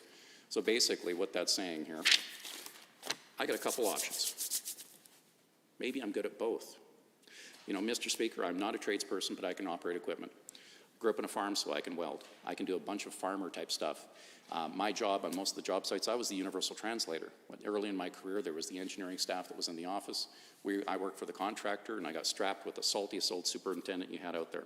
My job was to go around and troubleshoot and translate, and that is the translation of building and trades into the future. Here we are. I'd like to thank the honourable member for Lexington and Parkland, but I'd also like to remind him that no matter what the context is, the use of the name of individuals who are inside the chamber, you were perhaps just checking to see if I was listening when you were talking about Tom, and he said, Shane, which would be a wildly inappropriate use of unparliamentary language. Maybe you were talking about some random individual, not yourself. But just prove that I am listening even at this hour. The honourable member for Edmonton Glenora on 2928. Yes, please. Thank you so much, Mr. Speaker, and to have an opportunity to respond to the debate and to the previous speaker with questions and comments. I have to say that absolutely our side of the House is a big supporter of hands-on learning and opportunities for students at any stage of life and learning. Having opportunities to engage in tangible, real-life experiences is a positive. I do want to touch a little bit on the context of coding by pen and paper. This has been something that was brought up not so long ago by the education minister when there were questions around the proposed mess of a curriculum that has been shopped around to Albertans and is overwhelmingly being rejected by the people of Alberta. And when a question was asked about programming, which is something that I'm very excited has been a concept that has been maintained through this rewrite now under the UCP government, something that we absolutely pushed really hard for and worked with outside expertise to make sure it was incorporated in the curriculum. The question was asked, what about enough technology for students to actually be able to practice their coding skills that they are teaching them in class? And the minister responded by saying, well, lots of things can be taught on pen and paper. And I want to say that they absolutely can be taught, but this is completely counter to, I think, the work that we're saying is so important in terms of apprenticeship and hands-on learning. So when I was young, I took piano lessons, and there was absolutely a theory component that had pen and paper, but there was also a piano. There was also somewhere to actually ensure that that theory you learned on pen and paper was executable when it came to the goal, which was to learn how to play the piano. So I think when we look at it in the context of adult apprenticeships or junior, senior high apprenticeships, or when you look at it from the context of teaching students hand-on skills when you're at any point throughout the K-12 system, I think the government stepping up and actually putting the resources in place to ensure that hands-on learning experiences can be meaningful and true experiences is something that the government would be wise to prioritize. I also want to say how much I appreciate that we have grown over the last 20 years, in particular, apprenticeship experiences in the K-12 system.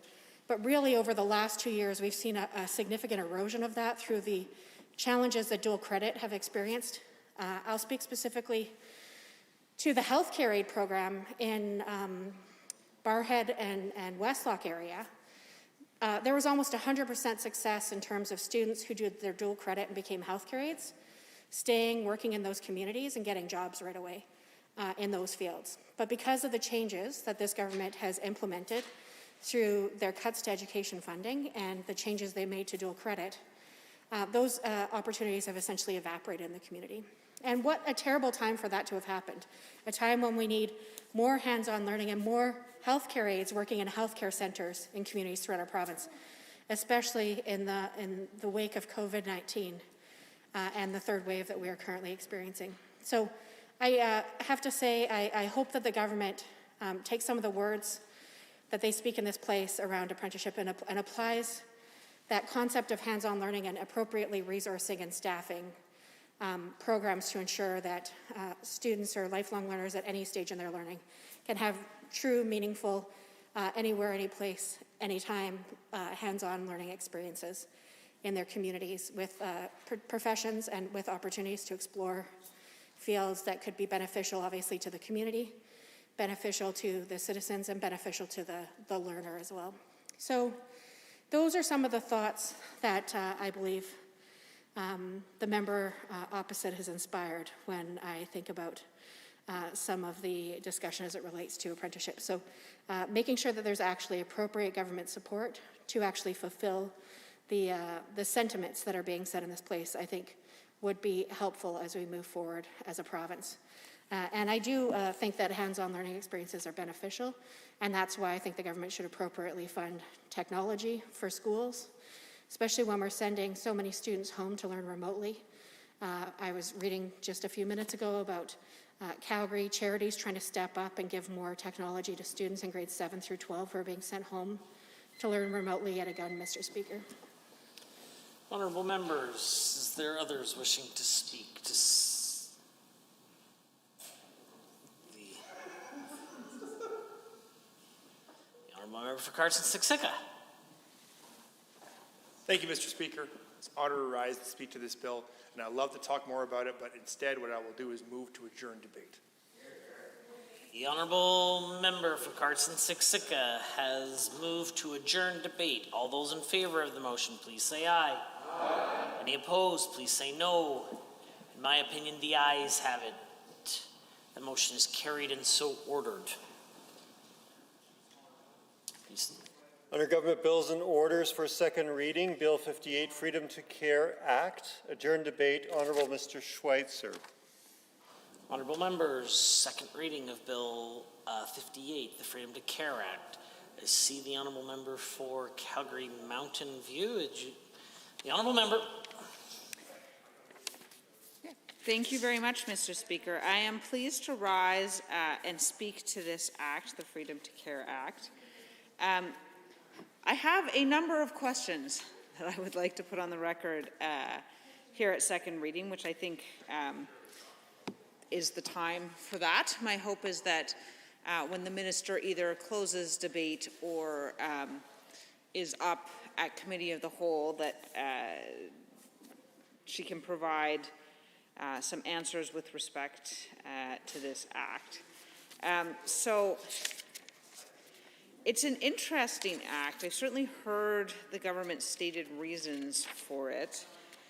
It's not long, so it was easy to read it in depth. But I think the first question I would like to ask about this is what problem is it solving? You know, certainly I've heard members indicate that there's a problem with volunteers potentially finding themselves in a liability situation.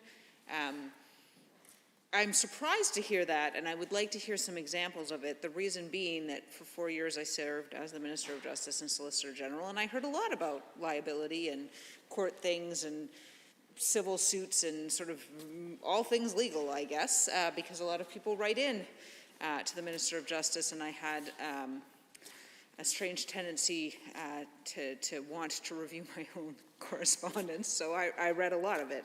And, you know, some people raised really legitimate things. One of the bills that I brought forward, which extended, removed essentially the limitation period for victims of sexual assault, actually came from a letter from someone writing in and saying, this is a problem we have in Alberta. They've fixed this in other places. You should consider doing it too.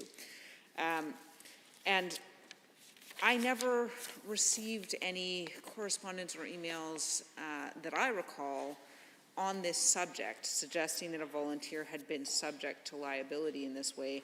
I do not recall the department ever briefing me on this problem sort of coming up by way of a court case. And so I'm a little surprised to discover this. I understand that similar legislation exists in only one jurisdiction. It was passed almost 20 years ago. So yeah, I'm wondering if maybe someone can provide us with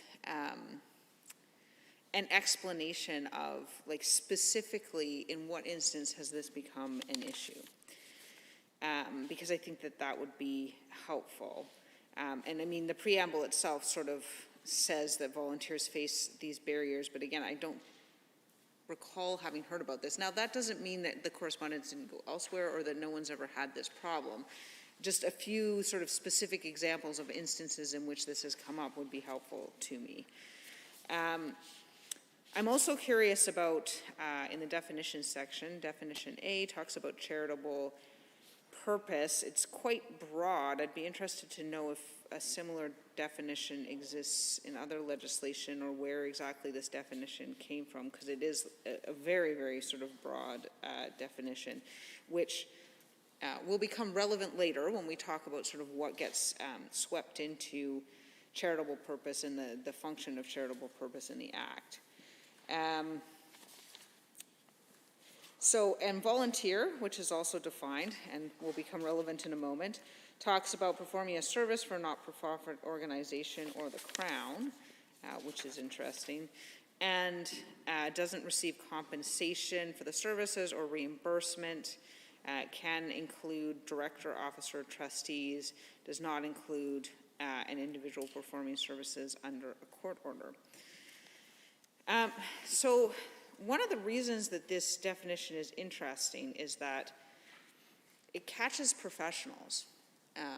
So a professional can be a volunteer. Lawyers, for instance, many of them, I'd like to say most, although I'm not sure that that's totally appropriate, provide volunteer services. And so my concern is that when you're protecting them blanket from liability in their volunteer capacity, does that include professional liability? Because that's a big problem. Currently, if I'm a lawyer volunteering to give advice to someone, I am still held to standards in professional ethics. I am required to give advice that is not negligent. And in my opinion, that's right, because even if you are in a position where you are seeking services from a lawyer who is providing them for free, I believe that that regulated professional should still be held to the regular standards of professional competence. And I believe that's true for all regulated professionals. I mean, my concern would be, so say you're a lawyer, you provide negligent advice, or you could be a psychologist and you could sort of act in a way, I mean, there are therapies, quote unquote, out there that are not, that a psychologist would not be permitted to do because they are harmful to the individual receiving them. And I would want to ensure that those people were not exempt from liability for failing to act in a professional and competent manner. And I mean, when I volunteered in community theater, which I did a lot, people sort of came in and built sets, sometimes volunteers, sometimes those people were professionals. I would assume they still have to behave in a non-negligent way. So I'd just be really interested to know what the interaction between this protecting volunteers from liability and sort of professional negligence is, because it looks to me like they're protected from all liability, and I think that would be problematic. And in fact, it says this part applies to any claim for damages caused by an act or omission of a volunteer. And it limits liability. No volunteer is liable for damages caused by an act or omission if the volunteer was acting within the scope of the volunteer's responsibility. So, I mean, that sounds to me like it catches potentially professional negligence, and then it exempts some things out: willful recklessness or criminal misconduct, gross negligence. I mean, those are obviously important things to exempt out. Damage caused while operating a motor vehicle, anything that constitutes an offense, anything where the person was unlawfully impaired by alcohol. So those are all good exemptions, but the exemptions don't include professional negligence. Also, the organization is still liable, and they can't third party the volunteer, which, I mean, that seems like a fine way to handle that. I'm just interested in that particular choice. And then we get into a section on exemptions, which is very interesting. So the Lieutenant Governor and Council, that's Cabinet, can by order exempt a nonprofit organization from the application of any regulation made under any other act other than the regulation that is solely applied to not-for-profit organizations. So, I mean, that's huge. That's a huge exemption. It literally enables them to be exempted from any regulation in any act, from any law. So I'm curious why this needs to be this broad, and what problem they were attempting to solve that required a solution that was this broad, or whether there isn't perhaps a more precise solution.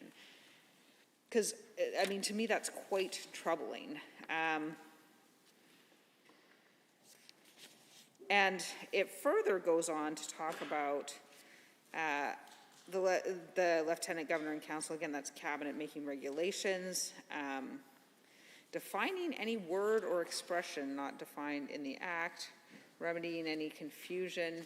So I think the concern is that, oh, and here's the big one, designating an organization as a not-for-profit organization for the purposes of this Act.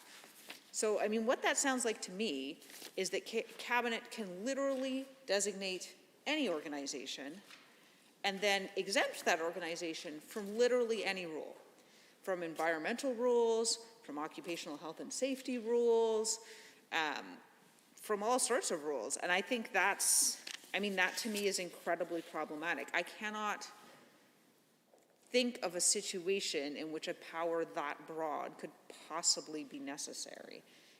And so it really troubles me, actually. This whole act kind of troubles me. You know, what I ultimately don't want to see, I mean, yes, it's important that people be able to volunteer. Yes, it's important that volunteer-driven organizations exist. Absolutely it is. But volunteers are in all sorts of situations, and we don't necessarily want any organization that has volunteers to sort of have this situation where the volunteers are exempt from liability. And in particular, I don't think we want a situation in which literally any organization can be designated as a not-for-profit, and once designated, can be exempted from anything. I think any reasonable person reading this legislation would be troubled by it, because that provision at minimum appears to be a solution in search of a problem. I can't understand under what circumstances. I mean, if the government could even provide some sort of example of a situation in which they think they need a power this broad to exempt folks from regulations. And there are a lot of acts that already have means by which organizations can be exempted from their regulations. And this applies to all of the other acts where there is no method to gain an exemption, probably because the act does something really important. So, you can't exempt yourself from occupational health and safety. Whether your people are employees or whether they are volunteers, you still have to try to make them safe. You can't exempt yourself from certain environmental liabilities. You can't just dump things into a river where other people get their drinking water from. And I think that that's a really good rule, and I don't think that, and these are just examples. I'm not suggesting anyone's going to do this. But I think my concern is, if they didn't need a provision this broad, why did they write a provision this broad? If there was a specific problem that needed solving, why not write a solution for that specific problem? And I think the other concern that continues to sort of eat at me with respect to the volunteers is the issue of, again, professional liability, because there are a lot of professionals out there. So, it seems on its face, with the title and with what the government has said about it, that the intentions of this act are good, but there are these sort of few provisions that leave concerns for me in a lot of ways, because I do think if you're holding yourself out as a professional, whether you're being remunerated for your professional service or not, that if you are holding yourself out to the individual as such professional, that you ought to be subject to the normal standards of professional conduct.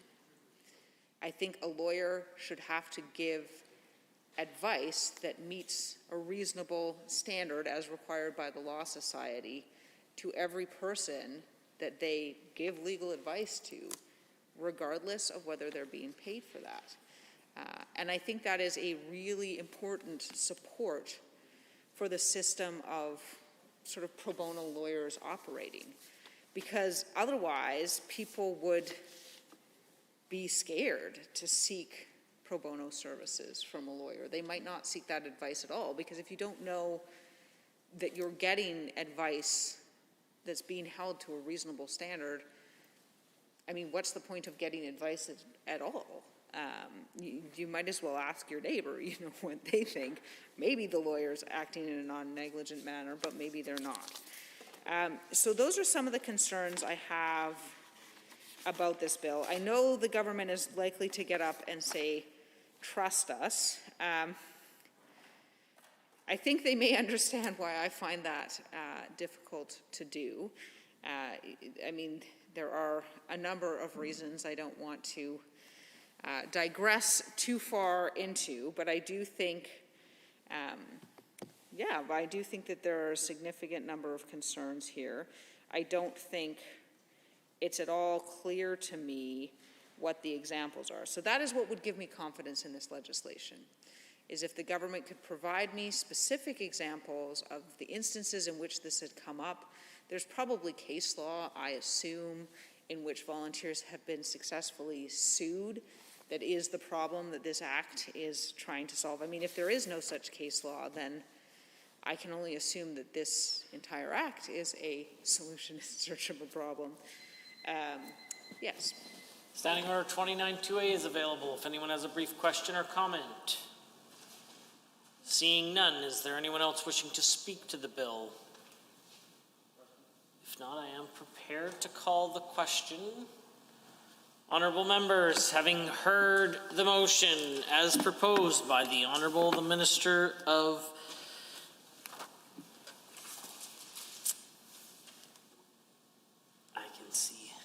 Culture, Multiculturalism, and the Status of Women. All those in favor of second reading of Bill 51, please say aye. Correction, 58. Second reading, Bill 58. All those in favor, please say aye. Any opposed, please say no. In my opinion, the ayes have it. That motion is carried and so ordered. Bill 58, Freedom to Care Act, is now read a second time. The Honourable, the Deputy Government House Leader. Thank you, Mr. Speaker, and I do want to thank all members of this Assembly for a job well done today. We've had to move through, several bills before the floor of this Assembly, so I do want to thank all of us, for our cooperation tonight. Mr. Speaker, with that, I think this is, I move that the Assembly be adjourned until 1:30 p.m. Wednesday, April 21st, 2021. Having heard the motion as proposed by the Deputy Government House Leader for adjournment till tomorrow at 1:30 p.m. All those in favor, please say aye. Aye. Any opposed, please say no. My opinion, the ayes have it. The House stands adjourned until tomorrow at 1:30 p.m.